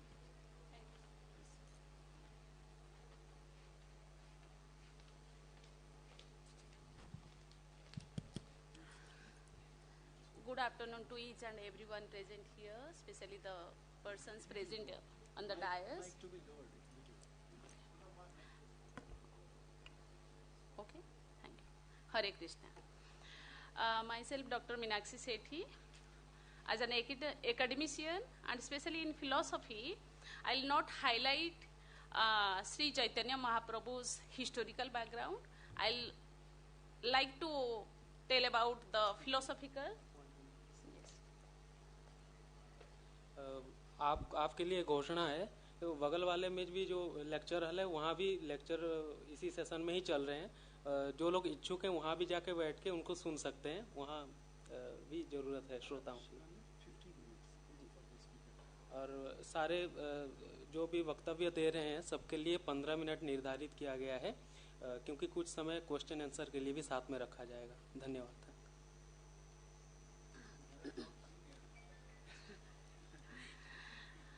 As an academician and especially in philosophy, in the Department of Philosophy, I like to highlight on the philosophical background or philosophical aspects of Sri Chaitanya Mahaprabhu. And we all know Sri Chaitanya Mahaprabhu as the pioneer of Bengal Vaishnavism. Though the religion itself was there, Vaishnavism, but what is his contribution on Vaishnavism? He gave a new shape to Vaishnavism that was called as Neo-Vaishnavism, we can say it is. And he was pioneer in the sense that he owned a new, unique method to over the caste, class, creed, over all religions. He created an atmosphere that was the concept of bhakti, that was later called as the bhakti movement. And his thought was, this is the way through which we can unite all kinds of, all classes of people, and without any barrier. And bhajan kirtan, a mass song with dancing, taking the name of God the Almighty, that was the medium through which he liked to own that in his philosophy. And I am not highlighting his history, Sri Chaitanya Mahaprabhu's history, though he was started his learning at the age of 5, and he was very proficient, and he was very intelligent since his childhood, and he was not any barrier, any hindrances, but still in his early age he liked to become a sannyasi, and in that tradition, though Buddhism and the Tantricism was very over-dominant at that time, still he tried his best to overcome that Tantricism, the over-dominance of Tantricism, and he owned a different way. Already I told you that way was the Bhakti movement, Bhakti Madhyam or Bhakti way. And if I go through the philosophical aspects of Sri Chaitanya Mahaprabhu, we know there are few dominating concepts in philosophy. These are metaphysical, epistemological, ethical concepts. And in metaphysics, we know we study about the reality. And what is real, what is real according to Sri Chaitanya Mahaprabhu? He said, already we know God. And that concept of God was not Nirgun Brahman. He named it as Sagun Brahman. He has attributes, he has all qualities, and he named it as Lord Krishna. And he is the creator, he is the sustainer, he is the destroyer of this universe, this creation, we can say it. But his concept of creation, concept of acceptance of Krishna as the Almighty, and he added Radha Krishna concept in his philosophy, and that is the main focus on metaphysical concepts of Sri Chaitanya Mahaprabhu. And if I focused on the epistemological concept of Sri Chaitanya Mahaprabhu, epistemology means the means. How can you know he is Almighty, or how can you believe that he is there? And to know somebody, to know something, you have to be there. As if I, for example, if I say, how can I know the earth is in circle shape or oval shape? You have to be away from that. That's why the concept of I-ness and the Almighty, the finite and the infinite, the concept of these two different spheres are there. And that's why he is Bhagavan and we are Bhaktas, these two. So that concept of, and what is the means through which we can know, we can realize that infinite eternal reality, which is called as sagun in nature. That means he has all the attributes. If we put a few characters, few properties to any statue, then we can name it as Lord Krishna or Lord Shiva or something else. So what are the means? He highlighted on the concept of bhakti, though he never negate any other means. Even if we know, gone through the philosophies of Shankaracharya, even he never denied the concept of bhakti in his Stotra Sutras, but he highlighted on the concept of jnana, or jnana, through jnana marga we realize the ultimate reality, the infinite reality. But here Sri Chaitanya Mahaprabhu highlighted on the concept of bhakti. He says bhakti is the more dominating and the easiest way to know, to reach everyone.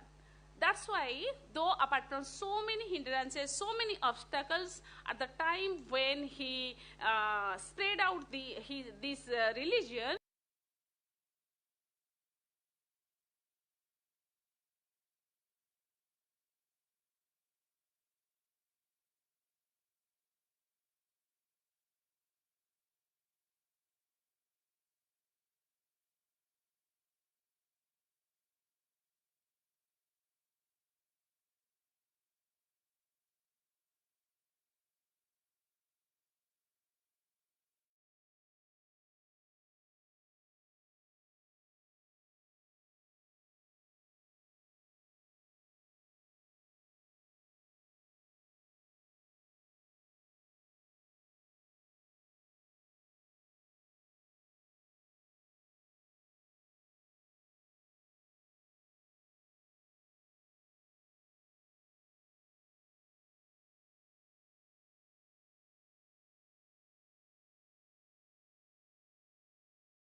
in the first session, I heard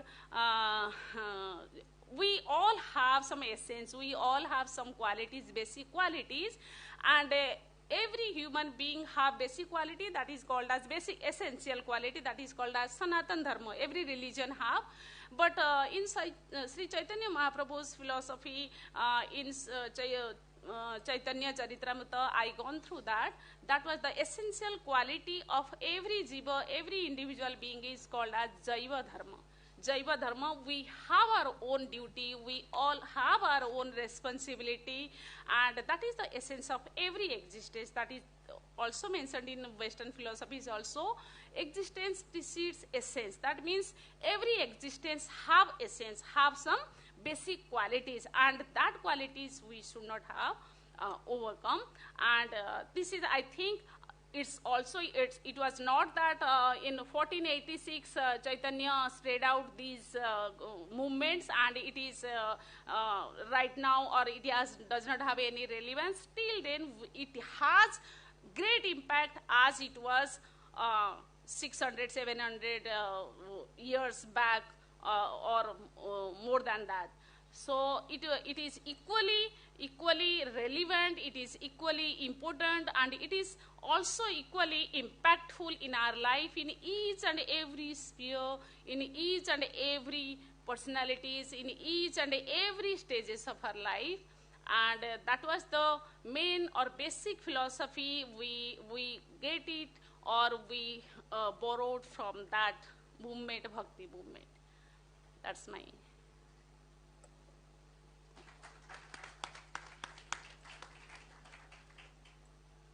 Thank you you very much for your very learned paper.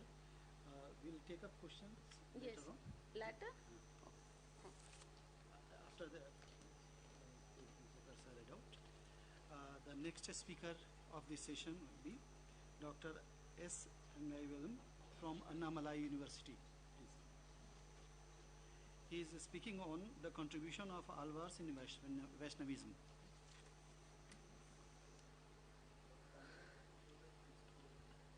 Like that. Thank you. A very good afternoon, one and all. It is very great pleasure stand before you because it is a grateful achievement organizing by the organizing committee member. So this kind of the conference or seminar, we need the present situation because we cannot split in the spirituality and the science.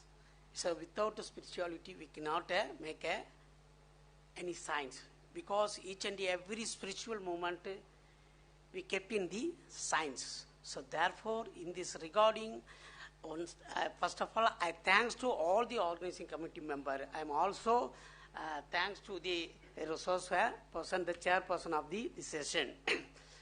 I am Dr. Tanigevelan Shanmugam, Assistant Professor of Philosophy, Annamalai University, Tamil Nadu. So I am going to present a paper on the contribution of Alvars to the Vaishnavism. So we must know very well Vaishnavism. Vaishnavism is one of the Hindu traditional trust. It is the main reality or ultimate reality of the God is Vishnu. So in the period of Bhakti movement, it will start. It was started from the 7th, 8th century. So at the time of the two esteemed religious sector, I mean in Hinduism, one is Vaishnavism and other one is Saivism. Vaishnavism is the supreme reality is Vishnu and Saivism is the supreme reality Lord Shiva. On this occasion, the spiritual movement developed by in both the sector. It's 12 Alvars and 63 Nayanmars. So in this occasion, my paper is going to present the contribution of Alvars. We must know who is Alvars. So Alvars, they are in the Tamil poet and they are in the great revolutionist form of the spiritual movement in Tamil Nadu. So there are 12 Alvars in Tamil Nadu. They are belonging to develop the spiritual movement or Bhakti movement at the time of from beginning from the 6th century to the 10th century. It is very strongly in that. So therefore, Vaishnavism is regard to the Vishnu is the ultimate reality and wish to teach give to the Sri Narayana. So the term Sri Narayana found by the particularly in the Tamil literature, which means by the Alvars. The new way go to the who is Alvars. Because in the tradition of the modern schools of the Vaishnavism is Ramanuja, Madhva, Nimbagara, Vallabha and Chaitanya. They are treated as developing for the spiritual morality. So why we need the Bhakti movement? So what is the nature of Bhakti movement? So why the particular concept of Bhakti movement or spiritual movement or religious movement need those days? So because it is controlling by the violation, controlling by the speech and relevance. It is go through the to make the ethical perspective, moralical approaches and peace. So therefore the Bhakti movement in not only for the particular religion, it is every religion it comes to. In particularly in Hinduism like Saivism and Vaishnavism, that movement it be started very strongly. So therefore Alvar is the more contribution to develop the Bhakti movement of Vaishnavism. So in that in Tamil history, the time of the Bhakti movement of the hymns of the worship were Lord Vishnu is the one of the incarnation avataras. So each and every alvars to promote the through the hymns or through the poet. Through this, it is a devotional song. It is a devotional. Each and every song is which is called a devotional song, and this time it can be developed to the form of the spirituality movement in the Divya Dhyasa. There are 108 Divya Dhyasas. You see, each and every Divya Dhyasas, it is treated as the supreme reality of the God of Vishnu. So, in, particularly, there are 105 Divya Dhyasa in the Indian nation, and one is the Nepal, and other is it is Tirupayakadal. It is and the final one is the Vaigundam. So then Tirupayakadal and Vaigundam, it's a beyond our. It is a metaphysical consequence. It's a metaphysical. Those who are to know about it, it is a self-surrender, prabhakti marga. It is the ultimate aim of the all these 12 alvars. They are surrendering for the Lord Vishnu. So this is the ultimate reality of the those things. So even particularly for Tamil Nadu is the 84 of the Divya Dhyasa. It is because why I am telling means just you think about how the alvars are contributed to the Vaishnavas, because 84 of the Vaishnava temple, that is a Divya Dhyasa. So remaining for in that Kerala is 11 and Andhra Pradesh 2 and Gujarat is 1, Uttar Pradesh 4 and Uttarakhand is 3. So because why I am telling means the majority of the Vaishnava temple, everything in the Tamil Nadu. So because of alvars, because that is a movement of the alvars. So this is it. And thus all were composing for the poet or the hymns or in the devotional song, the collection of song which is called Nalayana Divya Prabandham. So it is a wonderful performance work by the alvars. So there are these 12 alvars collection of these poet or spiritual song or devotional song which is called Nalayana Divya Prabandham. So each and every alvars contributing for the, it is a level of a spiritual song like that. It is so that Nalayana Divya Prabandham, it is one of the major anthologies of the poet of the alvars. Alvars and devotee of the Vishnu. There are 4,000. There are 4,000 Tamil composed by the 12 alvars. So these 12 alvars, it is based on that poet. That poet, I mean that a devotional song to develop or develop the ultimate reality of attainment of the Vishnu. So what is the reality? It's a self-surrender. Prabhakti marga is each and every alvar to promote the that kind of thing. So in the term alvar, which means all. So all means it is a rule. It is inside the Atman. It's inside. Impress oneself. Impress oneself. It is all. So therefore, each and every alvar to impressing for the Lord Vishnu. So there are simply they are called saint. It's a Tamil saint. Each and every alvars embodiment of the Vishnu at the time of the Bhakti movement. So why the alvars treated as the more important in the Bhakti movement. So in alvars in the emphasizing for the Bhakti movement gave to the Bhagavata Purana. So that Bhagavata Purana is one of the great achievement of the form of Hinduism, in particularly Vaishnavism, because so those time it is some of the needed for the spiritual attitude. So therefore it is a movement is developed by the that also in particular in Tamil Nadu. So each alvar composed hymns of the it is known as the Sparusuram.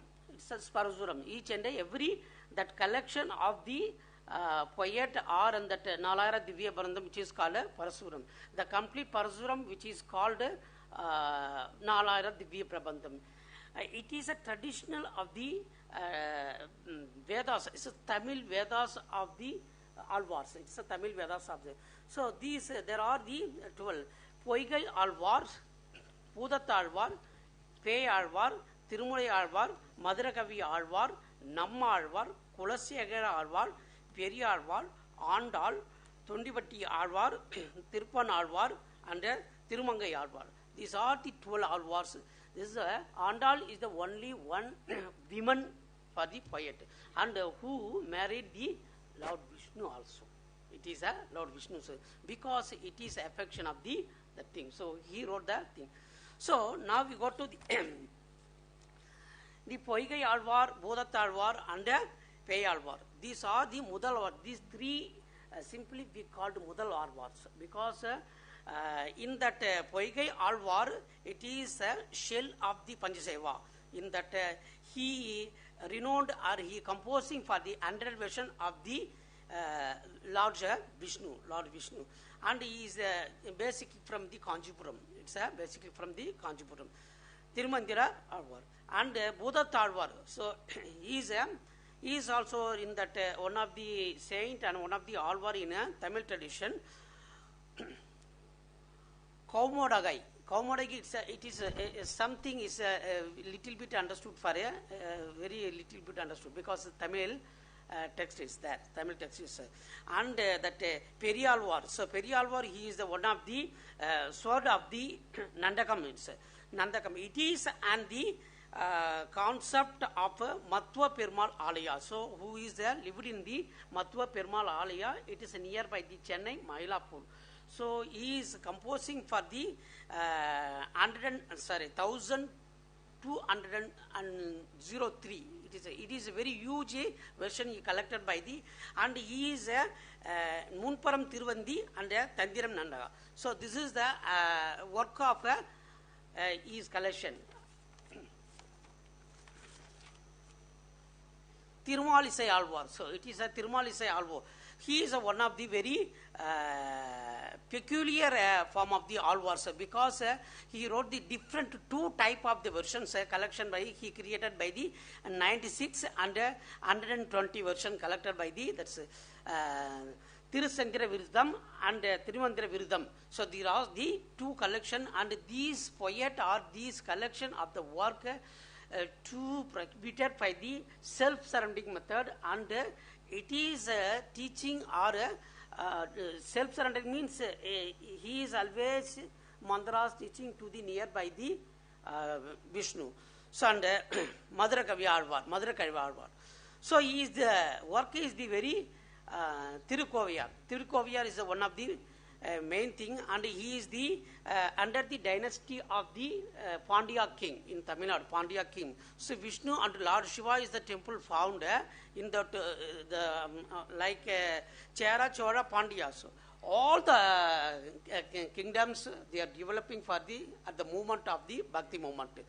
And Namalvar is one of the greatable and notable person in that thing. It is, and he written more than 1352 versions. 1352 version. His version is classifying into 4 stages. It is a Tiruvai Mudi. It's a 1102. So Tiruvai Mudi, and Tirvidam 100 and Tiruvasiyam 7. Periya Tiruvasiyam 87. Totally 1352 version for he collected. And moreover, Kulasegar Alvar is a 9th century. He simply called them Perumal Taimori, the 105 versions of the Parasuram. So he is also his text which is called Vedic language. He is promoted. He written by both Tamil and even Sanskrit also.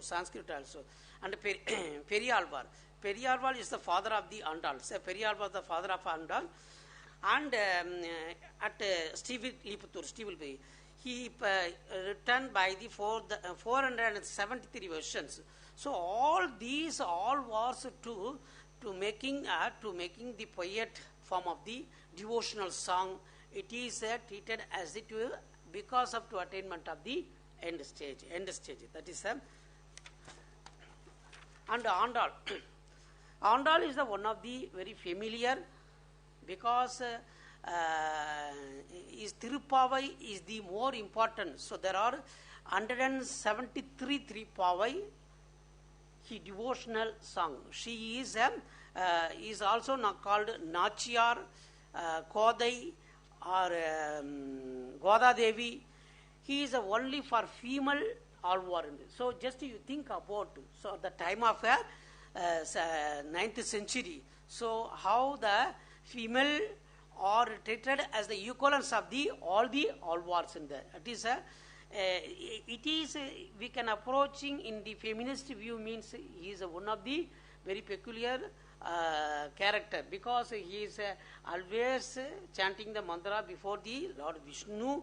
After that he is just foregrounding for the garland to the Lord Vishnu. Finally he got the married of Vishnu. So he is then Tondarpadi Alvar. Tondarpadi Alvar, he is one of the saint, and he is one of the Alvar in the, he is Parsuram, or in the theme of the thing is very peculiar, because he is only for person from the Kundamudi Soshia Brahmaniti. So it is also called Vipra people are lived. So therefore it is his Parasuram or his devotional songs also to promote, or it is developing for the Vaishnava tradition.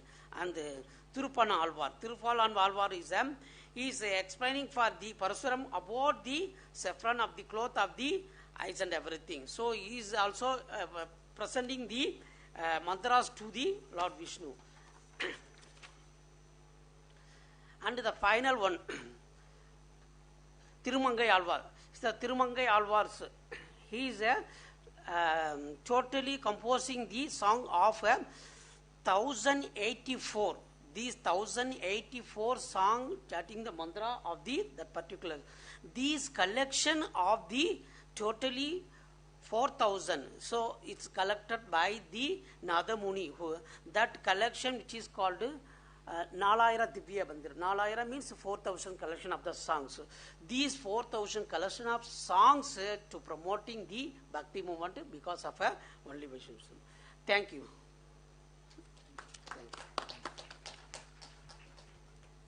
Thank you, sir, and, for your very detailed and learned paper. We'll have now online lecture by Professor Ravi M. Gupta ji from Uttar University, USA. He is joining us online, and I don't know the topic, but anyways, let him introduce his own topic. So, Professor Ravi Gupta ji, you are most welcome, sir, and we request you to kindly begin your talk. Thank you very much. Most welcome.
Okay, so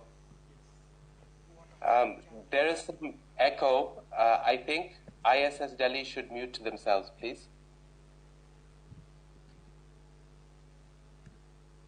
Okay, thank you.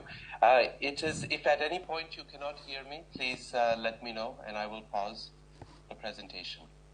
So I had started by saying that I would like to thank the organizers for inviting me to this event. I had a chance to see the schedule of speakers. They are quite an illustrious group, very learned from all over the world, and especially from India. So it's a pleasure to be here. Thank you so much for this opportunity to the organizers and respected guests who are present there today. I'm sorry I wasn't able to attend presentations from other speakers. As I was mentioning earlier, it is 3:30 in the morning where I live in Utah in the United States. So I wasn't able to come to presentations before this one. But I'm happy to give mine. The title of my presentation, I will share my screen. One moment.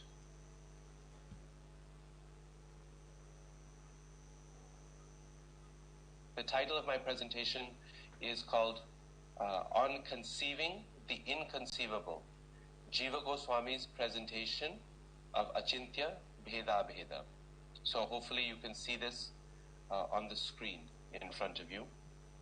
The presentation is abridged. It's shortened in order for me to stay within the time frame that I've been allotted.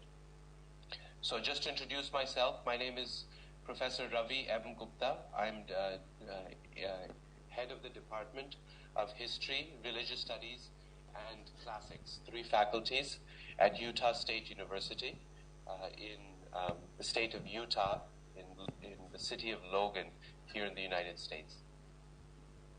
I also serve as the Charles Redd Professor of Religious Studies.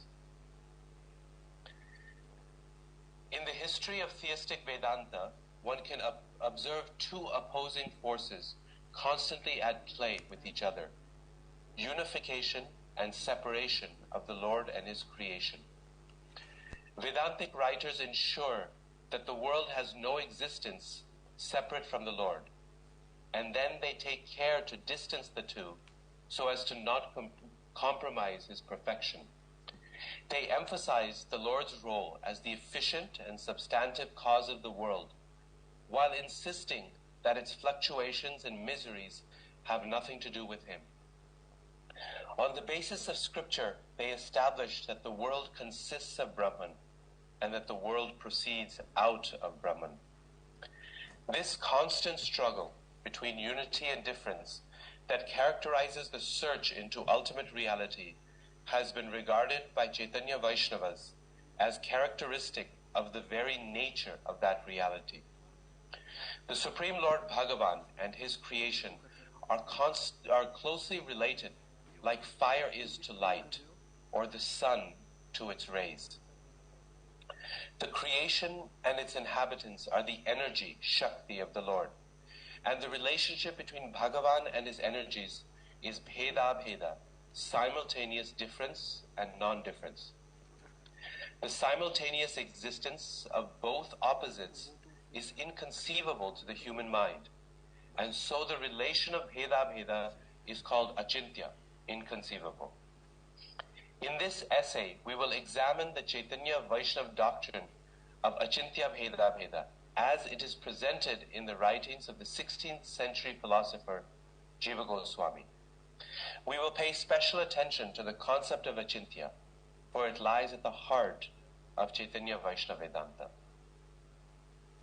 The analogy of fire and its light is used repeatedly in Jiva Goswami's writings and in Chaitanya Vaishnava texts in general. First and foremost, the analogy is used to argue for the innate, svabhavika nature of Bhagavan Shakti. Just as fire and its radiance are invariably coexistent, and radiance emanates from fire without any extraneous endeavor on the fire's part, so the Shakti of the Lord is inseparable from the Lord, and proceeds from him as a result of his own nature. In Jiva Goswami's writings, we find a persistent emphasis on the naturalness of the Lord Shakti. For his concern here, even more than in the threefold Godhead doctrine, is to preserve the unity and simplicity of the Supreme. The most important scriptural proof text in this regard comes from the Shvetashvatara Upanishad, which says, "It is known that his Shakti is supreme, manifold, and part of his very nature." This is the verse, "Natasya karyam karanam cha vidyate," that one. Just as Ramanuja argued that the body is included in the self, Jiva Goswami reminds us that any concept of Bhagavan must include his Shakti. Once Bhagavan and his Shakti have been so intimately associated, the Vedantist is immediately faced with the problem of the world and its vagaries. Surely this material world of change and suffering cannot be included within the immutable and blissful Brahman. How can a pure and transcendent entity produce or even be associated with something that is so opposite its nature? Of course, Vedantic thinkers in general reject the Sankhya notion that an effect must be of the same nature as its cause. Our analogy proves useful here as well. The light of a fire does not possess many of the attributes of fire, such as the power to burn or provide warmth. Still, the question remains as to the locus of the phenomenal world, since too much proximity with Brahman would undermine his perfection. And so, after the initial unification of Bhagavan and his Shaktis, they must be distanced again. So, in other words, what I'm discussing is the dynamic of unity and difference as mutually complementary but opposing forces within the Vedantic system, particularly in Chaitanya Vaishnava Vedanta. It is here that Chaitanya Vaishnava writers introduced the doctrine of manifold Shakti.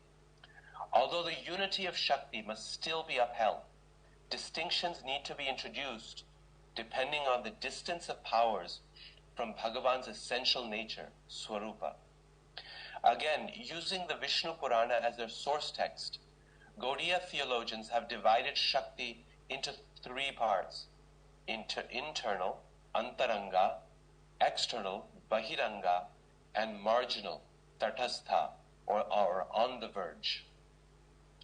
The internal energy, also called Swarupa Shakti, is the power through which Bhagavan acts in his personal affairs. This energy is of the same transcendental nature as Bhagavan, and so is responsible for manifesting everything directly related to him, such as his form and abode. The external energy, on the other hand, manifests the temporary phenomenal world of matter. Because of the inferior nature of this Shakti, known also as Maya, Bhagavan sets it into motion but remains aloof from its activities. Bhagavan is both the efficient and substantive cause of the universe, but only indirectly through the agency of the external energy. So efficient and substantive. Nimitta and upadana karana. Jiva Goswami thus identifies two parts to this Shakti: the qualitative or efficient energy, guna or nimitta maya, and the substantial energy, upadana maya. These two perform the creative functions on Bhagavan's behalf and are therefore the immediate cause of the living entity's bondage and delusion. Finally, the living entities are the marginal energy of Bhagavan, for they can move within either the internal or external Shaktis, although they are essentially part of the superior energy. Now, the analogy of fire and its light ceases to be useful at this point, since it does not provide much scope for introducing degrees of difference between an object and its powers. Instead, Jiva Goswami shifts to the analogy of the sun and its splendor. Here we can distinguish 4 levels of distance from the sun. The sun god or sun globe, the fiery radiance within the sun's orb, the rays that proceed outward from the sun, and the sun's reflection on water or a polished surface. The sun god is like the Lord himself in his original form, Swarupa, Bhagavan Krishna, the very source of all Shaktis. The powerful radiance most closely associated with him is the internal energy, Antaranga Shakti, by which all the opulence of his realm, Vaikuntha, is manifested. The living entities, on the other hand, are like the sun's rays. They possess the same nature as the brilliance within, but with less intensity, and they stand somewhere between the sun and the world of reflection. The sun's reflection, with its multicolors and shapes, is the external energy, the world of matter. The reflection is produced by the sun and depends on the sun for its existence. Yet its uncertainties and fluctuations cannot disturb the sun. In this brief description of the Chaitanya Vaishnava concept of Shakti, we have seen 2 forces pulling in opposite directions: unification and separation of the Lord and his energies. We described Bhagavan and his Shaktis as identical in nature, and then distanced the 2 to preserve the Lord's transcendence. Indeed, the relationship between the Lord and his energies is bheda, simultaneous difference and non-difference. This is because, as we have seen, the Lord's Shakti is natural to him, svabhaviki, and fully dependent on him. At the same time, a comfortable distance between them must be maintained, so as to not impinge upon the Lord's transcendence. So this struggle between unity and difference is something that every Vedantacharya has to resolve in one way or the other.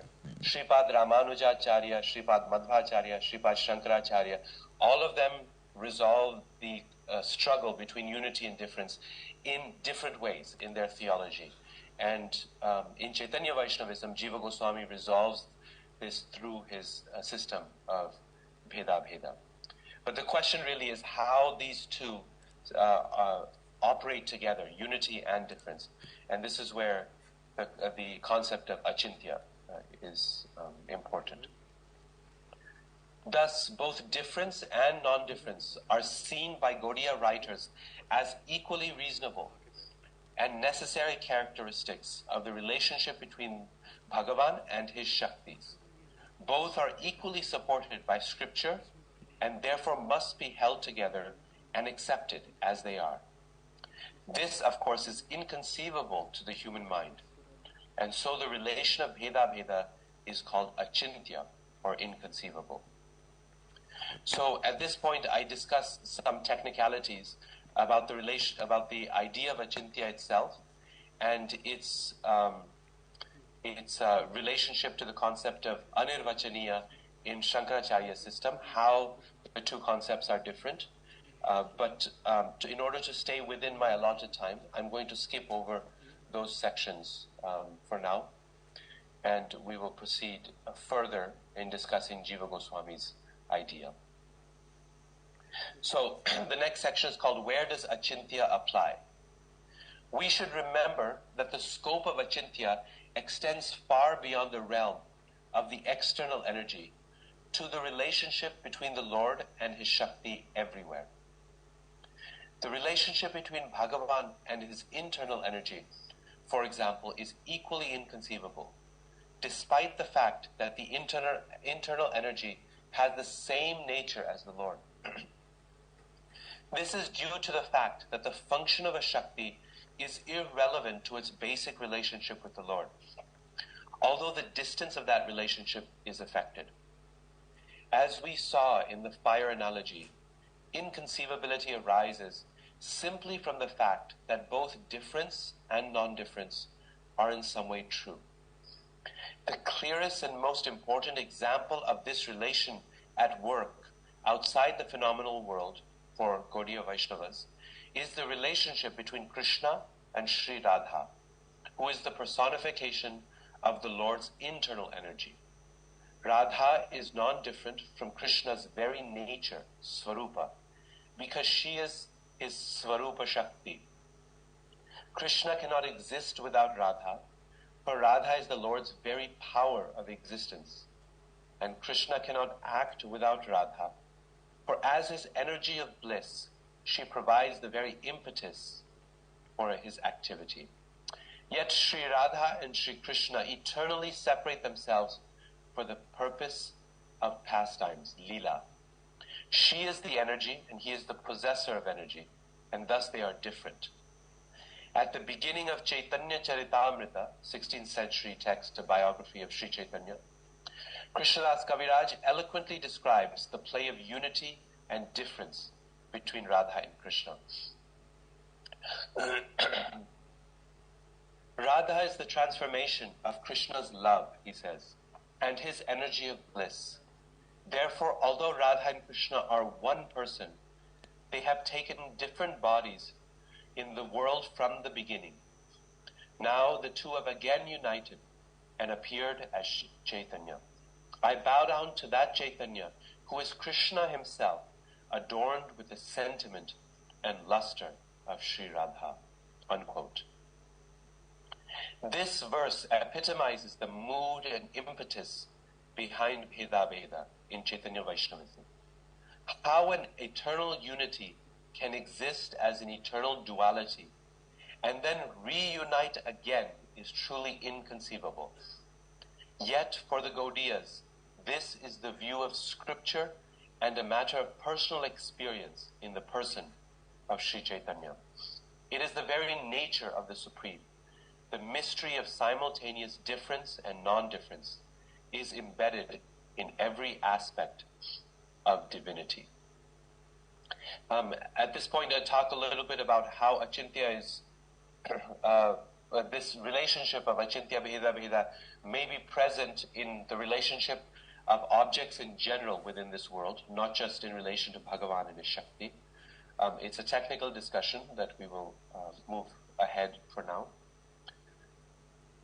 Another way in which Achintya applies to Bhagavan's Shakti is in their function or operation.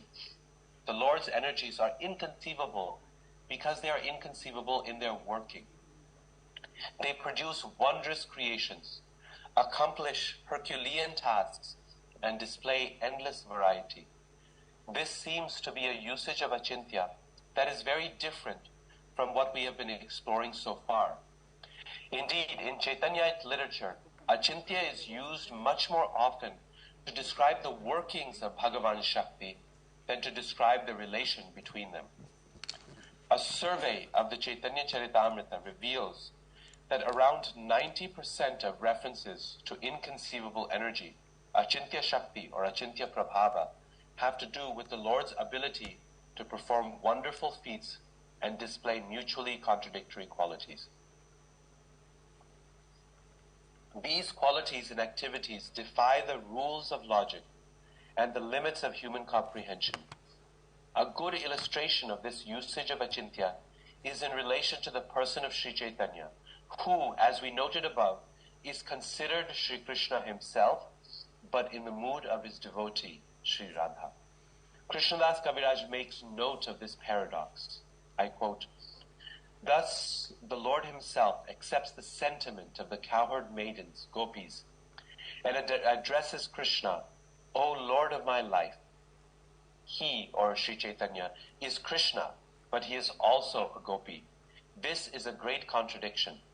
The inconceivable character of the Lord is very difficult to comprehend. One should not apply logic or have doubts in this regard. It is the inconceivable Shakti of Krishna. This is my verdict. The pastimes of Krishna Chaitanya are inconceivable and amazing. Wonderful is his mood. Wonderful are his qualities. Wonderful is his behavior. That sinful person who does not accept this due to logic alone will cook in the Kumbhipaka hell. For him, there is no deliverance."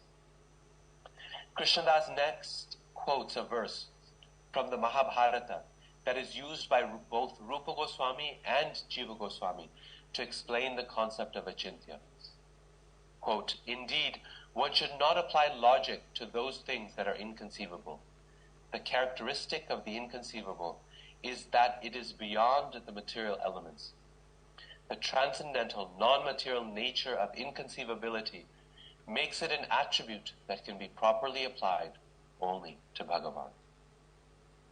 Finally, I want to conclude. There are two applications of inconceivability in Chaitanya Vaishnavism. One, to describe the relation between Bhagavan and his Shaktis, and the other to describe the operation of those Shaktis. So I'll repeat this sentence because this is the heart of the point I would like to make. That there are two applications of inconceivability in Chaitanya Vaishnavism. One is to describe the relation between Bhagavan and his Shaktis, and the other is to describe the operation of those Shaktis.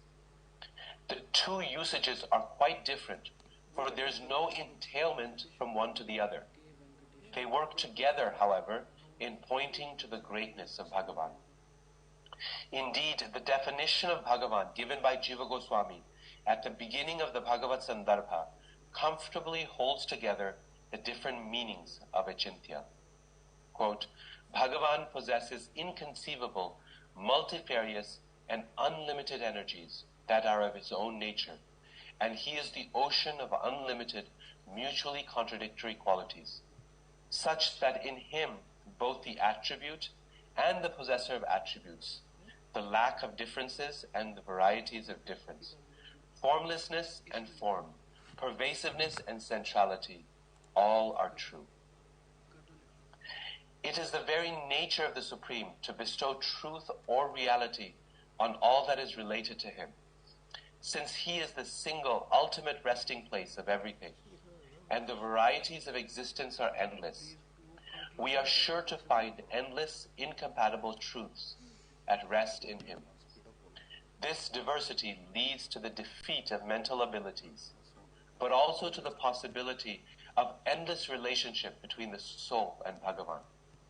Indeed, for followers of Sri Chaitanya, the concept of achintya bheda bheda lies at the very heart of bhakti itself. Professor Graham Schweig puts it well, I quote,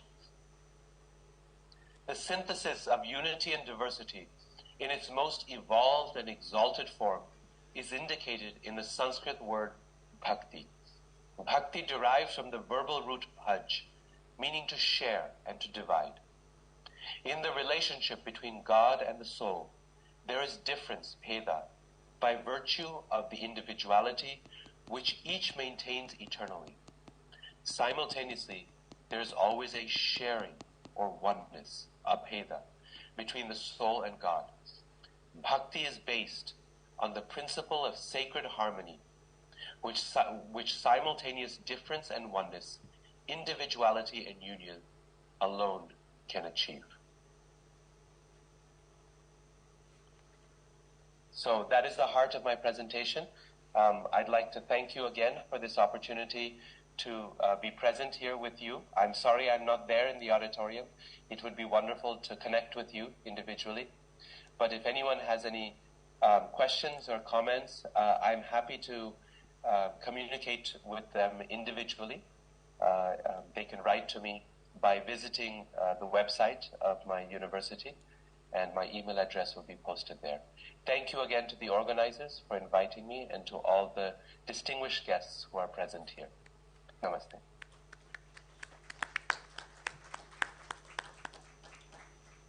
Thank you so much, Professor Ravi M. Gupta ji, for your such a scholarly paper. Actually, because of this paucity of time, we requested you to cut it short, but it was really a learned paper, well-researched paper, and I think the audience have been immensely benefited with your erudite presentation. Thank you very much once again on the behalf of the organizers here. We'll move to the next paper, and now may I request Dr. Maitri Goswami from Vallabhacharya Vidyapith from Gujarat to present her paper. Thank you.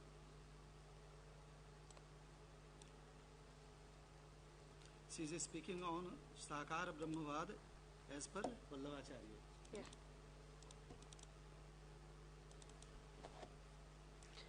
Namaste everyone. Jai Shri Krishna. My topic for today's talk is Sakara Brahmavad as per the philosophy propagated by Mahaprabhu Sri Vallabhacharya. Though his philosophy is well known as Shuddhadvaita Brahmavad, but I personally, after the brief study of all his treatises and being his direct descendant fortunately, I would like to coin Sakara Brahmavad as a better term for identifying his philosophy. Though philosophical discussions have been controversial, there have been differences between all the acharyas and philosophers, but all the bhakti sampradayas and their acharyas are unanimous on the stand that each and every mindful quest for understanding the tattva is ultimately for the sake of devotional practice. So with that same perspective, even Mahaprabhu Sri Vallabhacharya promoted his philosophy by saying that Shastram avagatya manovak dehai Krishna sevyaha. So understand the Shastra, understand the transcendental form of the tattva, love him and understand his beauty and infinity through the Upanishadic philosophies. So today I am here for presenting his stand, which complements the devotional practice for the sake of devotee, and that is Sakara Brahmavad.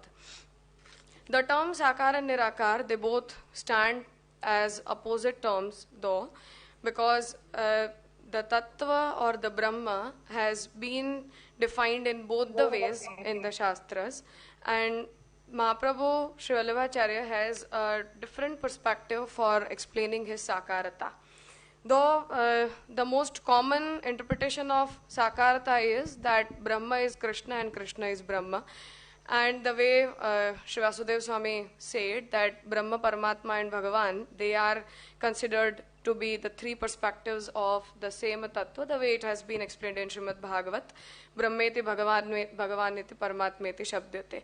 So though this is the most well-known aspect of Sakarata, but in other way being all-encompassing and comprehensive with each and every Shastric text, Mahaprabhu has in a very distinguished way explained Sakarata. For explaining the Vedic aspect of Sakarata, he says that Yagya Rupo Harihi Purva Kande Brahma Tanuhu Pare Avatari Harihi Krishna Sri Bhagavata Miryate.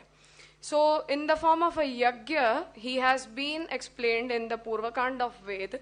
In the form of a Gyeya Tattva as Brahma, the same element has been explained in Uttarkand, the Upanishads.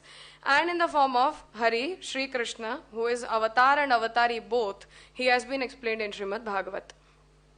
So the Karma, Gyan and Bhakti, which are the three distinguished paths for attaining salvation or for the attainment of ultimate fruits, they have been differentiated on this ground, but through this statement Mahaprabhu is trying to get all these three methods on the same platform.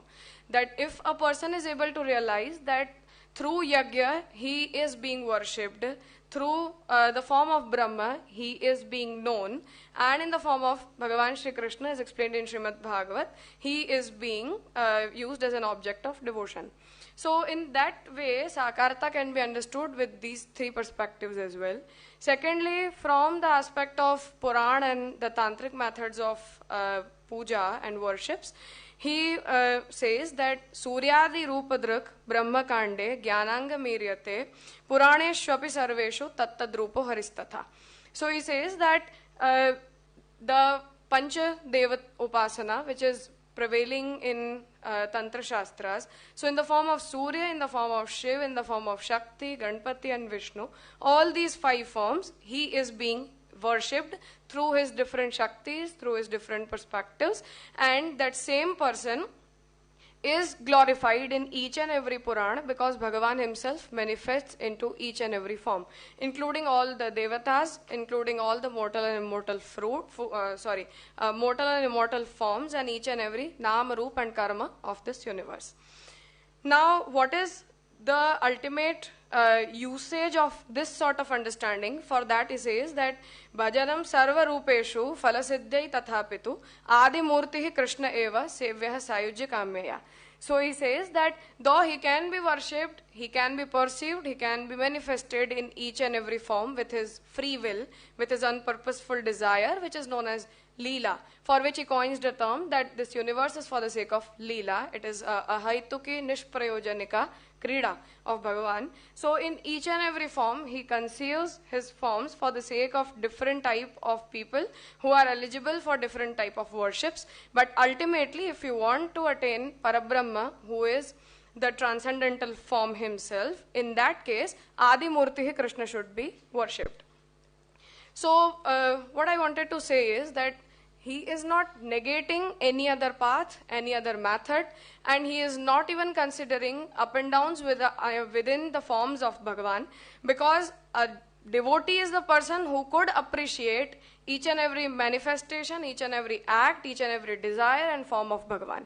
So for the sake of appreciating Bhagavan, whom we are asked to worship, in that case, Sakara Brahmavad should be used so that Bhagavan Shri Krishna with all his perspectives could be understood. He could be appreciated in all the ways for the sake of devotees, and ultimately that understanding of Sakara Brahmavad should culminate in the form of selfless devotion towards Bhagavan, which is known as Pushti Bhakti. So this equation of Sakara Brahmavad has been explained as Swabhavik Advait and Aichik Advait. I am immensely thankful to Raviji that he gave a strong backup to me by explaining all these terms, so I don't need to get into the details of these things. But the nature of Advaita, as per Vaishnava Vedanta, is Swabhavik. It means everything is directly affiliated with Bhagavan, and the Dvaita which he creates is because of his independent desire, because of his own will, and that Ichha of Brahman is known as his Leela. And that's why it is Sakara Brahmavad plus Leelartha Srishtivad, which would ultimately explain the philosophical understanding of Mahaprabhu Sri Vallabhacharya. So with that sportfulness in our mind that we have been created for his Leela, we are a mere participant in his Leela. He is playing in the form of each and every manifestation within all the beings who have been created for fulfilling their duties as per their eligibilities, and there the people who are able to realize themselves being a devotee of Bhagavan, themselves as the ultimate form of Bhagavan, they would be able to serve the ultimate form of Bhagavan, and others would be worshipping the different forms which have been manifested with his different Shakti Rupas. So this is what, in nutshell, Sakara Brahmavad and Leelartha Srishtivad is.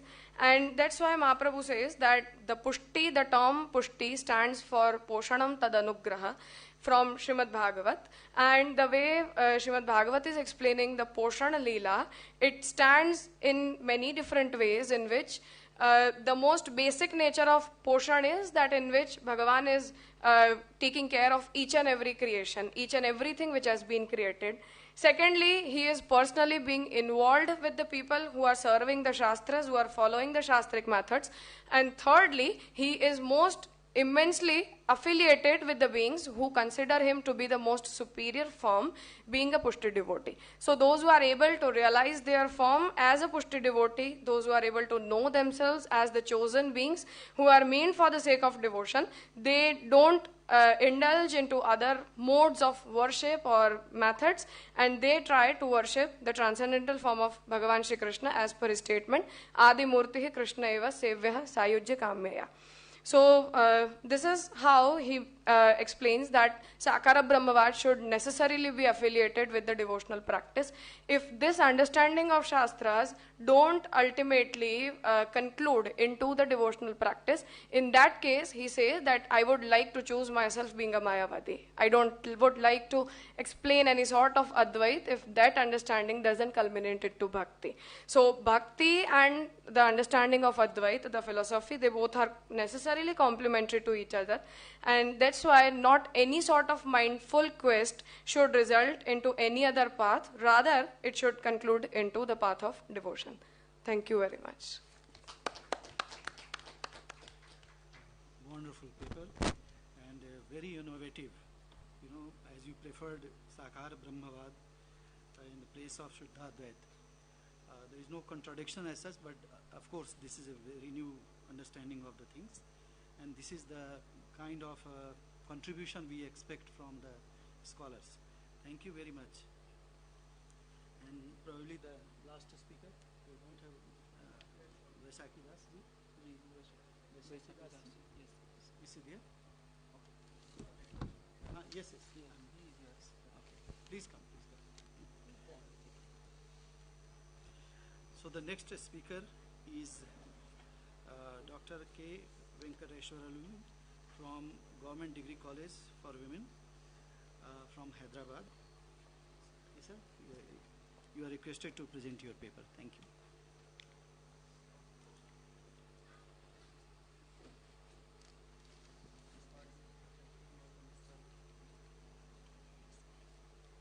कस्तूरितिलकं ललाटफलके वक्षस्थले कौस्तुभं नासाग्रे वरमौक्तिकं करतले वेणुं करे कङ्कणं सर्वाङ्गे हरिचन्दनं च कलयन् कण्ठे च मुक्तावली गोपस्त्री परिवेष्टितो विजयते गोपालचूडामणिः।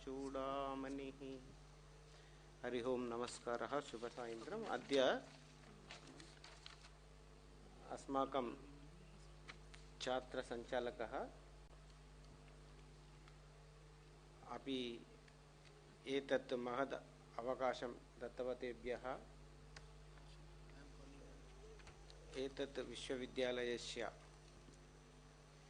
आचार्याः उपेन्द्रराव महोदयानां वंदनं समर्प्य अहम इदानीं मम पत्रमस्ति रामानुज विरचित गीता भाष्य प्रोक्त भक्तिधारा। अत्र भगवद्गीता अस्ति। भगवद्गीतां तु सर्वे जानन्ति एव। वेदव्यासः भीष्मपर्वे प्रस्तुतीकृतं। तद् भगवद्गीतस्य अवगहनं कृते रामानुजाचार्येण भगवता रामानुजेन गीताभाष्यसूत्रेण कथा दीयतामिति एतत् भक्तिधारस्य विषये मम पत्रमस्ति। इदानीम् अत्र एतत् पत्रं कृते मम परिशोधने रामायणतः कति विषयानि उपनिषत्तः अपि स्वीकृतं, भागवतपुराणतः संस्कृतसाहित्यचरित्रमपि स्वीकृत्य लिखितमेतत्। ओम पार्थाय प्रतिबोधितां भगवता नारायणेन स्वयं व्यासेन ग्रथितां पुराणमुनिना मध्ये महाभारतम् अद्वैतामृतवर्षिणीं भगवतीम् अष्टादशाध्यायिनीम् अम्बा त्वम् अनुसन्दधामि भगवद्गीते भगवद्वेषिणीम्। अवतारिका मम पत्रम्। अत्र धर्मार्धकाम मोक्षाणां चतुर्विध पुरुषार्थानां साधनं मानवस्य लक्ष्यं भवति। यदा धर्मार्धकाम मोक्षेषु वैचक्षण्यं कलासु च प्रीतिं करोति कीर्तिं च साधुकाव्यं तदेव अत्र वेदव्यास कृत एतत् भगवद्गीतायामपि धर्मार्थकाम मोक्षां मोक्षस्य साधने तेषु पुरुषार्थेषु मोक्ष एव प्रधानो भवति। कठोपनिषदि अपि अर्थकामौ नचिकेताः न इच्छति स ब्रह्मविद्यामेव उपदिशतु इति यमधर्मराजं प्रार्थना करोति। अत्र मोक्षस्य प्राधान्यता प्रोक्ता। समस्तमपि वैदिक साहित्यं मोक्षमार्गोपदेशेन विना नैव विश्राम्यति। उपनिषदः ब्रह्मसूत्राणि भगवद्गीता चेति प्रस्थानत्रयं मोक्षविषये चरम प्रमाणत्वेन विराजते। भगवद्गीता प्रस्थानत्रये अन्यतमा भगवद्गीता महाभारत अंतर्गत महाभारतस्य प्रणेता वेदव्यासः साक्षात् महाविष्णुरेव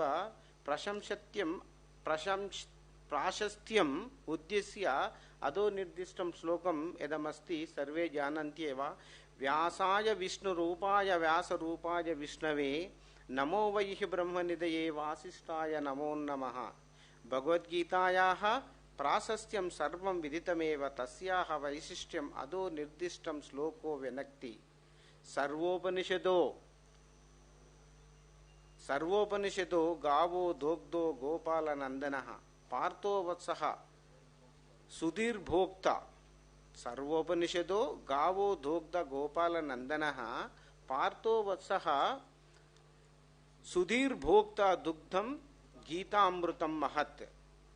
एतदपि जानन्त्येव। इदानीं रामानुजाचार्यमुद्दिश्य विशिष्टाद्वैतस्य प्रथमो व्याख्याता प्रवर्तकः श्री रामानुजाचार्य आसीत्। स हि विक्रम अनन्तरं 94 तमे वर्षे जातः इति केचित्, अपरे तं तत्पूर्ववर्तिनमपि मन्यन्ते। द्रविडमण्डले भूस्तपुरी वास्तव्यस्य केशवभट्टस्य भार्यायां मात्सर्याख्यां जातो असौ मातुलात् यादव प्रकाशाख्यात् लब्धविद्याः अद्वैत विमुखा मतिः। स्वयमेव विशिष्टाद्वैतमतं प्रावर्तयत्। तेन च श्रीभाष्य ब्रह्मसूत्र भाष्यं विरचितं। तस्य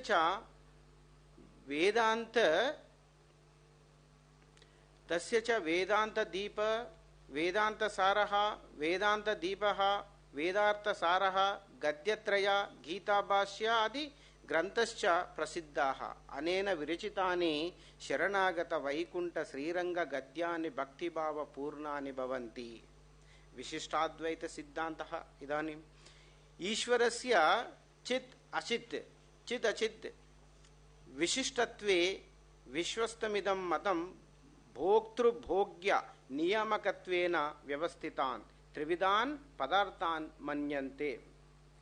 तत्र चितो जीवाः अचित् दृश्यं जगत् चेति कथ्यन्ते। चित्संज्ञकाः जीवाः परमात्मनः सकाशात् भिन्नाः नित्याः अनुपरिणामाश्च। अचित् शब्दवाच्यं दृश्यं जडं जगत् त्रिविधं भोग्य भोगोपकारण भोग्यायतन भेदात्। तस्य कर्ता उपादानं च ईश्वरः पुरुषोत्तमो वासुदेव आदि पद वेदनीयाः। स च परम कारुणिकः भक्तवत्सलः स्व उपासक अनुगत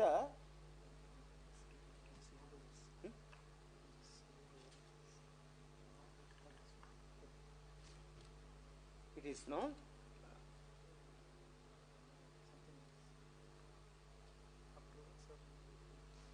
you go first page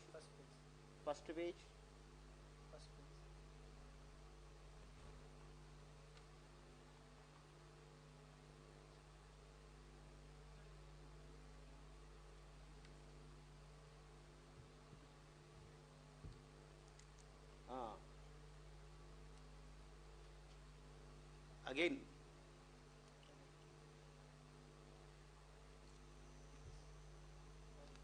or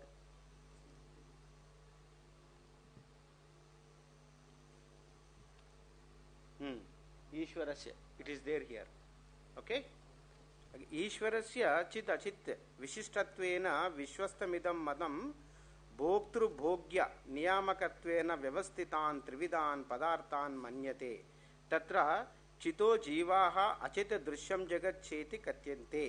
चित् संज्ञकाः जीवाः परमात्मनः सकाशात् भिन्नाः नित्याः अनुपरिणामाश्च।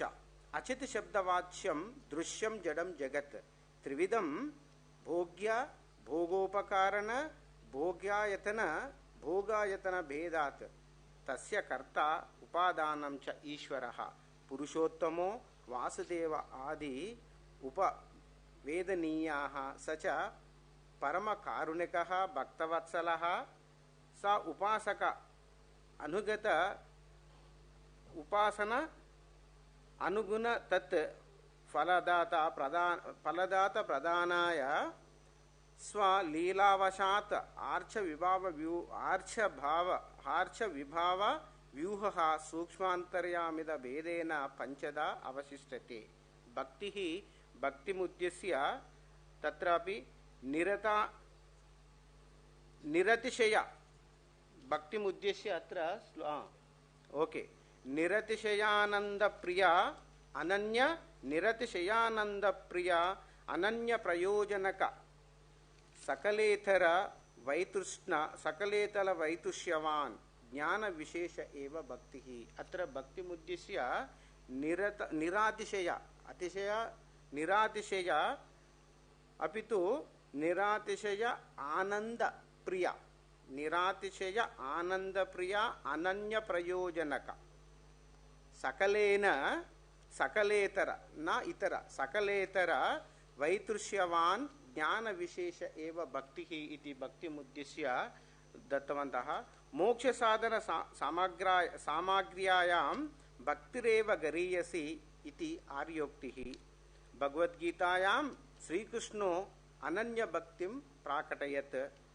अनन्य चिंतायन्तो मां ये जनाः पर्युपासते तेषां नित्याभियुक्तानां योगक्षेमं वहाम्यहम् इति एतत् नवम अध्याये 22 श्लोकमस्ति.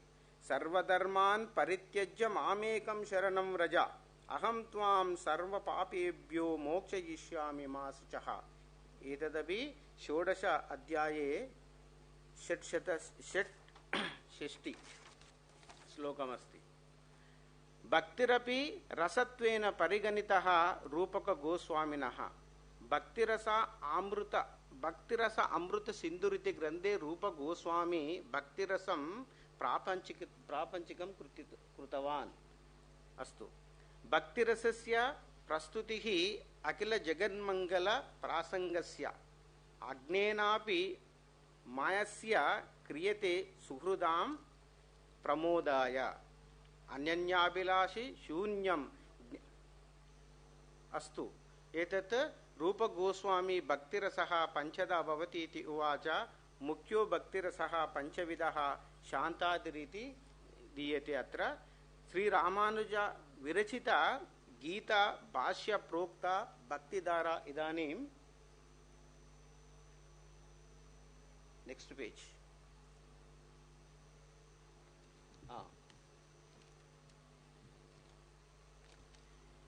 गीताभाष्ये रामानुजाचार्यः भक्तिं सम्यक् विशदयत्. भक्ताः द्विविधाः इति तस्य मतं. तौ भक्तौ केचन भक्ताः श्रीकृष्णं देवा सकल विभूतियुक्तम् अनवधिक अतिशय सौंदर्य सौशील्य सार्वज्ञः सत्य संकल्पादि अनंतगुण सागरं परिपूर्णम् उपासते. अपि द्वितीयः केचन भक्ताः देवं प्रत्यगात्म स्वरूपं तदेव च इंद्रियाणाम् अगोचरम् उपासते. एतत् द्विविधं भक्ति विषयम्. भगवन्तं त्वाम् एव परं प्राप्यं मन्वानः. एतत् अस्ति श्लोकं तत्र गीता भाष्यायां.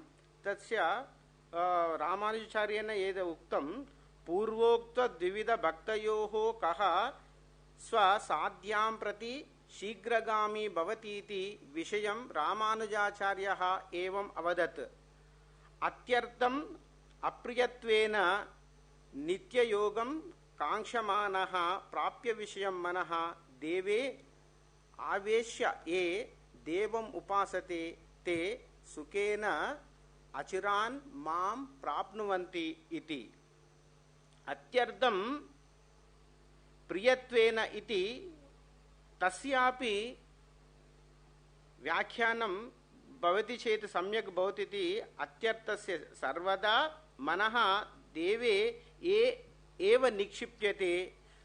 भागवत पुराणे ध्रुव प्रहलाद आदि भक्तानां चरितैः तद्विषयमेव बोध्यते. सर्वे जानन्ति भागवत पुराणे अपि प्रहलादचरितमस्ति, ध्रुवस्य अस्ति।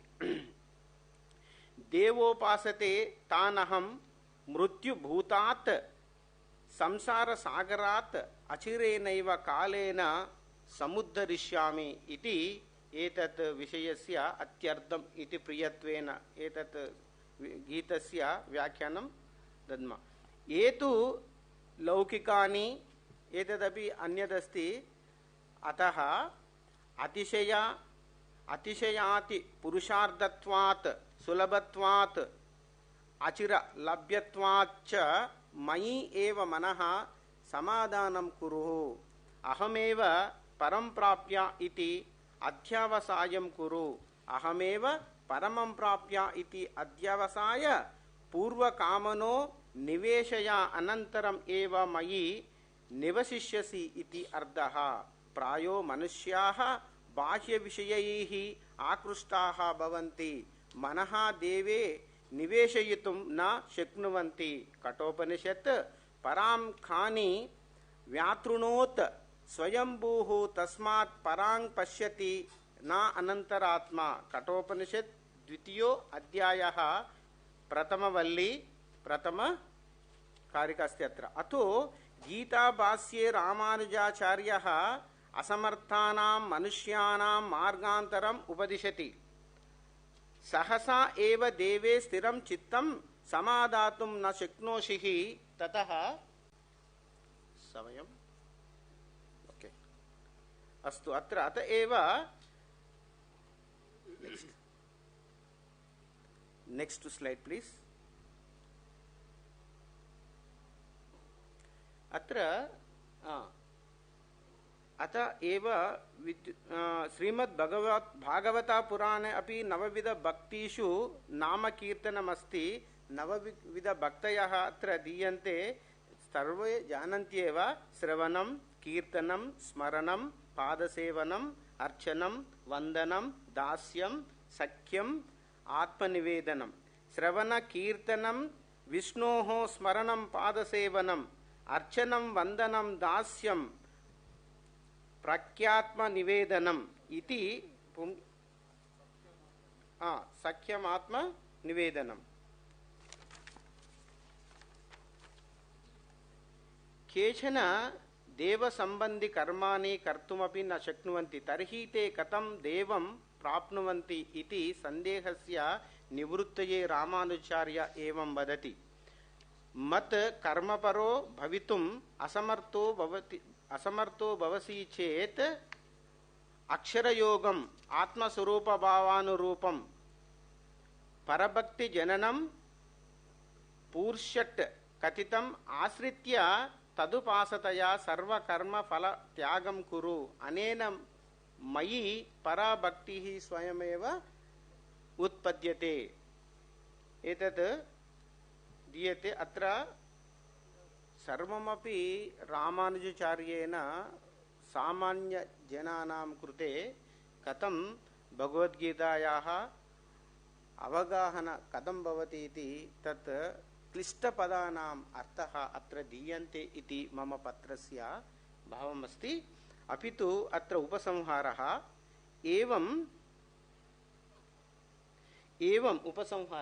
उपसंहारः एवं रामानुजाचार्यः मार्गान्तरानपि प्रोक्ता सुलभमार्गेणापि भक्तो भवितुम् उपदेशम् अदात्।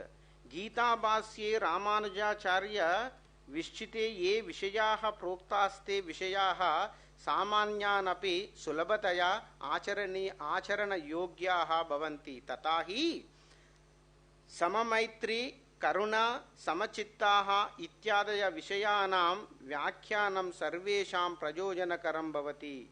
गीता व्याख्या सर्वापि आधुनिककाले सर्वविधजनानां प्रायो मनुष्याः सर्वकर्माणां विषये सुलभमार्गम् एवमिच्छति। अत्र रामानुजभाष्यं तादृशनराणां भक्तां मार्गं तादृश भक्तिमार्गं प्राप्तये अतीव प्रयोजनकरं भवति। येन केनापि मार्गोऽपि मनुष्ये भक्तिमेवं प्राप्नुयात्, यतो भक्त्या एव सः मोक्षं प्राप्नोति। एवं रामानुजाचार्यः गीताभाष्ये भक्तेः प्राधान्यं तत्प्राप्तिमार्गान् च सुलभशैल्याः सुस्पष्टमकरोत् को देवस्य प्रियः इति वदन् रामानुजाचार्यः शत्रोरपि परोपकारं कुर्यात् शत्रुमपि निद्वेषेत् इति अंशं विशदयत् अधुना सर्वे जनाः एतदेकमपि अंशम् अनुसरन्ति चेत् प्रपञ्चे युद्धाः न जायन्ते हिंसमार्गाः धर्ममार्गश्च न वर्धते एवं गीताभाष्य प्रोक्तया भक्तिदार रामानुजाचार्यः सर्वेषां दाहर्तिं प्रशंसम् अकरोत् एतत् पुनरेकवारं अहं धन्यवादान् समर्पयामि एतत् अवकाशं दत्तवतेभ्यः इस्कान् सर्वेषां कृते संस्कृत विश्वविद्यालयस्यापि नमस्कारं कृत्वा विरमामि धन्योऽस्मि Thank you so much, Dr. K. Venkateshwarji, for expounding this bhakti as per the Srimad Bhagavad Gita Bhashya by Sri Ramanujacharya ji, and your paper was sourced by a number of primary texts, and I hope that everybody would have enjoyed and learned a lot from your paper. Next speaker of this session will be Dr. Vaisakhi Das ji from Women's College, Kolkata.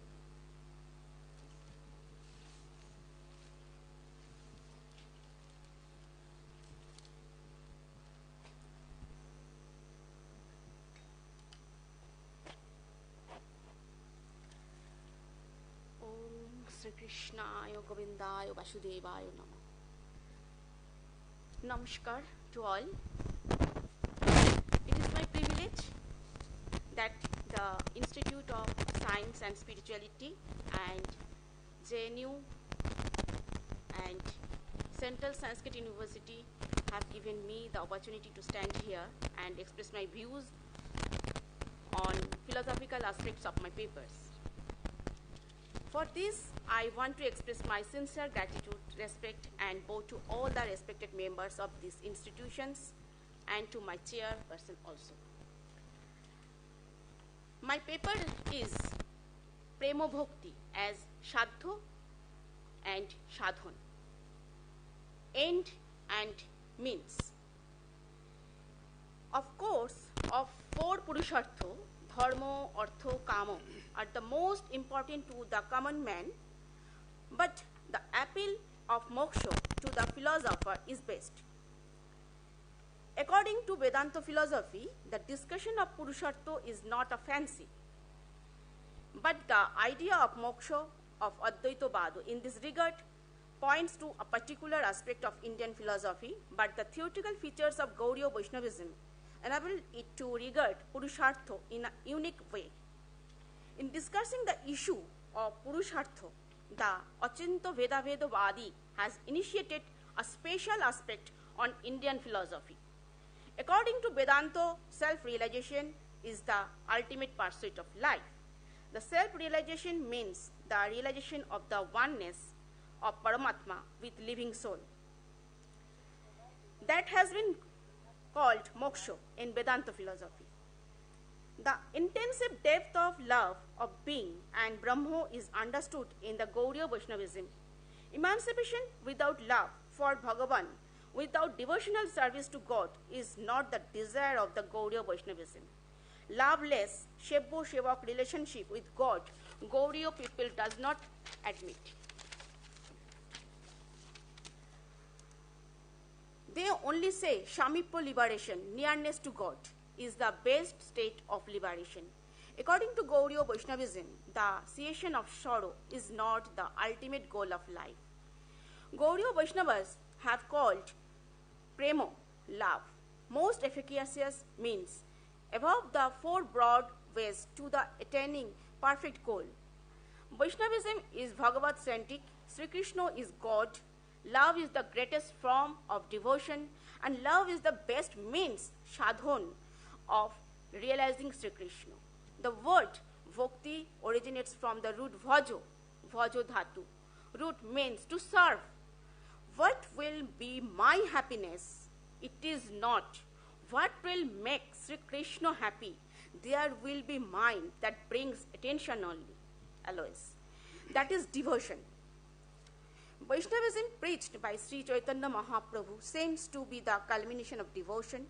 It is better known as Gauriya Vaishnavism. Beyond dharma, artho, kama and moksha, Bhagavat Prem is the Pancham Purushatto, Shaddho, for Gauriya Vaishnavas. Gauriya Vaishnavacharyas say that God is love, a lover, and the beloved. 3 in 1. God is bliss, He is Rasho, and Rashika Shiromani. Among the birds we know, the crow is called Or Ashokko, and the cuckoo is called Roshiko. Why? Crow eats bitter neem fruit, and cuckoo eats sweet chatur manjuri. That means mango birds. Like us, we are devotee. We like to eat chatur manjuri, mango birds.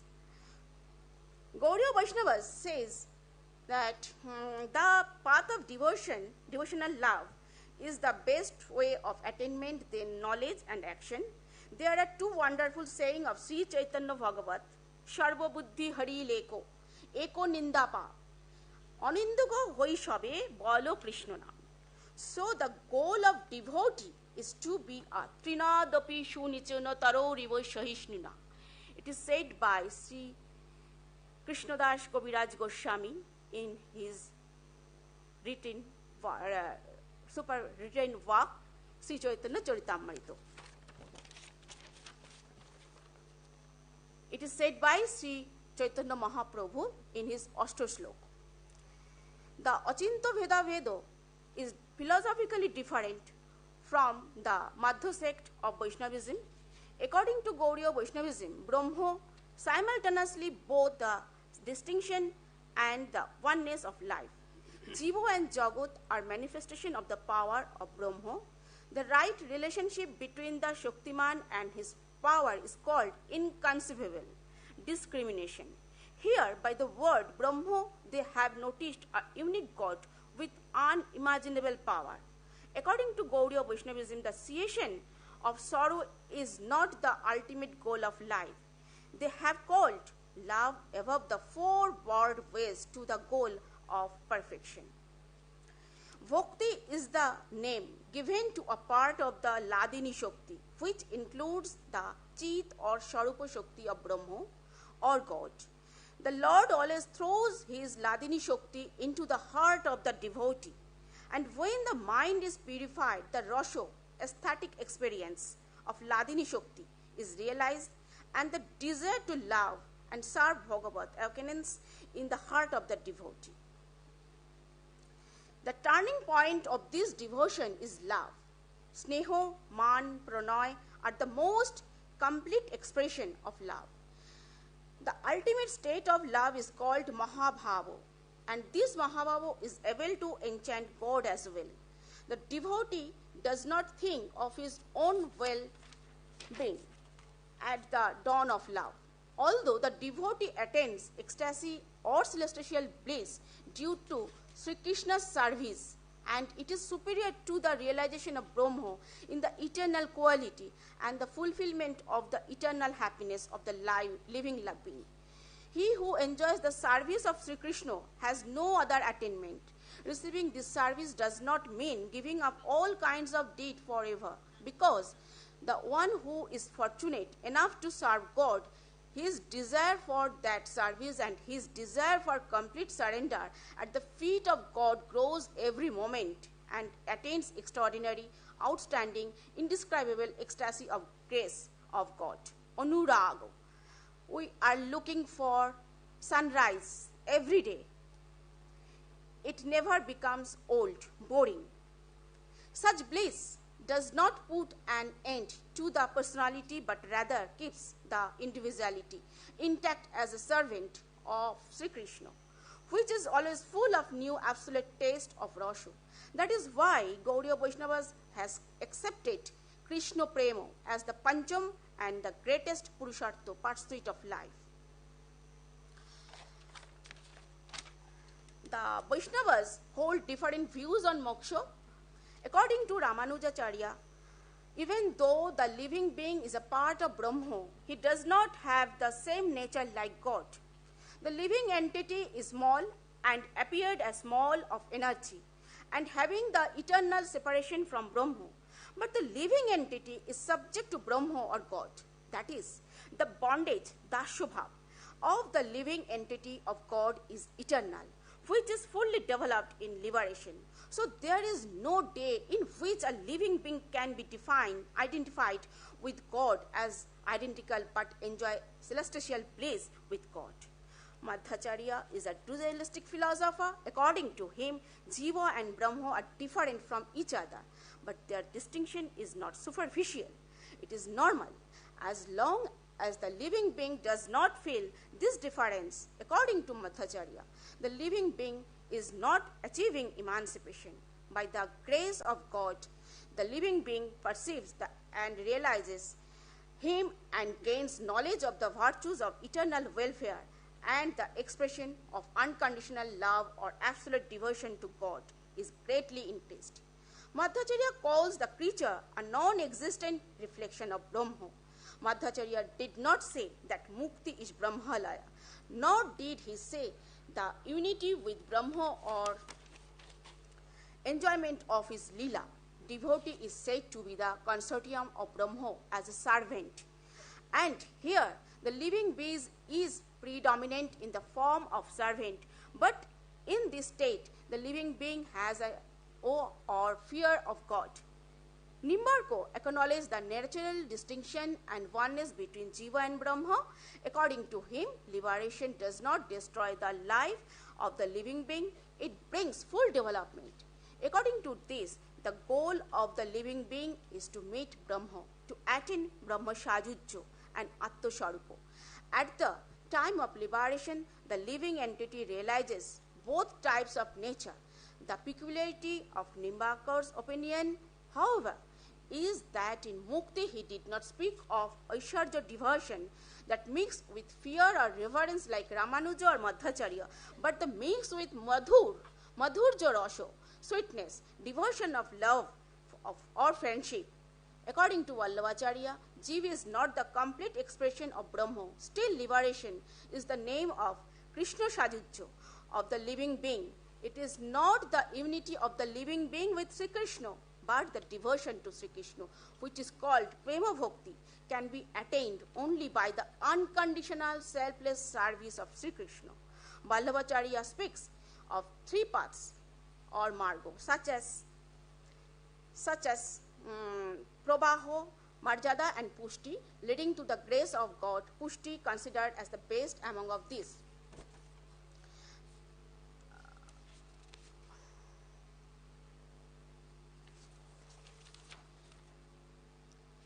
According to Gaudiya Vaishnavism, Shamipo is the best and they accepted it. Another five kinds of, among the 5 kinds of mukti, and they recognize the school of Vaishnavism, but they always emphasis laid on the service and love of the Bhagavat. According to Chaitanya Charitamrita, if mukti gives no scope to priti or devotional love, it is not acceptable because the direct revelation of the Lord can be expressed by priti alone. Shalokkadi chhari jodi hoy shebadar tobe kodachit bhakto kore angikar.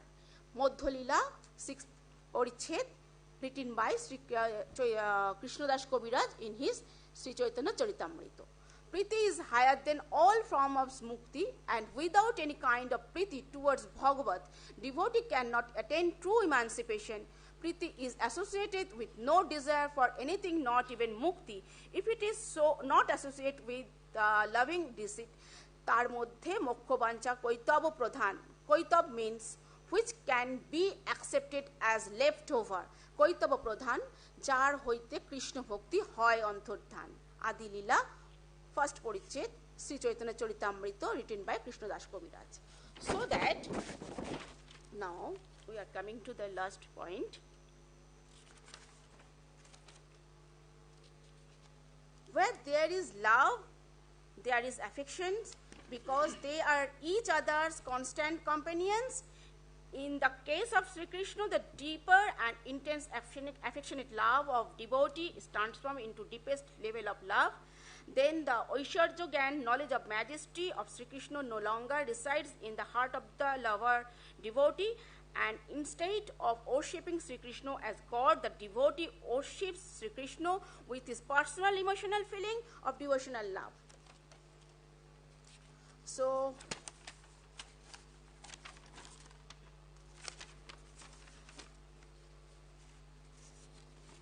Gaudiya Vaishnavas has introduced innovative love, which is said to be the ultimate goal of human life.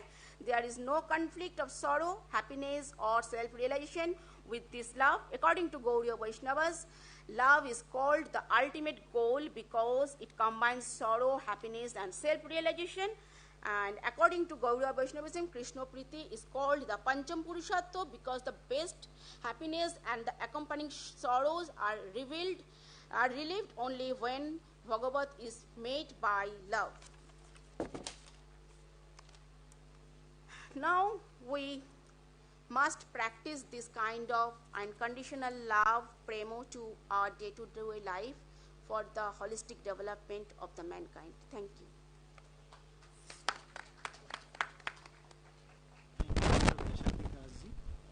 For your paper, you focused your paper mainly on the Chaitanya Charitamrita, and this is how you expounded very well the theme, Prema Bhakti, and this. The last speaker of this session is Dr. Abhimanyu from Banaras Hindu University.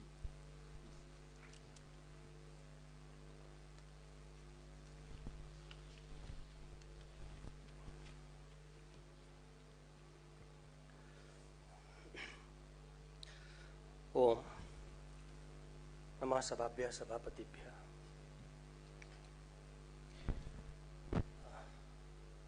मैं आभार प्रकट करता हूं आयोजकों का और माननीय मंच का कि उसने मुझे अवसर दिया। मेरा विषय है रामानुज दर्शन में मोक्ष विषयक अवधारणा। भारतीय दर्शन में दो प्रमुख क्षेत्रों से संबंधित विषयों पर विशेष विचार हुआ है। एक क्षेत्र है आध्यात्म विद्या अथवा मोक्ष शास्त्र और दूसरा है ज्ञान मीमांसा अथवा प्रमाण शास्त्र।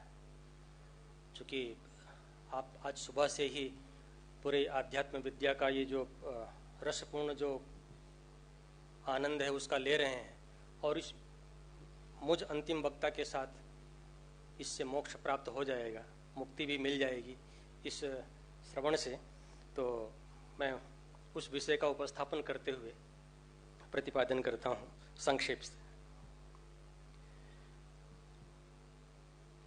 दोनों ही क्षेत्र भारतीय दर्शन में बहुत ही सूक्ष्म और उपयोगी चिंतन किया गया है, जिसका वैश्विक परिप्रेक्ष्य में विशेष महत्व और उत्कृष्ट स्थान है। भारतीय धर्म ग्रंथों की उद्घोषणा रही है कि मानव जीवन का ध्येय मोक्ष है, लेकिन मोक्ष का स्वरूप, उसकी प्राप्ति का क्या उपाय है, यह दार्शनिक ग्रंथों का विषय है।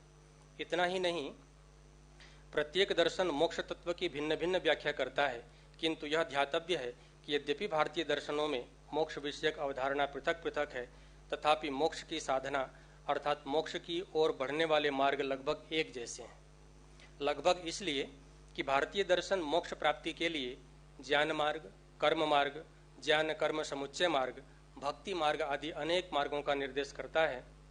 फिर भी सभी इस बात पर एकमत दिखते हैं कि मुमुक्षु को राग, द्वेष और आसक्ति पर विजय पानी चाहिए। इसी उद्देश्य को लेकर के यहाँ पर रामानुज दर्शन अथवा विशिष्टाद्वैत वेदांत में मोक्ष की क्या अवधारणा है उसका प्रतिपादन है। मोक्ष का पारिभाषिक अर्थ है कि संसार अर्थात जन्म मरण के चक्र से छुटकारा, ममत्व के बंधन से मुक्त होना, क्योंकि जगत की वस्तुओं में आसक्ति इसी ममत्व बुद्धि का परिणाम है और वस्तुओं की जरूरत शरीर और मन को होती है। भारतीय दर्शनों में वेदांत का प्रमुख स्थान है। वेदों और श्रुतियों को प्रमाण मानने वाले न्याय, वैशेषिक आदि आस्तिक दर्शन कहलाए, किंतु वेदांत के विभिन्न संप्रदाय इस अर्थ में परम आस्तिक हैं कि वे अपने सिद्धांतों को वेद, उपनिषद और स्मृतियों से प्राप्त करते हैं। यह मानने में कोई भी प्रतिपत्ति नहीं है कि आचार्य शंकर का वेदांत या अद्वैत विचार उपनिषदों के बहुत सन्निकट है और विशेषकर बृहदारण्यक उपनिषद और छांदोग्य उपनिषद की। प्रस्थानत्रयी पर रचे गए भाष्यों में अपने अद्वैत चिंतन को प्रतिष्ठापित किया। यह सर्वसम्मत है कि आचार्य शंकर ने एक ऐसे प्रौढ़, पूर्ण एवं सुदृढ़ बौद्धिक दर्शन का प्रतिपादन किया जो विश्व में अन्यतम है। शंकर के इस अद्वैत के पश्चातवर्ती काल में हुए रामानुज ने विशिष्टाद्वैत का प्रतिष्ठापन कर आचार्य शंकर के समक्ष प्रबल विकल्प प्रस्तुत किया। रामानुज का प्रमुख लक्ष्य अद्वैतवाद के सिद्धांतों का खंडन करके पुरातन वेदांत की सगुणवादी व्याख्या को सुदृढ़ करते हुए विशिष्टाद्वैत के सिद्धांतों का तार्किक आधार पर पुष्ट करना था। रामानुज का मुख्य योगदान अपनी परंपरा के सिद्धांतों को सुव्यवस्थित और प्रभावी रूप से प्रस्तुत करने में है। उन्होंने तार्किक चिंतन की अवज्ञा किए बिना अपने आध्यात्मिक अनुभव के आधार पर श्रुतियों का अर्थ किया तथा भक्ति के सिद्धांत को एक ठोस दार्शनिक आधार प्रदान किया। शंकर के अद्वैत में जगत को मिथ्या कहा गया है और कर्म को विशेष महत्व नहीं दिया गया है। इसके विपरीत रामानुज जगत को वास्तविक वर्णाश्रम धर्म को अनिवार्य और भक्ति, जो उनके अनुसार एक प्रकार का ज्ञान ही है, का मोक्ष का आवश्यक साधन मानते हैं। तत्व मीमांसा में वह भी एक प्रकार के अद्वैतवाद के समर्थक हैं, किंतु उनका अद्वैत विशिष्टाद्वैत है। रामानुज के अनुसार ब्रह्म तत्व निर्विशेष नहीं है, सविशेष है। जगत और जगत जीव और जगत उसे विशेषित करते हैं और उसके शरीर जैसे हैं। संसार में कोई भी तत्व निर्विशेष नहीं है, निर्विशेष का ज्ञान संभव भी नहीं है। हमारे सारे वक्तव्य सविशेष विषयक होते हैं। रामानुज का कथन है कि यदि ब्रह्म को निर्विशेष माना जाए तो श्रुति के वाक्य उसके संबंध में कोई ज्ञान नहीं दे सकेंगे। वे यह भी मानते हैं कि ब्रह्म या ईश्वर की सत्ता प्रत्यक्ष अनुमान आदि से सिद्ध नहीं की जा सकती है, उसे जानने का साधन केवल श्रुति है। रामानुज की ज्ञान मीमांसा में तथाकथित निर्विकल्प प्रत्यक्ष का विषय भी निर्विशेष वस्तु नहीं होती, वहाँ सविशेष का ज्ञान ही होता है, किंतु सविशेष शब्द द्वारा कथित नहीं होता। रामानुज ने भक्तिवाद को परिपुष्ट किया। उनके पश्चात वेदांत के अनेक संप्रदाय बने। इन संप्रदायों पर रामानुज का प्रभाव परिलक्षित होता है। मौलिकता की दृष्टि से भक्ति परक वेदांतीय संप्रदायों में विशिष्टाद्वैत सबसे मौलिक और दार्शनिक दृष्टि से सबसे अधिक महत्वपूर्ण है। मोक्ष का अर्थ है अपुनर्भव। पुनर्भव या पुनर्जन्म का न होना अथवा जन्म मरण के चक्र से छूट जाना या त्रिविध दुखों की आत्यंतिक निवृत्ति ही मोक्ष है। औपनिषदिक चिंतक संसार को बंधन मानते हैं और इस बंधन से मुक्त होने को मोक्ष कहते हैं। मोक्ष आत्मा का साक्षात या अपरोक्ष ज्ञान है। यह एकत्व दर्शन है। इस एकत्व को प्राप्त करने पर शोक मोह नहीं रह जाते, सारे बंधन और संशय और कर्म क्षीण हो जाते हैं। जो जीव ऐसा दर्शन प्राप्त करता है वह आप्तकाम, कृतकृत्य, आनंद घन और स्वराट हो जाता है। उसके लिए कोई वस्तु अप्राप्य नहीं रहती। जीवन में मोक्ष लाभ हो जाता है तो जीवन सफल है, अन्यथा जीवन व्यर्थ है। यह चेद वेदी दथ सत्यमस्ति न चेत यह वेदिन महती विनष्टि। बंधन की स्थिति दुखदायी है। इस दुख का अभाव का नाम ही मोक्ष है, किंतु मोक्ष अभावात्मक नहीं है, वह भावात्मक आनंद है। रसो वैसह कहकर उसका वर्णन किया जाता है। भारतीय दर्शनों में विशेषकर 6 आस्तिक दर्शनों और जैन मत में मोक्ष का अर्थ आत्मलाभ है, अर्थात आत्म या पुरुष की अपने स्वरूप में अवस्थिति। तदा द्रष्टुः स्वरूपे अवस्थानम योग दर्शनकार जो कहते हैं, जब योगाभ्यासी असंप्रज्ञात समाधि को प्राप्त कर लेता है तब वह अपने स्वरूप को ठीक ठीक जान लेता है। यद्यपि संप्रज्ञात समाधि में भी जीवात्मा अपने स्वरूप को जान लेता है, परंतु असंप्रज्ञात समाधि में संप्रज्ञात समाधि की अपेक्षा जीवात्मा को अपने स्वरूप का अधिक स्पष्ट ज्ञान होता है। मैं सत्व, रजस, तमस रूप प्रकृति और उससे बने शरीर इंद्रियादि कार्यों से पृथक हूँ, ऐसा जान लेता है। उस समय वह प्रकृति व प्राकृतिक पदार्थों की उपासना को छोड़कर ईश्वर के स्वरूप में मग्न हो जाता है। इसी शरीर में रहता हुआ समस्त क्लेशों से छूट जाता है। मोक्षानंद का अनुभव उसी प्रकार करता है जिस प्रकार मोक्तात्मा मोक्ष में अनुभव करता है। महर्षि व्यास लिखते हैं, स्वरूप प्रतिष्ठा तदानीम चिति शक्ति यथा कैवल्ये। मोक्षावस्था में जीवात्मा जिस प्रकार अपने स्वरूप शुद्ध स्वरूप को जानता हुआ परमात्मा के आनंद का अनुभव करता है, उसी प्रकार योगाभ्यासी इस शरीर में अपने शुद्ध स्वरूप को जानता हुआ ईश्वर में मग्न होकर उससे आनंद का अनुभव करता है। अर्थात इस स्थिति में जीवात्मा अपने तथा ईश्वर के स्वरूप को यथावत जानता है। यहाँ ध्यातव्य यह है कि तदाद्रष्टु स्वरूपे अवस्थानम का मुख्यार्थ परमेश्वर के स्वरूप में स्थित होना है, न कि केवल अपने स्वरूप में स्थित होना, क्योंकि केवल अपने स्वरूप में स्थित होने से जीव के समस्त क्लेशों की निवृत्ति एवं नित्यानंद की प्राप्ति नहीं हो सकती। वेद भी इसी तथ्य का प्रतिपादन करते हैं। उस परम पुरुष परमात्मा को ही जानकर जीवात्मा मृत्यु से छूट जाता है। मुक्ति के लिए कोई अन्य मार्ग नहीं है। तमेव विदित्वाति मृत्युमेति नान्यः पंथा विद्यते यनाय, यजुर्वेद का जो वचन है। अथर्ववेद में भी इसी तथ्य को पुष्ट करता हुआ एक मंत्र, अकामो धीरो अमृतः स्वयंभू रसेन तृप्तो न कुतश्चनो नः तमेव विद्वान् न विभाय मृत्योर आत्मानं धीरम अजरम युवानम। न ऋते त्वदमृतः मादयन्ते, ऋग्वेद भी इसी तथ्य की पुष्टि करता है। तेरे बिना मुक्तात्मा आनंदित नहीं होते हैं। रसो वैसह रसम ही लब्ध्वा आनंदी भवति। अद्वैत वेदांत का मंतव्य सांख्य योग के विशेष सन्निकट है। अद्वैत में मुक्ति के कई पर्याय हैं, आत्मलाभ, आत्मज्ञान, अविद्या निवृत्ति, और सबका तात्पर्य एक ही है। आचार्य शंकर कहते हैं स्वात्मान्य अवस्थानम मोक्षः, अर्थात आत्मा की अपने स्वरूप में अवस्थिति ही मोक्ष है। बृहदारण्यक उपनिषद में भाष्य में कहते हैं अविद्या की निवृत्ति ही मोक्ष है, वही ब्रह्म की प्राप्ति है। मोक्ष और अविद्या निवृत्ति एक ही है। यहाँ आत्मज्ञान ही आत्मलाभ है। अद्वैत में ज्ञान और ज्ञाता में भेद नहीं है, क्योंकि आत्मा ज्ञान स्वरूप है। आत्म प्राप्ति का ही दूसरा नाम ब्रह्म प्राप्ति है। आत्मा का आत्मस्वरूप बोध ही मोक्ष है। आचार्य रामानुज भी मोक्ष की उपर्युक्त धारणा से अधिकांश रूप से सहमत हैं। जगत की वास्तविकता को स्वीकार करते हुए भी संसार की अवस्था और इस प्राप्त तथाकथित सुख और आनंद को रामानुज क्षणिक एवं दुख रूप मानते हैं। इसलिए मनुष्य का लक्ष्य भवसागर को प्राप्त कर अमरत्व प्राप्त करना है, अर्थात जन्म मृत्यु से छूटना मोक्ष है। जन्म और मृत्यु शरीर के कारण है। जीवात्मा का प्राकृत शरीर के साथ संबंध कर्म फल के कारण होता है। यदि कर्म फल का नाश हो जाए तो शरीर संबंध की आवश्यकता नहीं रहेगी। इसीलिए कर्म और उसके फल का आत्यंतिक उच्छेद ही मोक्ष है।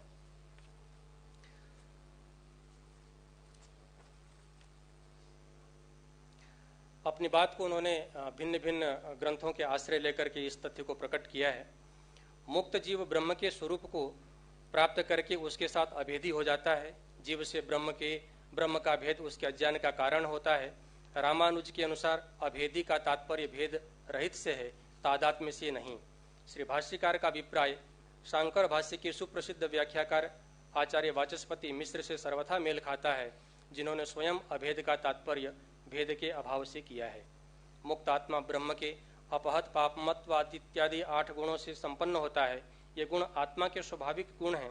जिस प्रकार ज्योत्सना मणि के मल का प्रक्षालन नहीं करती, अपितु अपने प्रकाश द्वारा उसको प्रकाशवान करती है, उसी प्रकार कर्म रूप बंधन के नष्ट होने पर ब्रह्म साक्षात्कार का अनुभव से मुक्त जीवात्मा के उक्त गुणों का विकास होता है। इस स्थिति में जीव दिव्याकार, नित्य, निर्दोष, शुभ गुण निधि, उभय विभूतिनाथ पर ब्रह्म पुरुषोत्तम भगवान श्रीमन नारायण का पूर्ण रूप से अनुभव करता हुआ आनंदित रहता है। जीव की यही स्थिति आचार्य पद को मोक्ष के रूप में स्वीकार्य है। मोक्ष प्राप्ति के उपाय के रूप में कर्म, ज्ञान, भक्ति आदि समस्त कार्य जो ईश्वर की कृपा के लिए किए जाते हैं, वे उनके साथ अन्य भी जो साधन भक्ति आदि को बताते हैं आचार्य। यहाँ मैं यही कारण है कि रामानुज जीवन मुक्ति को स्वीकार नहीं करते, वे केवल विदेह मुक्ति को स्वीकारते हैं। उनके अनुसार तस्य तावदेव चिरम यावन न विमोक्षे, अर्थात उसकी मुक्ति तभी तक संभव नहीं है, तभी तक विलंब है जब तक देह से छुटकारा नहीं होता। रामानुज अपने पक्ष की और अधिक पुष्टि के लिए आपस्तंभ को भी उद्धृत करते हुए कहते हैं, यदि ज्ञान मात्र से इस शरीर में ही मोक्ष प्राप्ति संभव होती तो वाक्यार्थ जानियों को दुख नहीं होता। चूंकि दुख राहित्य नहीं देखा जाता, अतः स्पष्ट है कि इस शरीर में मोक्ष नहीं होता। इस प्रकार रामानुज दर्शन में प्रतिपादित मोक्ष कई दृष्टियों से सांकर दर्शन से भिन्न है। वैसे तो संपूर्ण वेदांत और उसके नाना संप्रदाय औपनिषदिक सिद्धांतों की व्याख्यापरक दर्शन ही हैं, तथापि मौलिकता की दृष्टि से रामानुज का दर्शन सांकर के दर्शन से कथमपि न्यून नहीं है। हम 2-3 तथ्यों को यहाँ पर देख सकते हैं। जहाँ रामानुज की मोक्षोपलब्धि देहपात के अनंतर होती है, वहीं सांकर मत में ज्ञान राशि द्वारा अज्ञान के नष्ट हो जाने मात्र से मुक्ति प्राप्य है, शरीरपात की अनिवार्यता नहीं है। द्वितीय तथ्य, रामानुजीय मोक्ष का स्वरूप ब्रह्म के साथ साधर्म्य अथवा साम्य है, तद्रूपता नहीं है, किंतु शंकर जीव ब्रह्मैक्य को ही मुख्य मानते हैं। तृतीय, इसके अतिरिक्त शंकर जहाँ मोक्ष प्राप्ति का प्रमुख साधन ज्ञान को मानते हैं, वही रामानुज इसके लिए ज्ञान कर्म समुच्चय, भक्ति, प्रपत्ति और शरणागति को प्रमुख साधन स्वीकारते हैं। साधारणतया देखा जाए तो दोनों वेदांत संप्रदाय एक दूसरे के पूरक हैं या एक सिद्धांत के दो पहलू हैं। दोनों ही अद्वैत के समर्थक हैं।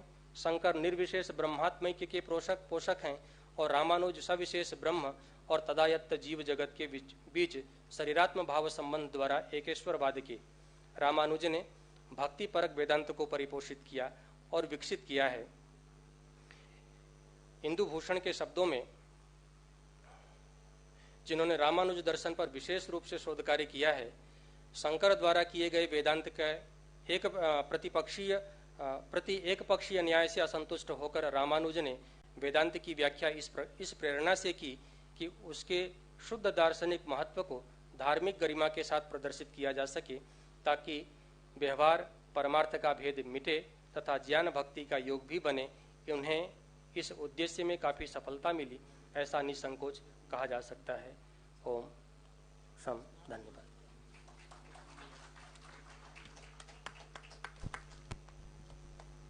बहुत बहुत धन्यवाद अभिमन्यु जी। आपने श्री रामानुजाचार्य के अनुसार मोक्ष की अवधारणा पर व्यापक रूप से प्रकाश डाला और साथ ही शांकर वेदांत से इसके वैशिष्ट्य को भी प्रतिपादित किया बहुत स्पष्टता से। आपका बहुत बहुत धन्यवाद।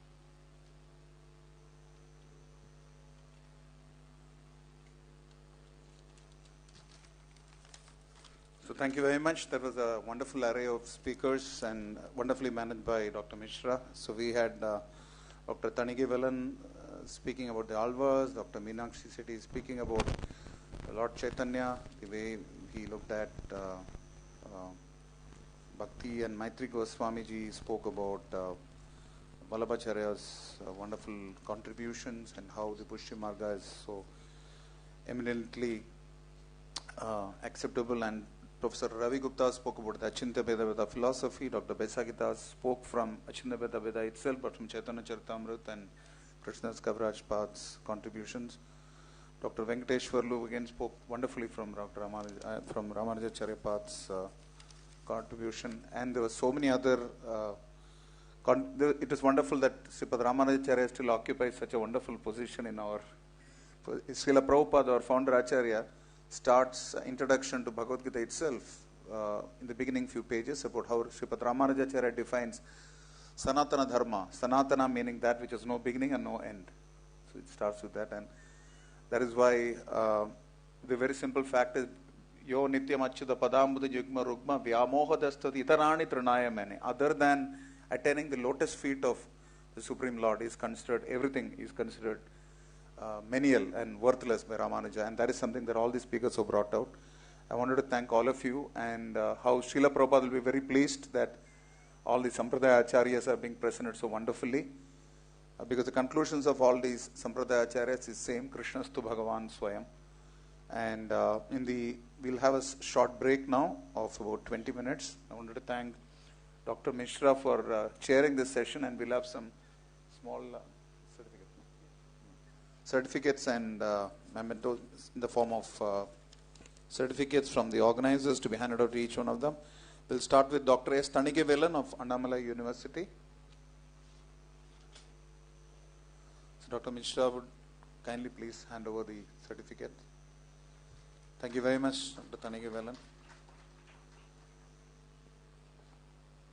And now Dr. Meenakshi Sethi of the Kamala Nehru College, Delhi University. Dr. Maitri Goswami of the Vallabhacharya Vidyapith, Gujarat.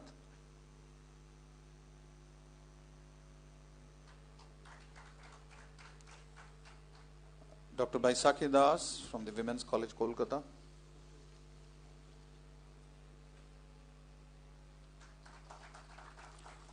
Dr. K. Venkateshwarlu of the Government Degree College for Women, Hyderabad.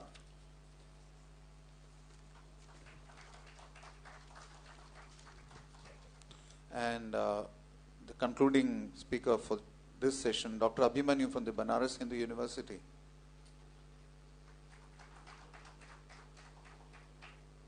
And a very special note of thanks to Dr. Mishra for chairing this session very so ably. And yes.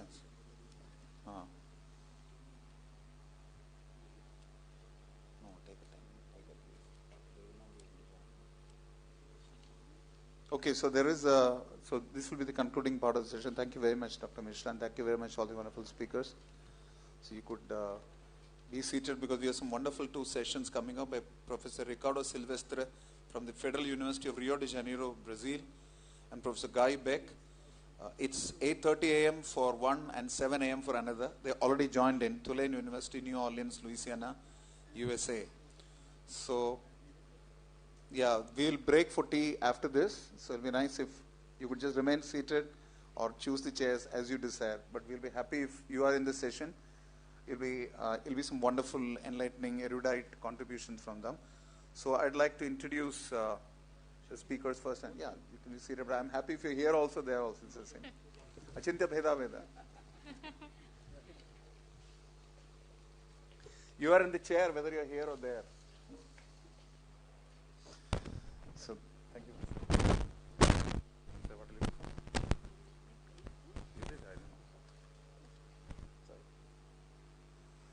So we'll, who's going first? Yeah. Okay, so I'd like to introduce Professor Ricardo Souza Silvestre. He holds a PhD in philosophy from the University of Montreal, Canada. He's been a visiting scholar at the universities of Oxford, Notre Dame, and Quebec. He has authored and edited several books, including the volumes Vaishnava Concepts of God, Philosophical Perspectives, and Beyond Faith and Rationality, Essays on Logic, Religion, and Philosophy. He has authored over 40 papers and book chapters on logic, philosophy of religion, and epistemology. He is currently the president of the Logic and Religion Association, LARA, and a professor at the Federal University of Campina Grande and the Federal University of Rio de Janeiro, both in Brazil. He was the principal investigator of the project, A Philosophical Approach to the Vaishnava Concept of God, and is the leader of the project Concepts of God and Varieties of Theisms in Indian Traditions Towards the Theistic Theory of Consciousness, funded by the John Templeton Foundation. Great privilege for us. Without much delay, let me welcome Professor Ricardo Souza Silvestre.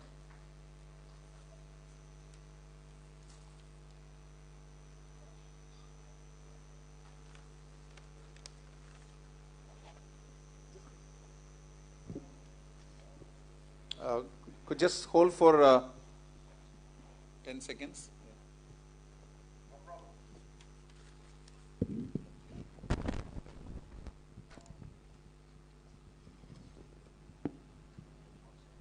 Yeah, please carry on.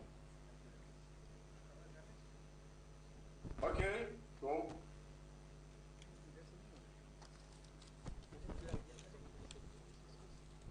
Can I start? Yeah, just a minute, please.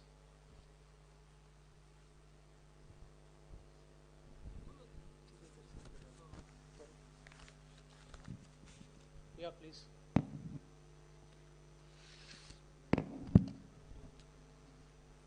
Okay. So, good evening. First of all, I'd like to congratulate the organizers for organizing such an amazing conference, as well as thank them for inviting me.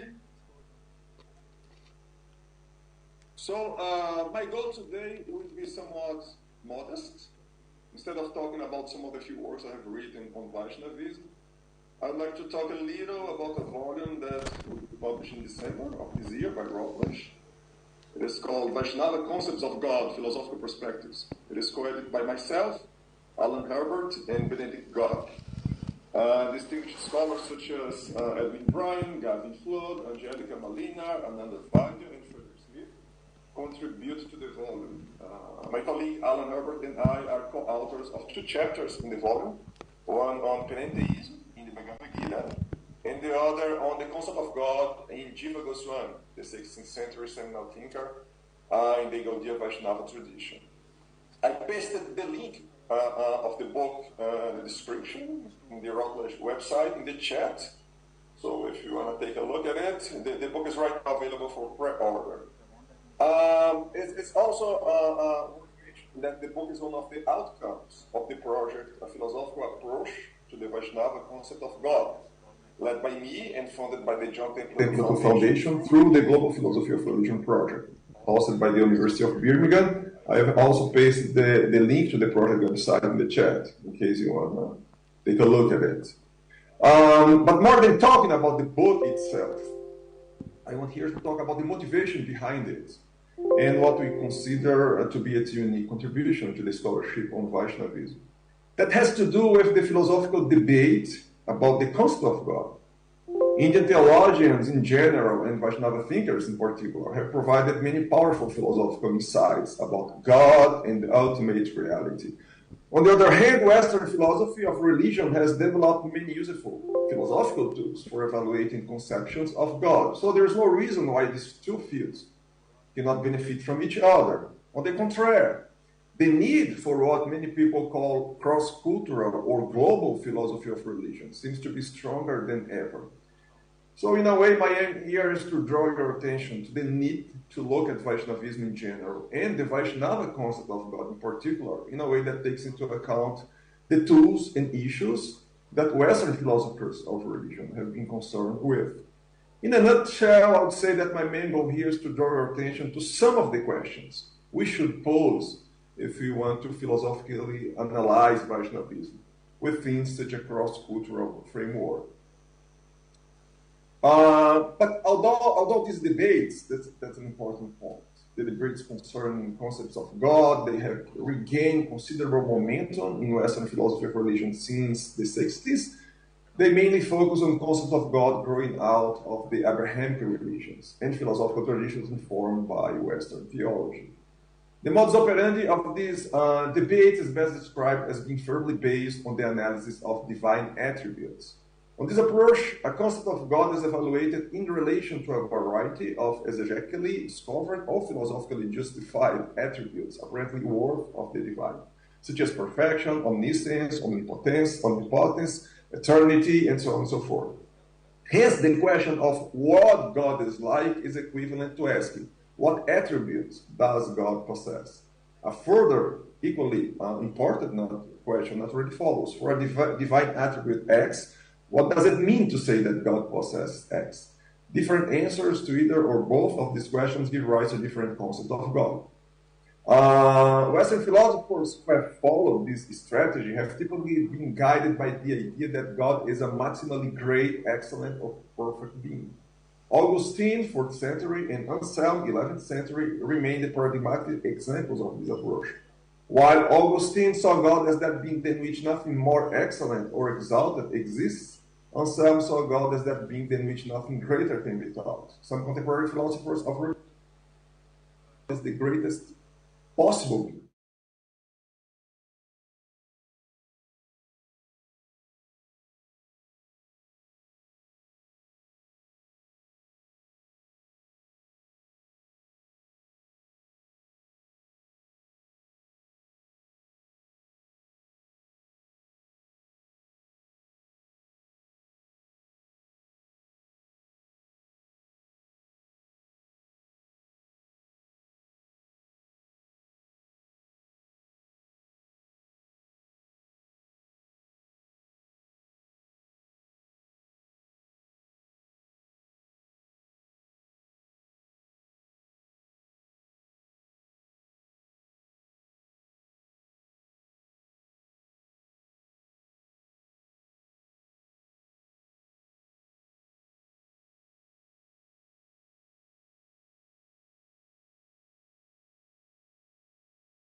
reality. So there's some citations from the Bhagavad Purana, and you can see in my paper there. And historically, all the great Vaishnava lineages, for example, Ramanuja, Madhva, Nimbarka, Vishnu Swami, the Vallabha tradition, the Gaudiya Vaishnavas, they all have huge volumes of vernacular hymns, volumes of vernacular poetry.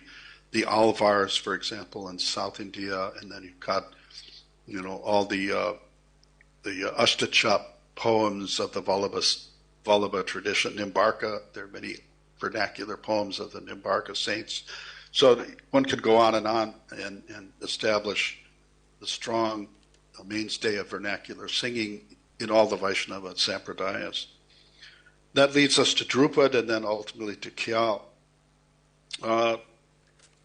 Khyal, now there's some perhaps differences within the academic tradition. Some claim that it's directly derived from Qawwali, but that's, I think, unfounded.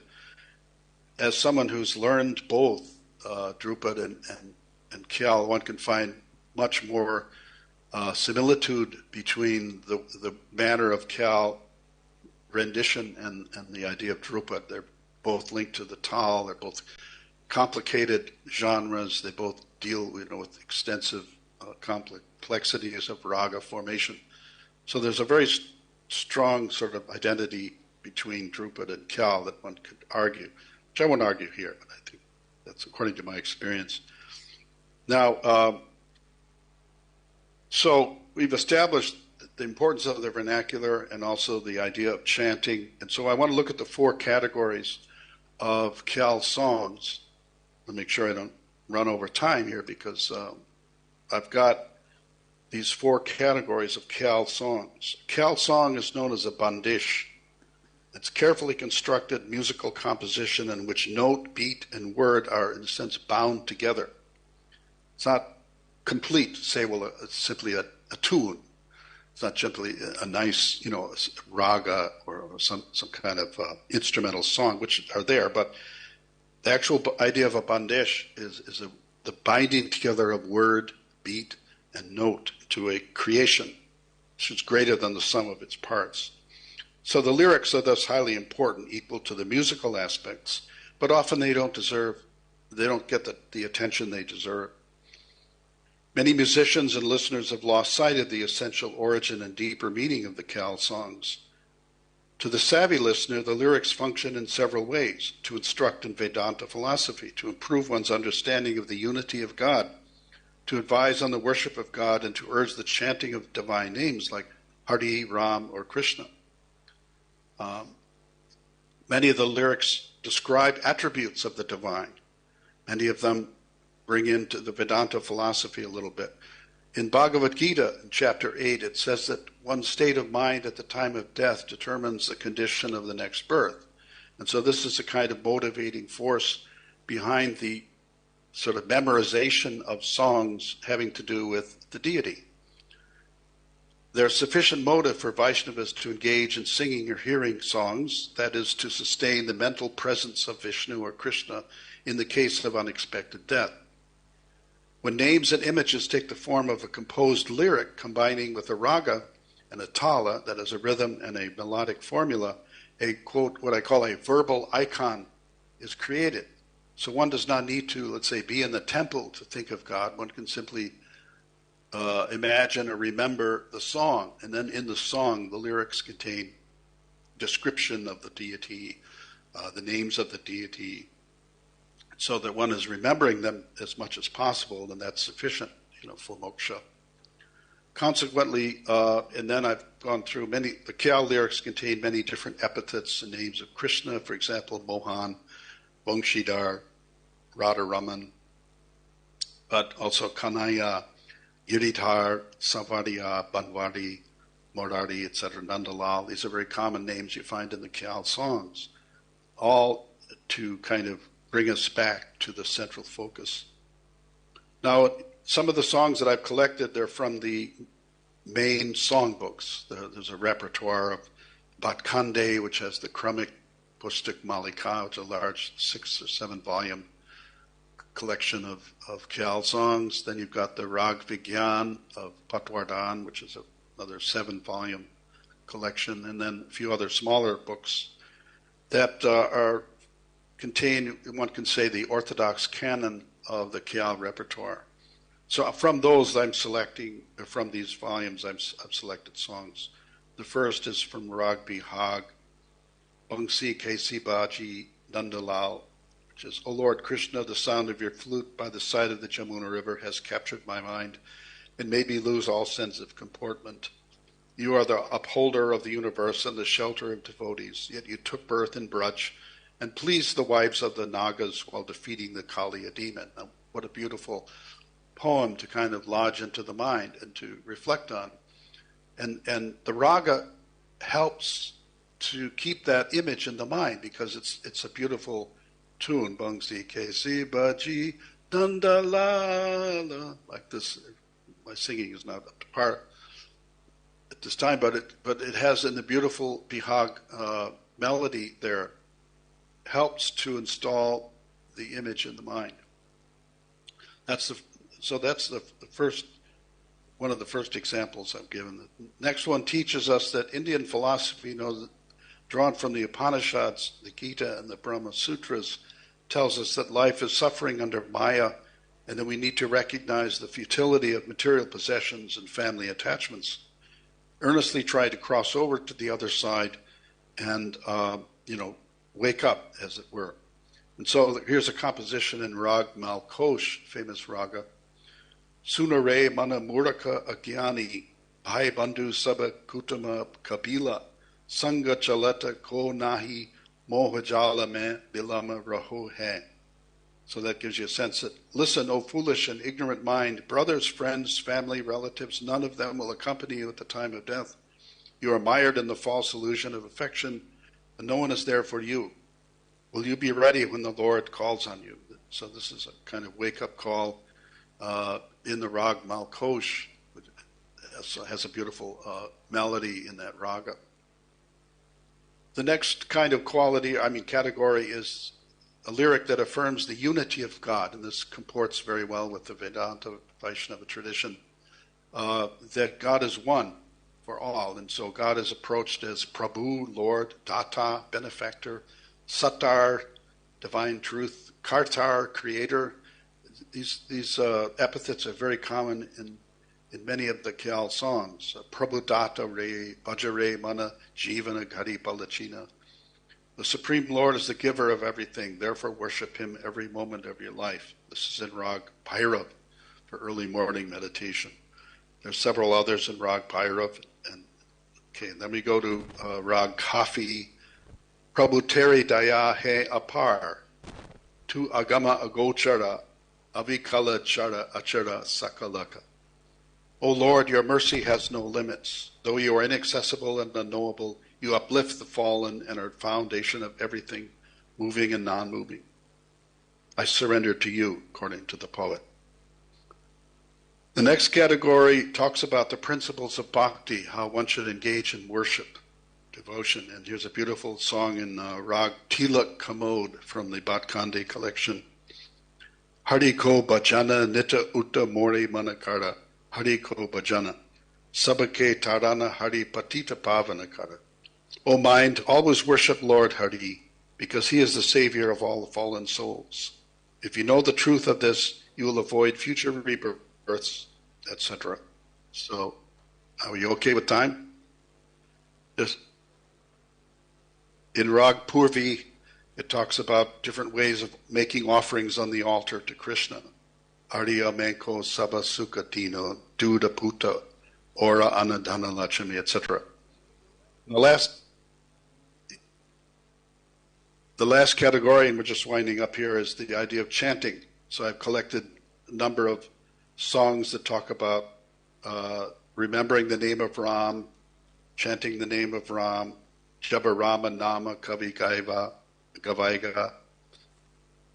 In Vrindavani Sarang, there's Ratakara Rasana Rama Konam in Rag. Hello? I'm losing. Time is up? Okay. So that's essentially what I'm trying to say, is that through the lyrics of Khyal, one can imbibe the essential teachings of Vaishnava Vedanta. Thank you. Namaskar. Thank you very much, Professor Guy Beck. It was a little confusing how music, we all knew that music had intrinsic relationship with religion and spirituality, but didn't quite know that the extent of depth to which you are. Hello. Can you hear us?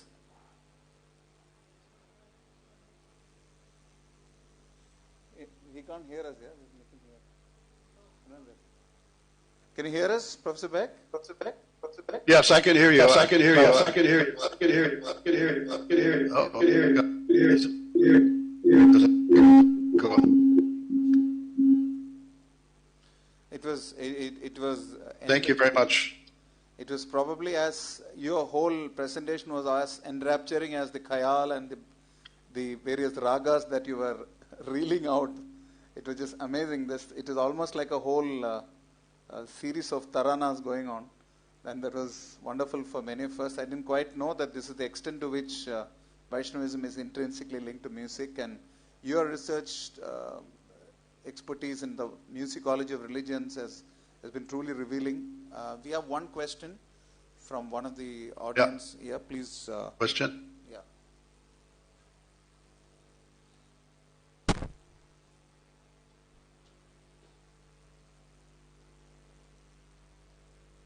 Thank you. Professor Beck, thank you for this profound understanding of music that you have shared with us. I have also read your book on sonic theology. And thank you. I'm a die-hard fan of your academic work on sound. You said that the experience of rasa is similar to the experience of Brahman. Rasa swada is equal to Brahma swada. So I just wanted to know, is it equal or is it somewhat similar? It's a very simple question that I have for you. Because not only in music, but when you are performing, when you are doing kirtan, when you are dancing, do you really experience Brahman through that rasa experience of that performance? That's the question I have for you. So, the experience Brahman through kirtan, I would say absolutely. See, Brahman contains, the rasa, and so it's through that experience of the rasa that you can reach to the higher levels of Brahman. There's Brahman, and then there's, para Brahman, you can say, there's, the personal aspect. So depending on the theology, one can place, the deity ultimately as personal. I think Vaishnava Vedanta would be according to the personal dimension of Brahman. So Brahman is Ishvara. Brahman is ultimately, a relationship. It's not simply an energy or simply an impersonal force. And so Vaishnava Vedanta would lean toward the personal aspect. So when you do kirtan, kirtan means praising the divine. Like the word hymn also means a song of praise.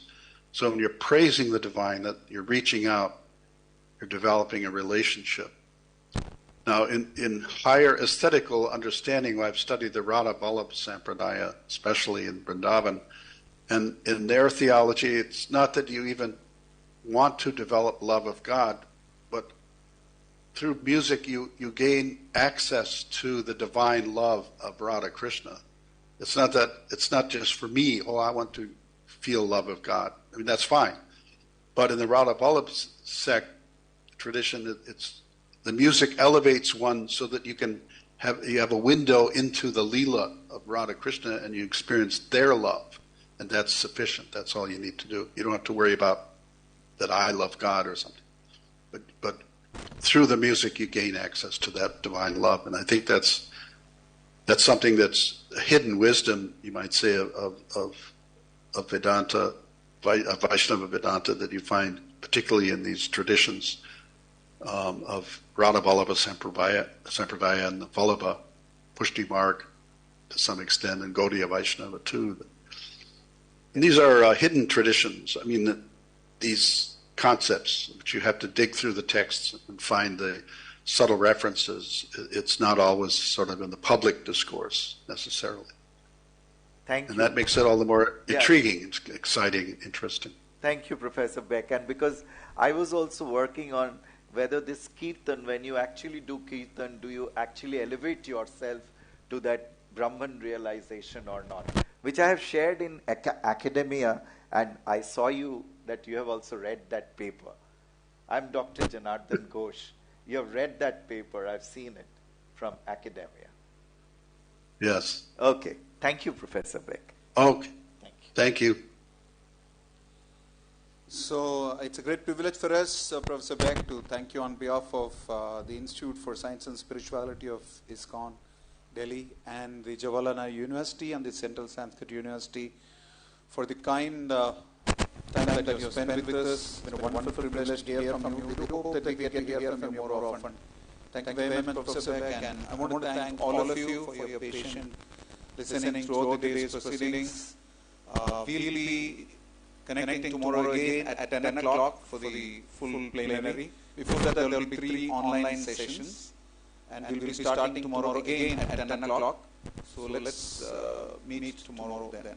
Hare Krishna, Hare Krishna, Krishna Krishna, Hare Krishna, Hare Krishna. Hare Rama, Hare Rama, Rama Rama, Hare Hare. Thank you, Professor Beck, and thank you, everyone. Thank you, everyone. Recording